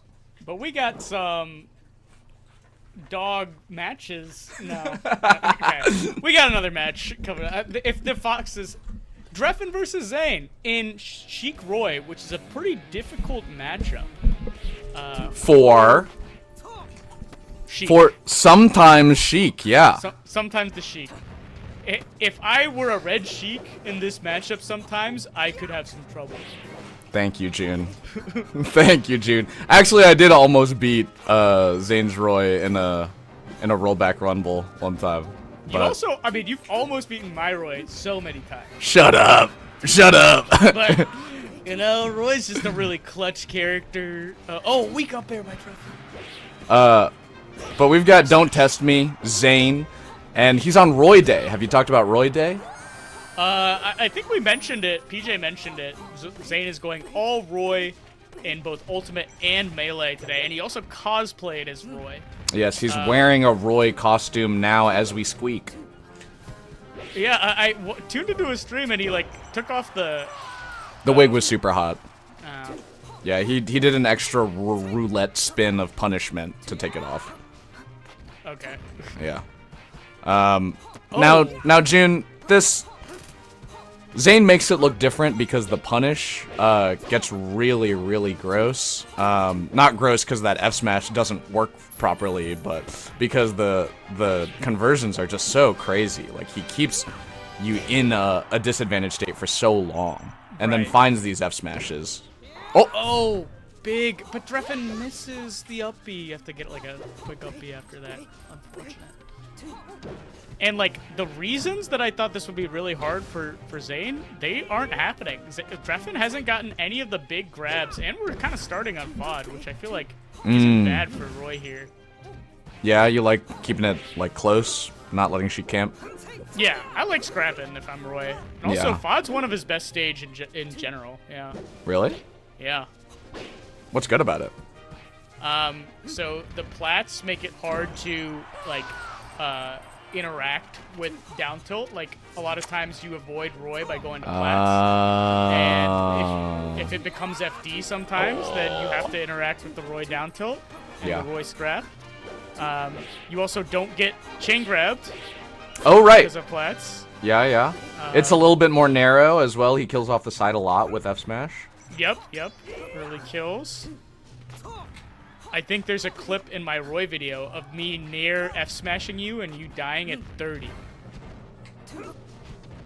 All right. So shoutouts to that. So back to the match. Back to the match. I just had to... I mean, that's the thing. It's nothing against you. It's more about... No. I mean, you want... happen to you? This is something that's... actually, I think watching Roy is a really good... it's a really good showcase on things that are prevalent with other characters, DI mix-ups. DI right. mix-ups. There is no place in Melee that I'm aware of that displays oh my god, he actually dies because of that? Oh my god. Drein. Don't sleep. Don't test him. Don't test him. In the Roy punish, you never see DI mix-ups more clearly. Where, very specifically, the Roy is looking for a point where you're trying to DI out of his combos to hit you with that F smash. Yes, that is a very good point. The F smash combo DI mix-up combo ender is just so prevalent if you're Roy. You're gonna be going for F smash, and most of the time you're hoping that they hold out. Yes. Or if you're Zain, you just get a bunch of weak hits. Yeah, which is fine. For those of you at home, this chain grab is super real. It sucks. For those of you at home, do not adjust your television sets. This chain grab is real. This is not a drill. Oh. Look at that. Look at that. I like to see it. Yeah, I mean... I like to see it. Drein's playing the matchup really well. Oh. How do you even hit this? It's so... this was happening in the Hbox set too, where Hbox would just be invincible on plats, and then eventually, because Zain is Zain, he would do some crazy read on Hbox's ground movement. But not really because, Hbox should have been there, more like Hbox did like a spot dodge or something, and then Zain would read it, or he'd do approaching aerial. So like you could get the chance, but like you get way less and you get fewer. Yeah. And there's no real reason to give you the chance. Yeah, you kind of, you know, when Hbox just goes in, you're like, oh, thank you. That's like a courtesy. Thanks, man. I like that. We get to play, you know? And this is chain grab. Oh, I guess it doesn't start that early. Could have been tech chase, potentially. Oof, oof. Another big reason why Sheik can be hard for Roy is because just like Sheik loves crouching. I mean, I know a lot of the we talk about it a lot now, like everybody does now too, but Sheiks have been using it in the neutral arsenal for so long, and crouching Roy's moves, it's especially at that low percent. Ooh, you can't do anything. Yeah. It's so hard, because, like, he swings into you, he weak hits, you could also, like, power shield it, you could crouch cancel it. It's just so messed up. Zain does play around those percents really well, though, and at this higher percent, he's looking for those combo starters, he's looking for things that'll catch you, that'll knock you into tumble, like the side B. That's the good thing, like, at this percent, you could get, like, weak hit into many hits, because Roy's weak hits will all start to combo now. They'll start to combo now. Yeah. Yeah, that fair combo's there at 180. Oh, is this an up throw?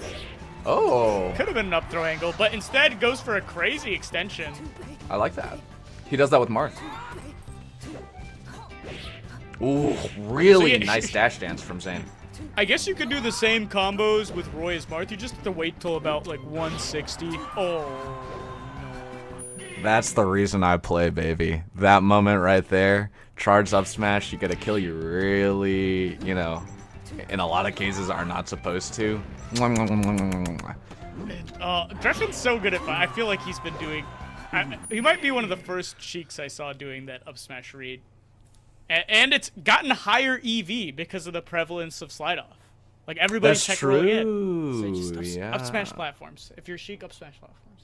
Specifically Yoshi's. And yeah, Yoshi's. Specifically Yoshi's, and then Stadium-ish. If they're bouncing. Oh. Yeah, you can't do it on just like them lying down. Gross. Ooh.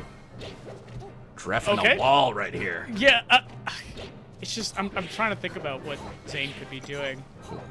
And it just looks super rough. It's just the crouch, the juggle. Ooh, nasty. I mean, and that was all off like reading Dreffin's disadvantage, taking his jump from him, hitting 2 up airs, and then an F smash, which is all just sort of reading what Dreffin is gonna do at disadvantage. Because Dreffin could air dodge, Dreffin could like potentially put out an aerial, and beat it before F smash comes out. So it's just like he's outplaying so much just to try and get. And he has to, yeah. Dreffin off stage, not even get a kill. And you saw a little bit of Dreffin's even old school knowledge there with Zelda as well. That's something I don't think Zain, even though Zain's playing Roy, I really don't think he likes playing against low and mid tiers. And Dreffin's one of the best Zeldas in the world, if not the. Is that's a real fact? That's so funny. He doesn't like it. Huh. Does anyone? Me? Playing against low tiers and mid tiers? Love it. Really? Yeah. Wow. But it's not even a win. It's like a neutral or lose. I love power. Okay. Zain using the power of self-determination to go and suicide into that bottom left. And this is a confident game 3, I think, taking him back to pod. Yeah, also you're seeing these jabs from Dreffin, like he's kind of playing cool, despite literally being down. Oh my god, he's cool, he's cool. He's just outplaying Zain so hard. Oh, nice. Oh, jumps out of there and lands with that down air too. That is crazy. What do you do here? Drein just holding shield, but Zain doing the most gentle up airs I've ever seen in my life. It looked like it was healing Drein. How weak those up airs were. He's looking for this finisher. Something that Lunchables will do a lot. I think he was one of the first Roys I saw doing this with Melee Roy. He'll do like a couple weak hits and then try to shark the landing with counter. Oh, cool. Weak up air, and because you can't like combo into anything that'll kill. Yeah. You just wait for them to land with an aerial and you counter it. That's really funny, actually. That would make me feel really stupid coming down with an aerial. It's awesome. It's so cool. But let me tell you, it's not happening more than once. No. You hit somebody with that once, and then they're camping you for the rest of the set. Yeah. Yeah. You think you can make a fool of me? You think this is a mockery? You are a Roy, sir. Drein, with a hard call out on Zain's movement outside of maintaining that corner pressure, doing a hard call out of Zain's jump outside of the corner, and we're probably positioned for a 3-0 from Drein unless Zain can find something crazy. Drein probably gonna move on to loser semis with this showing. Oh, yeah. Unless Zain can find something crazy. That would be crazy. Reads the double jump from ledge. Uh-oh. Yeah. I think Zain literally struggles more with the Zelda just because he doesn't like he's not used to the when he's thinking about Sheik, he knows what Sheik is representing, how Sheik would like to move against Zelda. He's like, how do I kill her? Yeah, what is this character? How do I not get embarrassed? And Zain loses in an embarrassing 3-0. Sorry. No, it was a great showing from the competitor. A great showing For Don't Test Me. Beating Jchu, beating the Cody Schwab Slayer 3-2. That's interesting. And Hungrybox beating Dawson. So we're going to have Drein versus Hungrybox instead of a rematch of Hungrybox versus Don't Test Me. And the winner of that is going to play Aklo. That's right. I believe we're going to be seeing that next as well, because that's loser semis. Yeah, we are hot on the trails of the final sets of this bracket. Yeah, you can see the final bits of it here. Grand Finals, Cody is up in that winner side of Grand Finals, and down below, Drein proceeds to loser semis. The point when you now have individual rankings instead of sharing your placing with someone else. One of these two between Drein and Hungrybox, yeah, at loser semis will fall at 4th.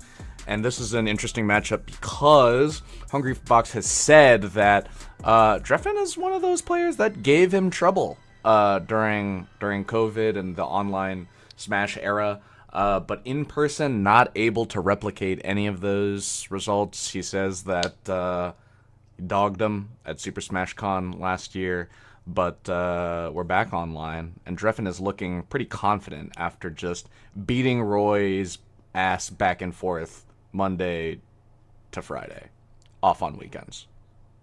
Off on weekends. I mean, take a break. Drein 3-0'd Don't Test Me, and Hbox did get 4-stocked one by game Don't Test Me. Don't Test Me. Can you tell people about Inui logic? Inui logic? Oh yeah, Inui is a character in the Smash community, and he used to popularize this logic where if A player beat B player, like A the letter, not like a player. Player A. Player A, Player A beat player B, and player B, Player B beats player C. Then So that means player A would beat player C. Yes. The master, the original pure transitive property on all of these results. But that doesn't account for anything. Mainly like matchup or player or event. It's just a thing. But that doesn't account for anything. It's like, Yes. oh, he probably player A could beat player C. Now, a play on that, I think that sowed the seeds for us as a community for the Armada score. Yeah, the 6 degrees from Armada, the 6 degrees from Kevin Bacon equivalent. In Melee, that's right. And if you don't know, an Armada score is how many sets you would have to get from someone you beat to someone who beat Armada. And for MDVA, a lot of it is through Moss, a Samus who beat Zain. Yes. At a Unity, I think in 2018 or 2019. Because Zain beats Leffen beats Armada. Right. Oh, Yeah. and Hungrybox rested Dreffen in the first Hungrybox. 9 seconds of that game. I'm willing to bet it was an up tilt. Yeah, that tracks. Do you want to know what my Armada score is? Is it 3? That's my goat, but my Armada score is technically 0. No. Yeah. What? PM? Yeah. Okay, different. You beat Uh, Armada? Oh, Dreffen does it again! You gotta respect it, folks. You don't gotta get unlimited respect it. invisibility on the ledge, and Dreffen is going to test you. It also, in Melee, I think it could be 1, because I beat the Doug. Oh. And the Doug No, beat- I don't think the Doug... The Doug would have an extra 1. Oh, so it'd be 2. Yeah. Okay. I'll have to check on that, but... Shoutouts to the Doug. Was at Tipped Off, a great event run by Ohan And Nouns. and Nouns and the Tipped Off staff. Yeah. Shoutouts to Georgia Melee. Shoutouts to Georgia Melee. Ooh. Seeing the Doug get tipped off was like going into a time capsule from me in college. He was headed out right as I was getting in, so I met him for the first time at Ohan's birthday, and then he was like, yeah, I was just in the area, so I showed up to Ohan's birthday. Ooh. And the rest is history. Oh, sick transition. Thanks. Tried to cover ledge, but this is the thing about Jigglypuff. Mm-hmm. She can just sit there. Puff makes Sheik the Roy of Sheik Roy. Yeah. You think that's bad? Puff makes Sheik look like Roy in Sheik Roy. Oh, that was a call out on Drift. Yeah. So what we're talking about is sort of the fact that Puff has these really advantageous neutral dynamics where she's crouching and there's not much that she can do very safely or consistently. Yeah, it has us asking the same questions that we were asking you. The Don't Test Me says what does Sheik do? Oh man, yeah, what does I Sheik guess do she gets there? arrested, huh? Yeah, he just can't recover against the, and I mean it is that bad sometimes. The edge guard in this matchup is so brutal. I mean, great snag of ledge from Hbox, but one of the most exploitable restable recoveries on the Sheik. You have to poof either to stage or ledge. If Hungrybox is on ledge, you can just do a get up and cover stage. Yeah, so Crazy. just the rest opportunities abound, not just on the at the edge, but also just in neutral, getting up tilted, going for a grab, or going for an unsafe move, a down smash on the shield, landing on a platform. An F tilt on crouch, a down tilt on crouch, a first hit of up tilt on shield or crouch. Down smash on hit even. Down smash on hit, yeah, you get the first hit and then Hbox rests you. On whiff, rest doesn't even get we have 2 Sheiks on commentary. and the punish. Let me don't get me started on the punish. There's the down smash right there. And what does Dreffen get? Oh, great, 22%. Awesome. Yeah, on hit, down smash getting rested. But all right, let's give it to the Puff players. What does Sheik have in this matchup? We have been seeing I think Plup sowed the seeds of it back in 2017. That was really good by Dreffen. I would love to see that back. Oh my god. Not just the up air, but what led to it in that corner there. But Plup sowed the seeds for jab. Jab in 2017. Well, it's interesting because the jab is what led to the up air there, but yeah. Oh, really? Yeah. Oh, okay, Dreffen cool. did roll into jab into up air. Oh. But Jmook does it now a lot, running jab.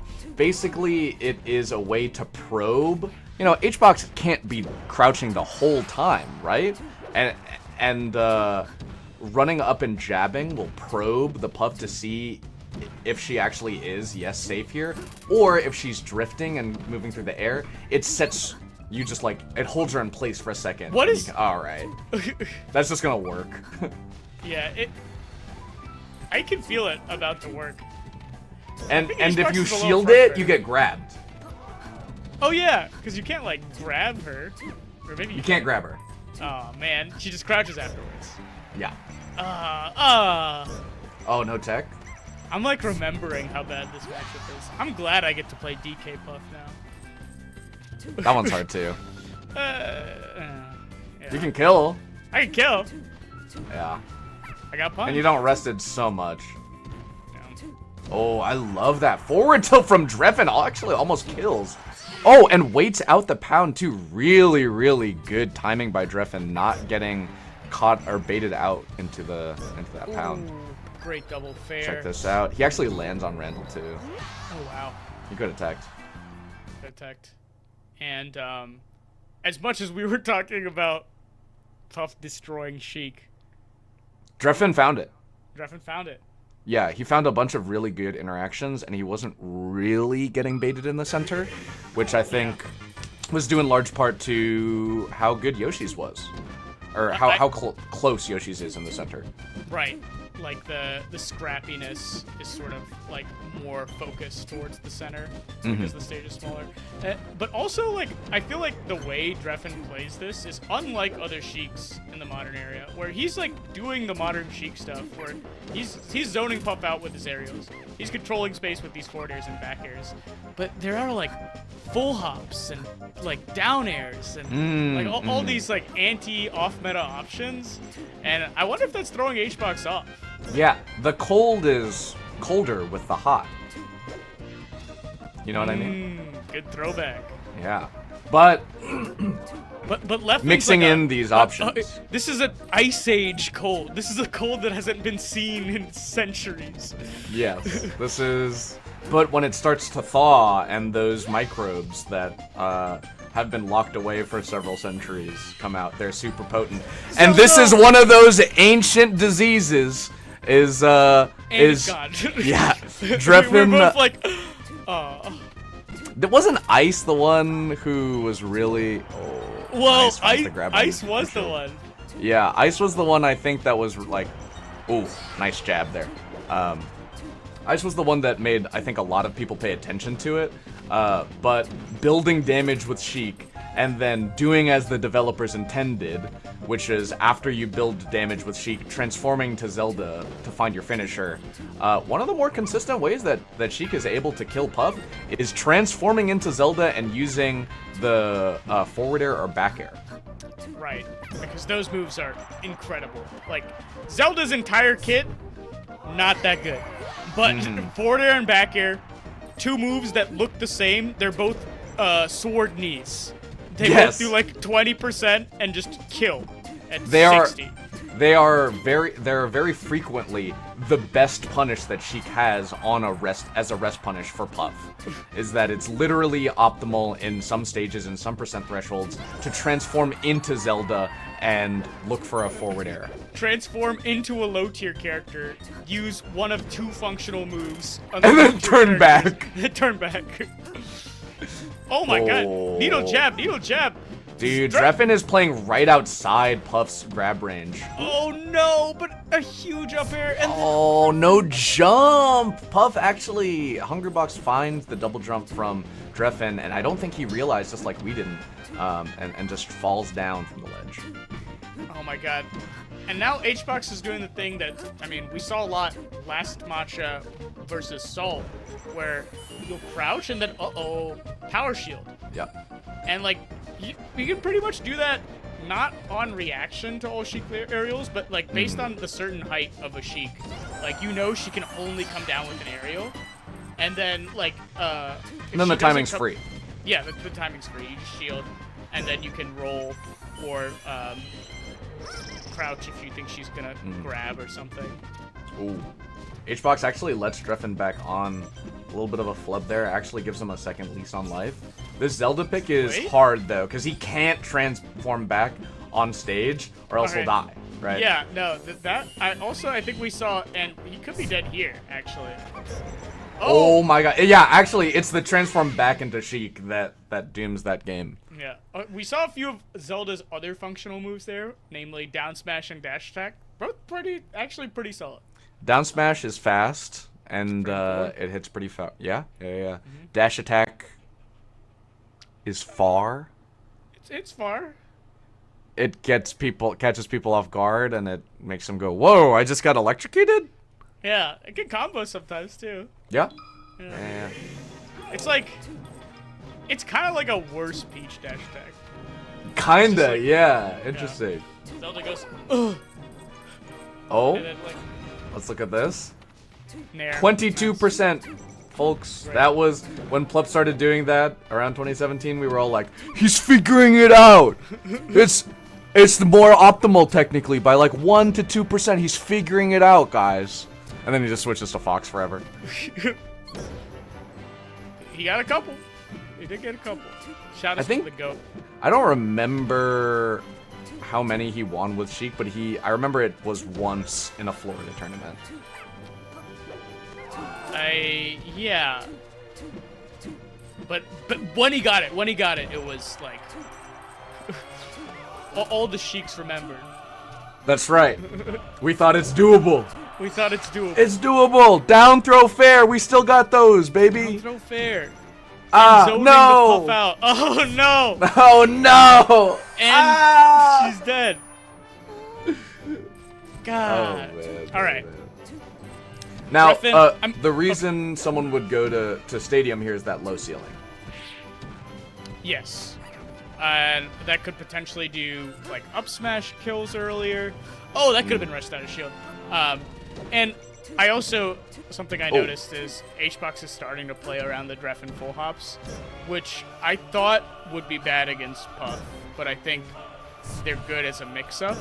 Yeah. Because she just doesn't have, like, the drift of a Fox or a Falcon. Like, once she commits to the full hop, she's up there, and she's up there against Puff. Mm-hmm. It's a scary situation. You really are just kind of like a sitting duck if Puff comes at you from anywhere horizontally. Mm-hmm. And now this is the exact opposite, where horizontally and a little bit diagonally is gonna spell death for Hungrybox. Oh my god. But Hungrybox still gets to play out, like, wait for fair, wait for back air, into back air his own. I mean, it's tough here, because... He's like, all right, fine. You're not gonna give it to me. Wow, really nice confirm by Drein there. And she can still kill Puff. Just a better character overall than Princess Zelda. Yeah, especially when Hbox is playing around it. You know, it's hard. Oh, if only she could create furniture in this game. You're talking about Steve? I'm talking about the Nintendo Direct with the new Zelda games. Oh, okay. You get to play as Zelda. Yeah, I heard about it. So you're saying that they should patch in that ability specifically? Yeah, furniture specifically. Yeah. I think that would help, you know. Jigglypuff rests on some of the furniture, and then we could get a proper punish. Instead of having to turn into Zelda and looking for a forward air. Okay, it's not dignified. Oh! Yeah. Hbox just knows too well. It's just too predictable. Like, you feel dirty. You feel that it's like, please, just give me this. All I want is this, and everyone knows. It's like, all right, I guess I just won't get hit by that. Come on. Yeah, I like that he's still testing it. That's actually the second time. You go. No, you were just gonna say exactly what I was gonna say.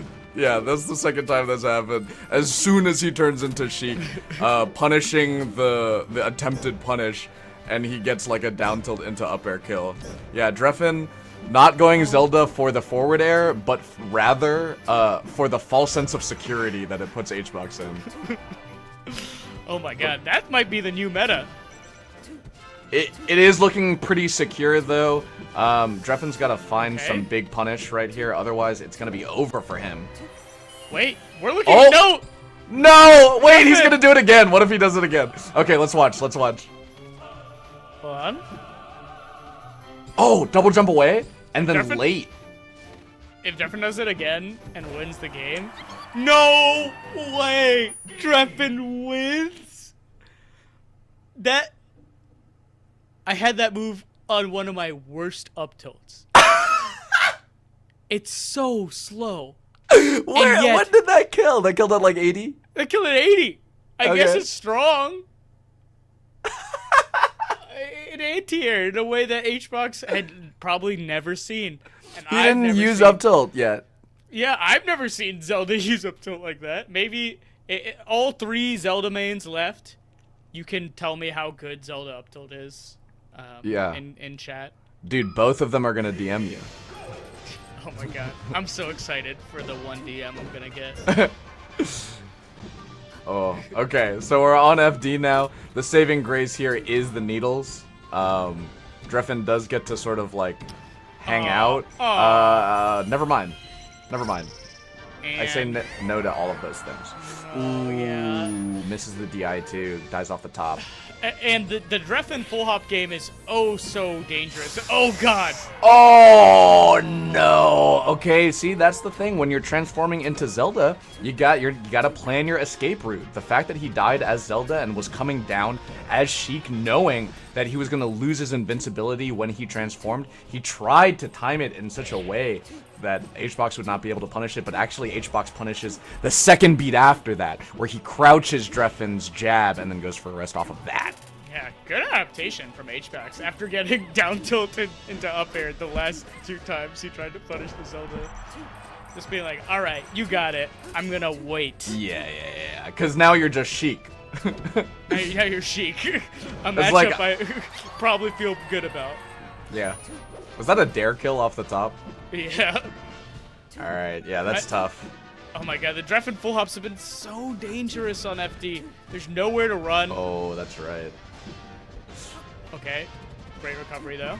Nice light shield. Ooh. Oh, let's see what he can get. Just takes the 40.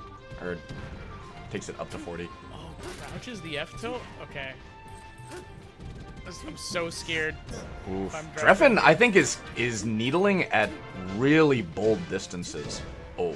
Yeah. Dude, double jump to your full height and then just fast fall down air as Sheik onto the Jigglypuff is legendary. Dude, You're a Chad for that. He's actually so crazy for some of these choices, but And it hit! It hit! I mean, he's outplaying Hbox right now, but oh no! Great. Very risky forward air. This is scary, but really good CC from Hbox too, and that scrap. This is just a rinse repeat. Anything kills here. Alright. Up air, yeah. Not going for Game anything 5, stylish here. Unfortunate. Up air? Okay. I mean, That the was Drein- really fast. The Drein loser's run could still be alive. But I mean, it was a monster run. Drein has got crazy fortitude also. Like, he'll claw it for sure. Yeah. He's one of those players where it's like, he's got literally almost 2 decades of high-level tournament experience. Oh. Dude, and actually that the down throw up air that like sealed that last stock, it was fast. I think it was like had to be frame perfect. Ooh. Up air? Jun. He only took Wait. 32%. This is it. Okay, Drein needs to not get his full hop. Oh, Called out! rested? No! Oh. I was literally Hbox saying. maintaining quarter pressure here. Takes a little bit of needle percent, but now he's just looking up for that big opening that he normally gets on Sheik. Oh, doesn't act out quickly enough. Oh my god, Drein is schmixing. Drein is schmixing Hbox right now. Oh my god. He's got the lead. Oh! Oh! Double jump really dangerous, but Oh Drein my dashes, God. tacks right back in. This is scary for both of them. I hope he doesn't turn into Zelda. Please don't. Up air! Oh! Oh No my way. god, actually, wait, this is last hit. Okay, go for it. Alright, I thought a tomahawk was incoming. Drein double jumping into the airling pop. I can't believe He's double jump drifting in with needles. He's different. he's different. How is he doing this? No! Oh, that doesn't strong back air, but that would have been the set. My hands are sweating real bad. Drein. Oh my god! Ah! Drein. Oh, and the slow get up. Is this Oh, I miss it, down dead. here? Oh my god. No! Ah! For the double? Is that it? No! Up air or back air kills here. Oh, doesn't get the no! Oh, Hbox! that's it. That's it. That's it. That's it. That's Hbox it. clutching it. He probably popped off so hard for that one. Oh my god. But Drein. Holy Drein shit. almost making one of the craziest comebacks I've ever seen. That is not a matchup. He was down 2 to 4 stocks, and he brought that to last stock, last hit. Say what you was will, kick ass. Drein has been one of the competitive. He's built different. Say what you will. He's But he's one of the built most different. competitors. He's Yeah, a real actually. competitor's competitor. In it for the competition, actually. He's been doing it for so long, and I was just so shocked that everything he chose was working. And I need to analyze some Drein videos because he just sees the game so differently. I think it is heavily timing mix-up reads. Like, he's making very small reads on specific timings in that, for example, when he is doing a full double jump into down air onto a crouching puff, basically what he's saying is, I'm going to feign... Go ahead. Yeah, I'm gonna feign vulnerability. Like, Hbox should come punish my landing, but I'm already, like, I've cut that in half. Like, my next beat is I am offensively coming at you. Hbox sees the Sheik jumping up, thinking, "Oh, the Sheik is going to full hop above me like every other Sheik. I'm going to up air anti-air." And Drein says, "No, I am built different. I am simply built diffy." And does double jump down air, catching the full hop up air from Hbox, and then he wins the interaction. Yeah, it is basically dictating, like, these smaller neutral traps that like he's gonna say that Hbox is gonna go for, but it feels still right. It feels like, oh, this should have worked, but it was just off steady by a half beat, and that's where Drein thrives. Mm-hmm. He's so good at those, like, scraps. I remember playing him in the chain grab ditto. Hate that matchup. But every time in the scrap, he would bait out my spot dodges. He'd bait out the rolls. He just, like, knew so many layers to the meta options. And, I mean, that just comes out in his play. Even if it's not, like, the meta thing, like, or the meta counterplay, he knows the meta enough that he can develop his own counterplay. Yes, that still yes. works. It's like, okay, I don't have to invent something new for this crouching puff. I'm just gonna change the timing a bit so that, like, I'm gonna do it differently. Yeah. But speaking of doing it differently, Hungrybox is gonna have to do something differently against Aklo this time because he got cooked last time. 3-0'd. That's right.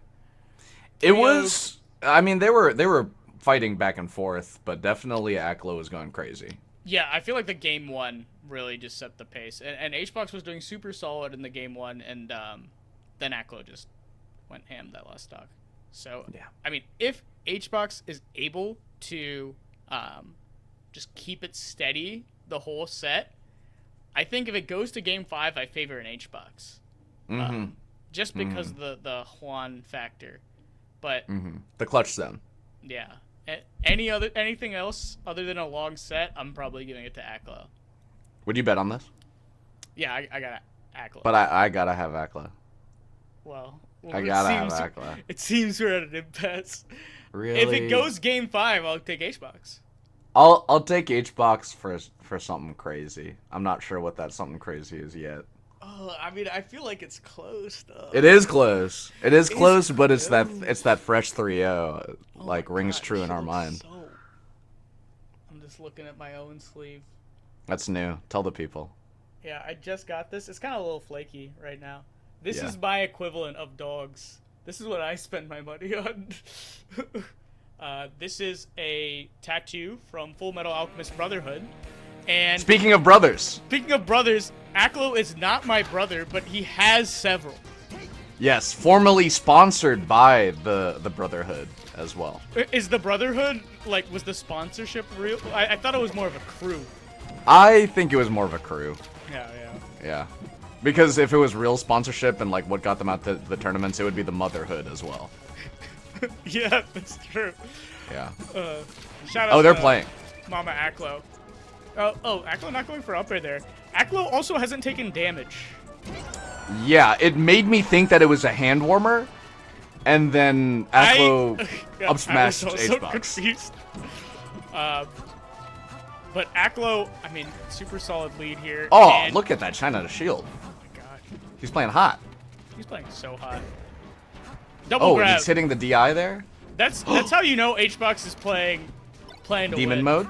Demon mode is when Hbox starts going for double grab, triple grab. I've seen that work against like Plup, and then every time Plup gets hit by it, he's like, Oh yeah, he does. Pleb does do that. so it's one of Hbox's many modes. And- goes great. down, doesn't want to smart. trade. So smart. Oh, No. but it just wasn't enough. Oh, Hbox also Wait. barely doesn't tip, but Aklo, gets gimped at. We're looking like 2016 right now. Oh my god, and what a reversal too. Aklo thought he was gonna shine Puff, that's why he went down into the blast zone, and then ends up getting back thrown and killed for his troubles. Oh. Oh! Try to back air grab. Okay, so they break their long standoff. Oh, and Hbox hits that reaction tech chase. Is this gonna be anything? It is. Wow. That's a delay. He does a delayed timing. Oh, just to mix up Hbox's DI, or? He, yes, he does a delayed. On the, okay, yeah. On both, actually. Actually, on both. both. So he did grab slightly later than Hbox was expecting, so Hbox didn't hit the full away DI that he was trying to get, so it made the up air easier, and he delayed the up air so that Hbox doesn't get the SDI. Oh my god, so smart. Layers on layers. Layers Yeah, on really layers. good. Up throw up air, kill percent, up smash, kill percent, jab, up smash, kill percent. Soft All the nair. things. Soft nair into up smash. Yeah. Oh. But Hbox also grab into etc. Oh, what? That was like a fully drifting away puff. That's actually kind of crazy. And this is the reversal. So Hbox air dodges at the last second and manages to get a back throw. That, I mean, could have been like a crazy lead for Aklo. But if I'm Aklo, I'm feeling like pretty solid about that game, just for the fact that like most of the game you're cooking. You're cooking. And the last stock that you take, I think, is important. The fact that they just did no moves at all. They were just, Hbox was drifting back and forth, Aklo was dash dancing back and forth, and then after 30 seconds, he just up smashes and ends the game. Like, that's gotta feel good. Oh my god, yeah. That's like, I'm on point with my reads. Hitting a full hopping, fully drifting away puff after 30 seconds. Like, the puff is intending not to interact there. And you're like, Yes. alright. I have decided to win here, and it counts. Oh, man. But we're getting into game 2 on Dreamland. And... Oh. And I think what's really interesting with this bigger stage, and I think with... Oh, crazy catch by Hbox. Oh, my God. Is this anything else? That was pretty good. 2 up airs. I think what's interesting here... Ooh, that's pretty bad. Side B off the side. Okay. I think what's interesting with these larger stages, with Hbox and Demon mode, is they very clearly are switching between do something versus do nothing. You know, like, very clearly there's a laser mode. Oh my gosh. Aklo reacting to the Hbox roll, running straight in with an up smash on the roll to the ledge. Where Hbox is in demon mode? Yeah. And the other Fox is just gonna be like, oh, okay, and stand center stage and, like, not commit to the fact that... Whereas, like, if it was used more as a mix-up, it would be better. Yeah. Oh, I just mean to say, like, I think it's interesting to see them very clearly switch, like, Aklo goes laser mode into Hbox, you know, standing there mode, versus them trying to read drift and, like, playing neutral and interacting more, you know? Oh, yeah. The game is at a standstill. We're both playing a different version of demon mode. Yeah, actually. Like, they're playing, and then they both take a breather. There's, like, a mandated intermission. Oh my god, Hbox finds a second one of those rests through an up air. That is crazy sick, actually. 37 with the laser at the end? That was hot. Cute. Oh, I love that! No way. That's crazy. That's crazy. I can't believe Aklo, every time he's in the lead, he starts to combo Jigglypuff like Fox, or he starts to combo Jigglypuff like Jigglypuff combos Fox. Yeah. Up throw. Okay.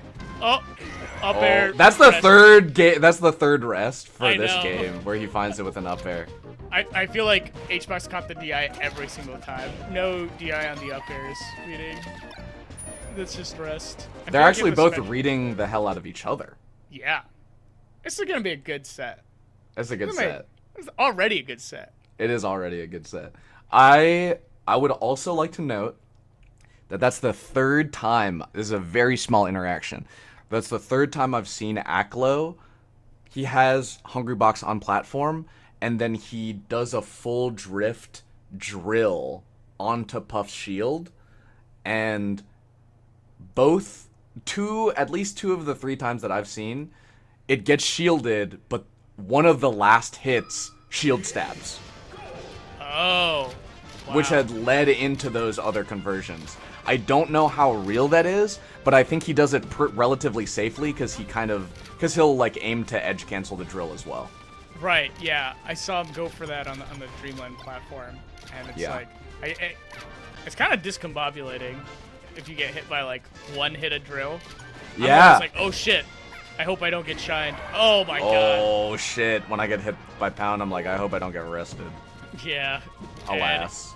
Alas, Hbox has been hitting those for a decade plus. And look at the speed of Aklo right now. Oh, how did that barely doesn't get it. Oh my god. That's crazy! He got the up throw right at the ledge. How did he have that tiny little space to dash? I would have missed the dash 100% I think of the time. Most people. Oh my god, again with the up airs. Aklo DIing super well this time into the sweet spot. Jesus. Dude, did you see the SDI on that up air? Oh, wow. The SDI on that Pound was messed up too. Oh my god. Aklo taking those last up airs into rest personally and just hitting the most SDI I've ever seen. Well, fine. You don't. You're gonna arrest me if I don't DI the up air. I'll show you some DI on the up air. Hbox on demon time right now. Yes, looking like Evo Armada. Oh, God. And as soon as he gets off the ledge, Aklo is proving him right. If I'm Hbox, I'm thinking I need to stay on the ledge. I mean, it's clear messaging, right? This is what I get for trying to interact with Fox McCloud. Up But- up air. I am always like intrigued by how Hbox deals with lasers, because with Fox laser, like he is playing for this chip reversal, you know? Like a lot of people, especially Fox lasers, you just take them. You just take them and then you try to, you know, egress onto them, take up their space. But Hbox is like, when I'm in demon time, I'm trying to power shield them. I'm spot dodging Fox lasers because every percent matters. Oh my god, just like that. I think it's kind of awesome. Yeah. I don't Come at think me. I've ever seen a player power shield Fox lasers as much as Hbox. Honestly, I'm trying to think if another player even power shields Fox lasers. They normally just like, yeah. They just go. They might be an Hbox exclusive tech. If any of you are fans of Melee Moments or Fraser, he just put out a video about like the start of the match go, intangibility and stuff. And Zain will go for a couple of Fox power shield lasers. Oh my god, dash attack kills on the edge there. Shout out to Fraser. Shout out to Fraser. Makes such good shit. Oh yeah. All right, but we have. I love that wave dash in up tilt, looking like Leffen El Clasico. Oh, finds an up air. Very few jumps now. Yeah. All the kill confirms on deck for Fox McCloud. But he doesn't want to waste them. Hungrybox looking. Hungrybox hunting. Too many setups when you're not in position to get the confirm, you'll lose that percent threshold, and suddenly your life is harder than when Puff was at the lower percent. Oh my god! Hungrybox read that roll! Roll! Hungrybox read that roll. Ah! Good buff roll! Ah! What is happening? Hungrybox ducked a grab with a wave dash? Okay. Really tense moment. Aklo looking for some kind of jab into up smash confirm. But it's so scary. Hbox is rolling away. Oh my god. What? They're both messing up. Skidding around.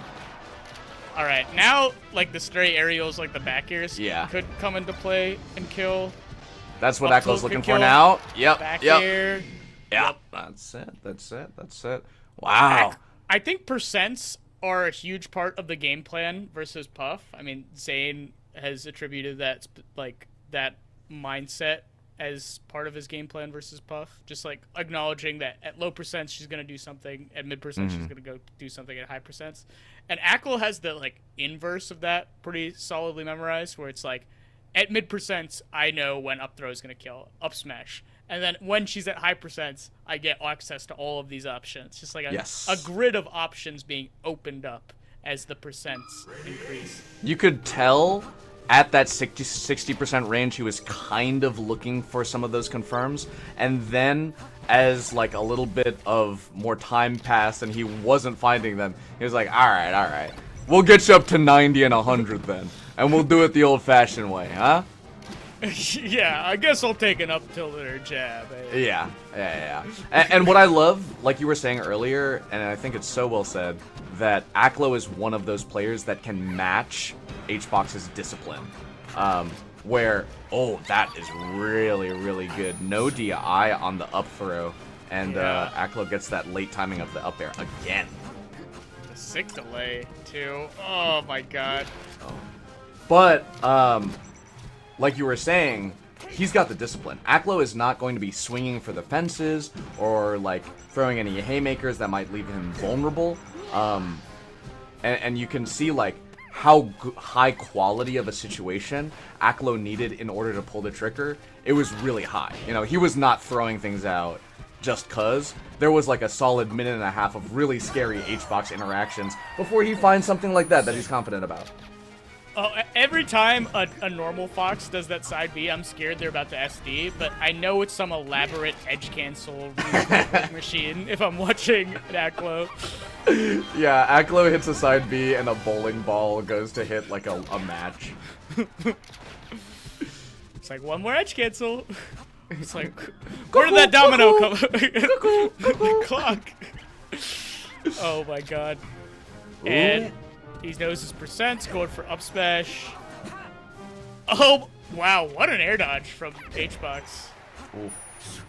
Really fast follow-ups too, but Hbox scouts out, or reacts to that side B. A little uncharacteristic from Aklo. I think it could have even be like the mind game. You know, it's like, oh, everyone reads that I do something funky with this, so I'll just do a regular one. Hbox is like, let's go one. The no mix-up into the let's go one. Oh my god. Aklo almost messing up, but still gets it. And all of these last stock situations, I feel like have played pretty favorably for Aklo, but Aklo messing up now? Yeah, I mean, except for that Dreamland game where Hbox found that up air rest. Let's see if he's got those like drift reads here on a fountain as well, because that'll take us squarely into the clutch zone. You are entering the clutch zone. The clutch zone. Oh, defense tried to read something. Calls out. Oh, the clip. No, no, no, no, no, no, no. You know, when Kanye West was rapping about that, he really meant about Hungrybox. Hungrybox hitting rests again and again. Yeah. We are going into Game 5 of Losers Finals. Game 5 Aklo. of Losers Finals. And you, this is when you'd say you'd bet on Hbox. Yeah. Oh, that's true. I think I'll take an Hbox here. I'll take an Hbox for sure. You would? Yeah. You want to put 5 on this game? We'll do 5. Okay. Good luck. Let's go to Wood. Let's go, Juan.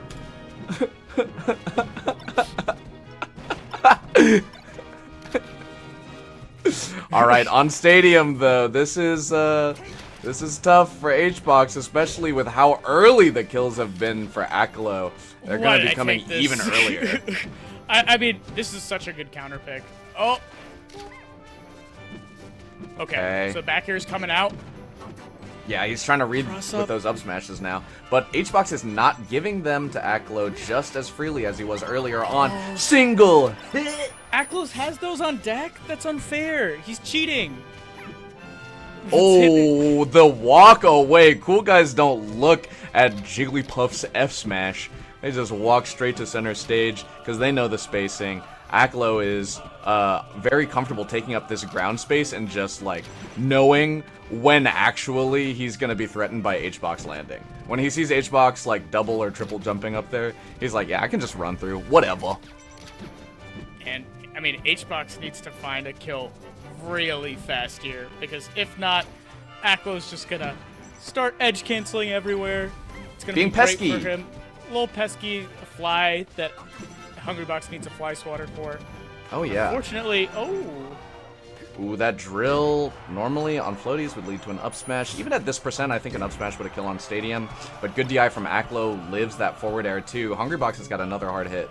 Look at the recovery from Aklo into the midi. The midi, dude. That's frame perfect. Oh my god, into the... No. Alright, tried to read the drift there. Nice wiggle out from Hbox into an air dodge. Should be it, yeah. Should be it. Okay, 64%. Puts Puff right in that juicy range. If I'm Hbox, I take the trade here because it's just, I mean, 70%. You're at kill percent anyway. Yeah, that's true. That's true. You're saying rest is on the table. Rest is on the table. Oh! Sick tech by Aklo. I don't know anyone in the world who'd hit that tech except for Aklo. Maybe Cody. The double grab. Oh. Okay, goes for back air. That was actually good DI from Juan. Aklo just been so clean with the confirms all set. It seemed like Hungrybox read the roll. Okay. Look at Aklo here putting these anticipatory moves in that center stage, trying to read the aggressive drift from Hungrybox. Oh! Hungrybox! Huge! Oh my god. It's actually so close. Hungrybox reading the jump with up air as he does. Gene, are you feeling this? I am. It's coursing through my body. I think we're starting to enter the clutch zone. Oh Aklo, no. unfortunately gets clutched on. Oh yeah. This is the exact scenario I predicted. Okay. If I win. Tense moment here. Oh, the double jump was so scary. Hbox could have got reversal. Look at Aklo controlling the ground here. He knows that, like, in order to build percent safely on Puff, he can't be going air to air, or even entering anywhere horizontally aerial to Puff there. Doesn't go for the rest on the tech chase. Aklo immediately shines out. I think maybe I go for rest there. Just to, I mean, you're at kill percent, but you could try tech chase. Oh, Aklo just getting his ledge dash invincible options destroyed by Hbox right now. Look at Aklo. He's fishing now. He's pushing really hard. Juan is one stock away from grand finals, defeating Nouns Aklo and potentially preventing a Nouns grand finals. A Nouns sweep. A Nouns sweep. Oh my god. So I actually like Aklo's chances better that he's down instead of him being up, right? Look at that, so sick, by the way. So sick. The up air, that's anti-light shield on platform tech. The first hit of up air, pushing Jigglypuff off, and the second one killing her. That's intentional, baby. Oh my god. Hungrybox playing around. The dash. Went for a dash attack at super early percent. I don't think that's it. What is happening? ADT! Oh no, that should be it. Oh! Oh! The double back here. Hungrybox clutching in a game 5. Give me my money.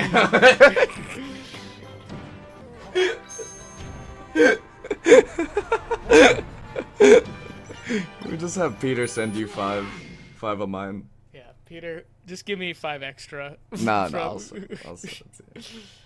Wow, dude.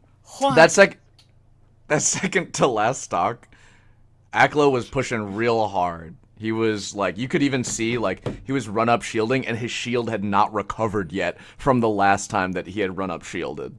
Like it was, I think he was getting a little bit desperate there. And what you were saying about matching discipline, I think Hungrybox held out.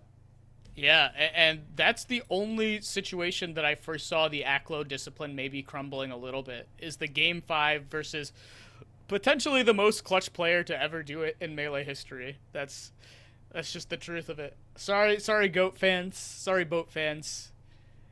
The H-Fam is still clutching after all these years. Yeah. And Hbox is going to be moving on to fight another demon, Cody Schwab. I paid you. What's up? I paid you. Oh, thank you. That's what the phone was. I wasn't just like... No, I assumed it was that. Yeah. Yeah, so Cody Schwab has historically been incredibly up versus Hungrybox.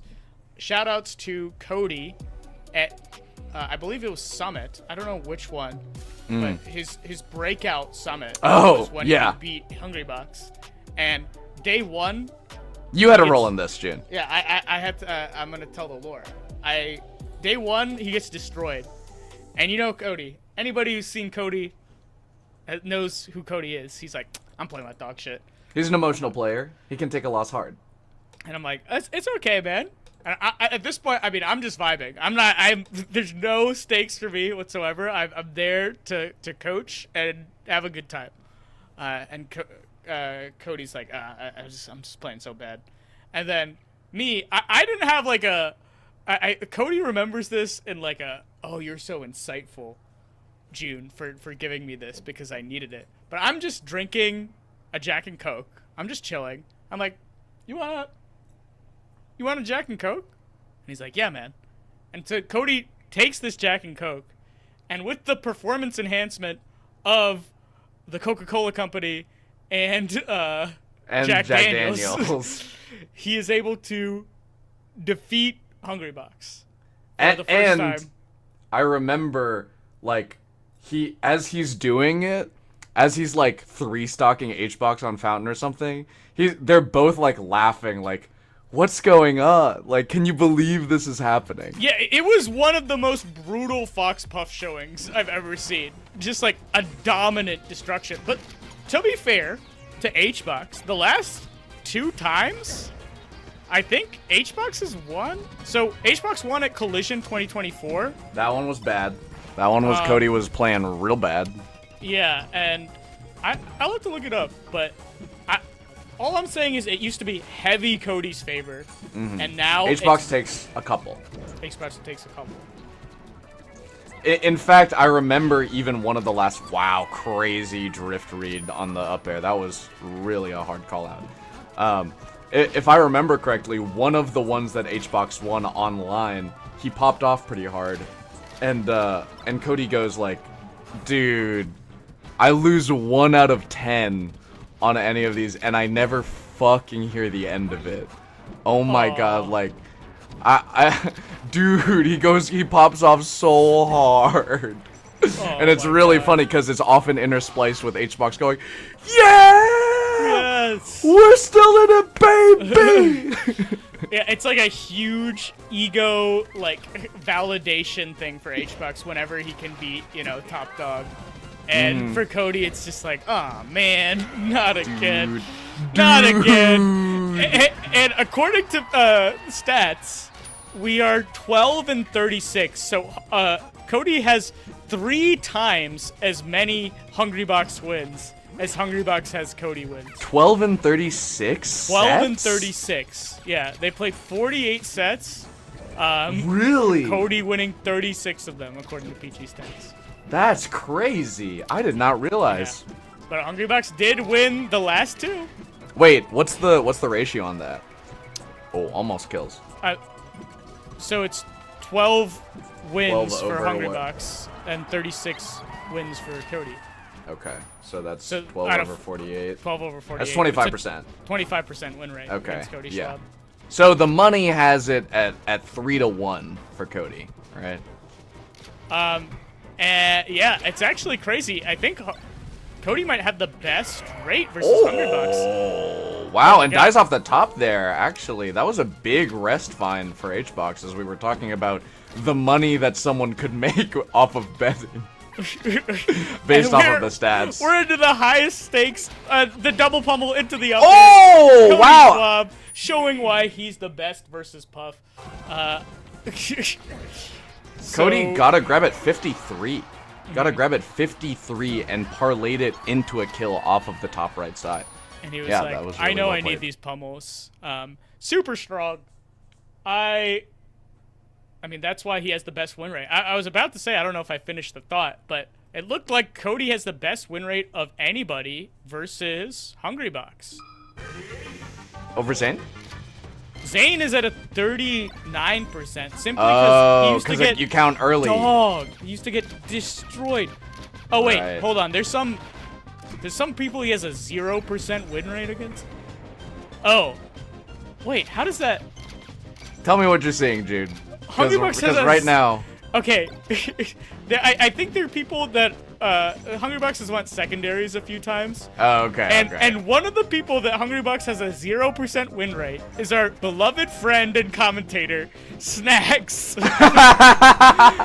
So Snacks is one of a few people in the world, one of 1, 2, 3, 4, 5, 6, 7 people in the world that has a 100% win rate on Hungrybox. That's incredible. That his Armada score is 2. Yeah.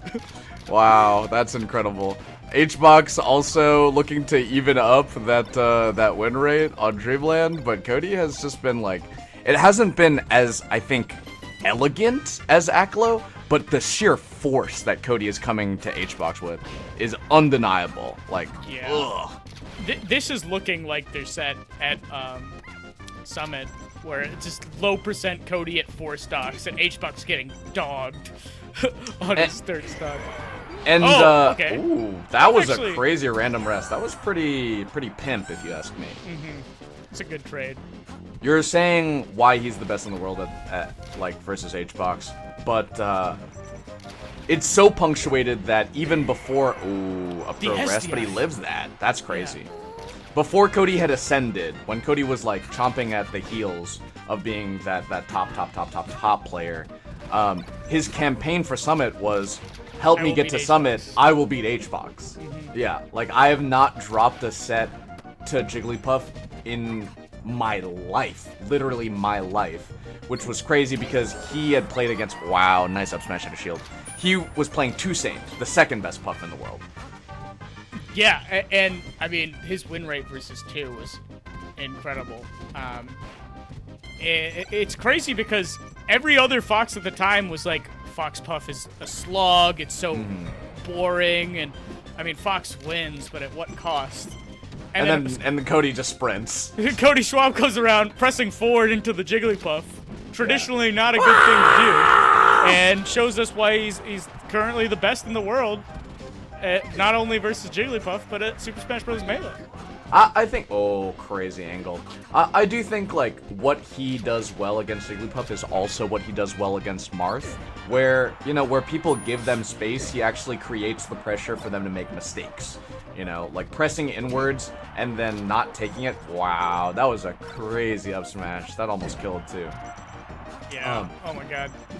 Forcing the Marth into like a bad situation, forcing the Puff into like a into knockdown or into shield, like you can exploit those game states, and Cody absolutely does. You know, he is generally not finding just straight up raw openings. He's putting Hbox in the back ropes. And, you know, finds the hits in the scrap. That's a 3.5 minute 3 stock, which is, brutal. Yeah, wow. Cody... Oh, this was the up smash. Oh, okay. I thought this was the rest up smash moment, but, man. It's just looking like a 3-0. Because Junebug and Jorge have work tomorrow. Thank you, Cody Schwab, for letting us sleep early-ish. But we'll see. Don't count them. Don't count your grand finals before they reset. That's true. Hey, Eric, you got a tattoo. Let the stream see it. What does it represent? This is Memento Mori. You've got a skull representing death, an hourglass representing time, and a flower representing beauty. And I've got 2 petals here as well for our 2 fallen Puff brethren, our friends Hamza, who is a Jigglypuff player that I lived with, and then Fortune, MDVA GOAT. Yeah, I carry him with us, just like we're seeing. We don't have you know, to transition up. No, let's say Cody is grieving after the loss of that stuff. No, I am trying to say that this is a beautiful game that we play. Yes, it is. It's brought so many people together, and so many lives have been touched by it. And Cody is looking to touch Hbox right now with his feet, because those are the moves that kill that Fox has. With his feet is really so true, June. Because Cody is on the cusp of a 3-0 here, but Hbox is demon timing right now. He just put in 3 grabs. 2 of them were on the ground. Then Cody threw him up to the top platform, and he grabbed again. Wild shit is happening on my screen. Hbox is like, maybe this one, maybe this one. Oh! Call it out the jump again. I mean, that is something that Hbox is so good at, and Cody is a full hopper. We have been knowing this. We've been new. Uh-oh. Oh! Misses the jab reset there. Makes it a little bit weird. Cody gets out of that situation. They're coming out in full force. Grab again. Back air, back air, back air, oh! back air. Back air. Yeah. Actually, that would not drive me crazy in 2016, but today, just seeing that edgeguard happen so quickly and so gracefully, I was like, damn, okay. Yeah. It was actually, I did not think the third back air would like. I was like, okay, he can surely get out. Yeah, but those were good. Those are good. Hungrybox is a very good player. Oh, and he's really dead. Nice spacing on the forward air, too. And just like that, we have a set. Hungrybox saying, you can't go to work tomorrow. Call out. Call out. I'm going to reset this. Wow. Oh, triple back. Oh, my God. Actually using the low percent to his advantage there, where Cody just stayed right in that perfect, beautiful back air disjoint the entire time, moving from top platform to the bottom blast. Not tumbling at all, just like standing into the wall of back air. That's another Goldilocks combo, folks. 3 bears. Yep. Jorge, tell the people about the fucking fuck. Ah, okay. If you don't know, this could be the last game of Grand Finals. Maybe we don't. Oh, well, maybe. We'll see. Or a TLDR of fucking fun.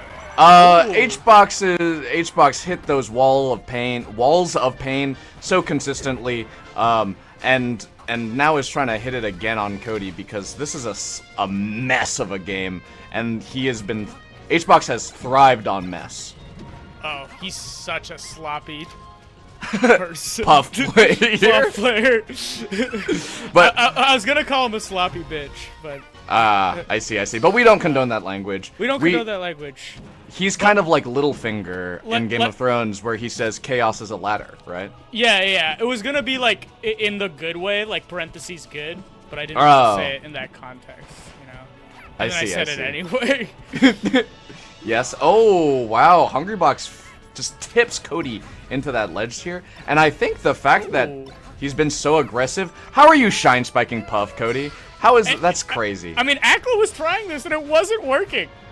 You really have to have a crazy read on the pound, right? You're saying if I don't hit this shine spike, I die. And I'll do it 3 times. 1, 2, 3. 3. How many shines does it take to gimp a Jigglypuff? The world may never know. Wait, that fit the meter really well. Speaking of meter, we've got a rhythm now going where they've taken their slight breaks, but they're still fighting a little bit in the center here, just trading a couple stray aerials, though. Not either one of them getting the crazy punish they're looking for, but that back air actually seals the deal for Hbox. And Hungrybox slowing it down after this lead. And baiting out the up smash setup. Hits the tech, but actually gets the counter hit rest. Hbox takes it to game 5. I have Hbox. You want it? You want a chance? Even odds. On this game? On this game, I have Hbox. I'm down. 5? 5. Okay, good luck. Good luck.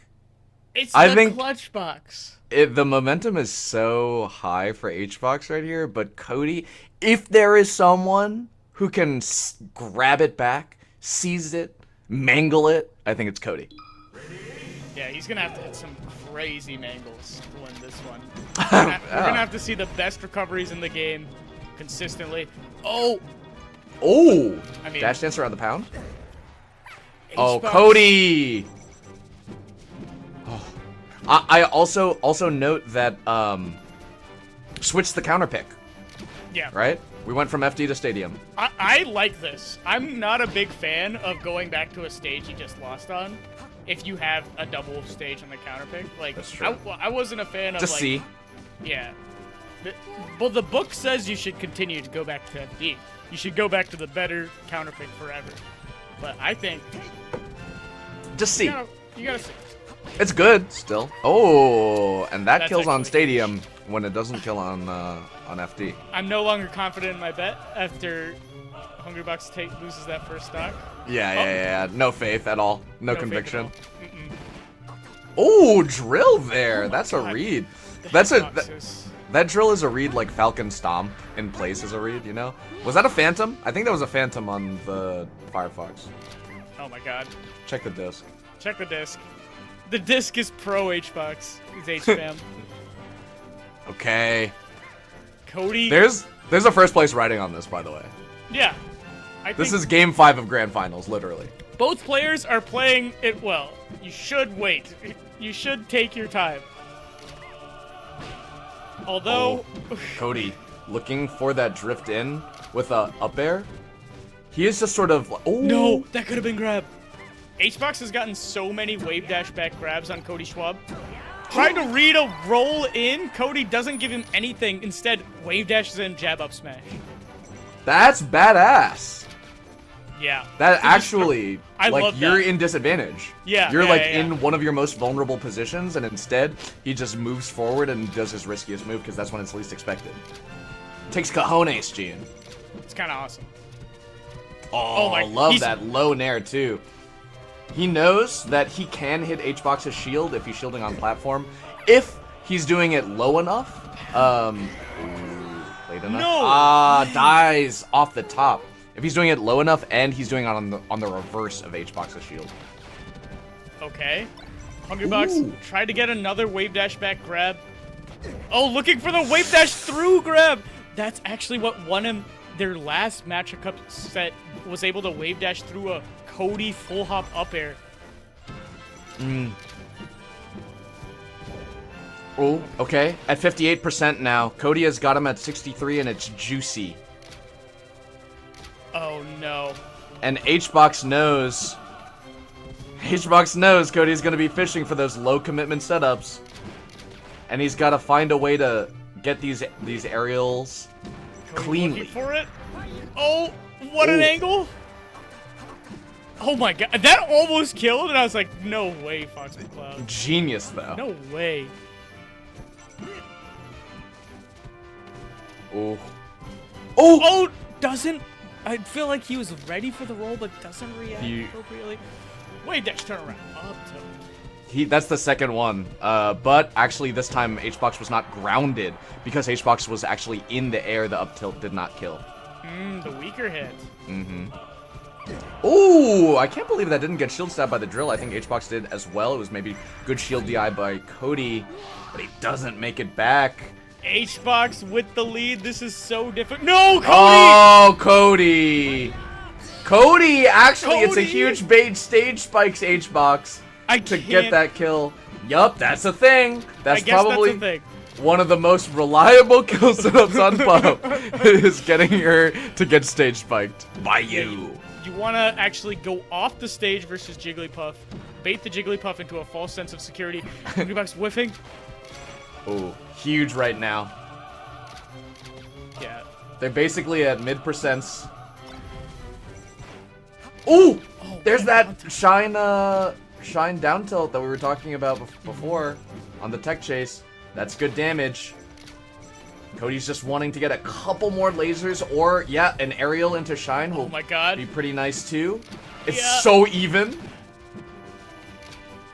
Fox, any Fox hit links it to kill here. Yes. Up air. Up smash. Oh, up air actually ends Matcha Cup solidly. They both are so tight that entire time, and it is only with the discipline from Cody. Oh, here's that kill. He won after this. Look at him. He's in the blast zone. Guess who wins that tournament? Yeah. Shoutouts to Chroma. You could take a little snippet of that, because Cody did not look like he would be able to recover, let alone win Matcha Cup East Coast Edition, June 25th. Wow. We're now on the 26th on the East Coast. June 26th now.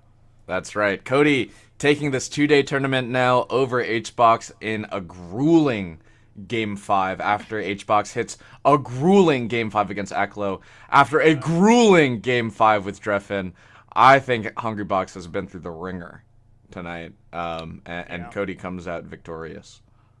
And, yeah, impressive showing there from Nouns Cody. Taking it for Nouns, but Liquid Hungrybox making a great showing. And, of course, Aklo and Drein coming in.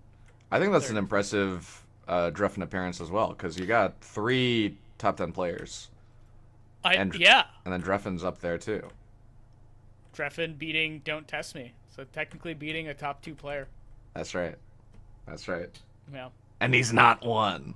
And he's not 1. It's 2. Number 1 is number 1 today. That's right. That's right. And congrats to Cody Schwab for winning Matcha Cup.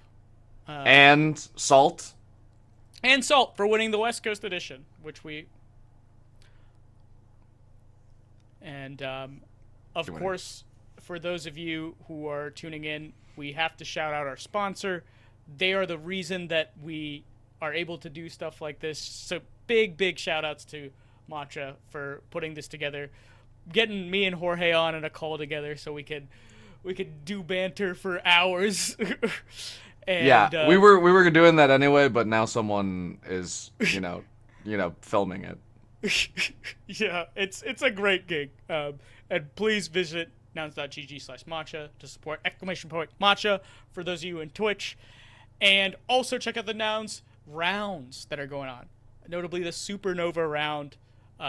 Visit nouns.gg/rounds to apply to that. You could get... Go ahead. Oh, I was actually... I felt excited I could do it. Because you can win $1,500 in a travel grant. $1,500. That's right. The biggest barriers to travel and seeing more Melee that you want to see, you can go to Nouns and check out all of these different initiatives.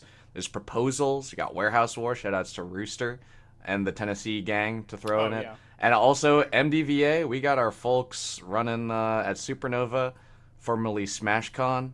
Go ahead. Look at how easy it is to. Oh my gosh! Do a proposal. Is this Will. live? Yeah, this is live. Will, can you type? Yeah. All right. Yeah, that was live. Oh, okay. Yeah, it's that easy, folks. It is that easy to go and submit your application for a $1,500 travel grant, and there are also a bunch of really wonderful opportunities for funding out there, and Nouns is really trying to make it such that the Melee community can be using their voice to allocate those different resources. And I just think it's cool that we've got Nouns and the Matcha Cup. Yeah, it's super incredible. It's great to see Melee having this level of support. We're hearing word. All right, we're hearing word that we're dropping I'm down. Gonna tell. All right, so we are now in the same call as. We don't have Cody yet, but we are going to be getting a winner's interview, right, June? Yes, we will be doing a winner's interview with Cody Schwab, who won the tournament tonight. An impressive Game 5 with Hungrybox, and I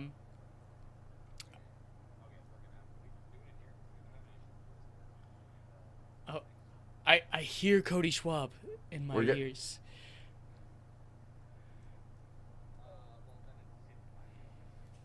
Give me 1 sec. All right, folks, we're settling some.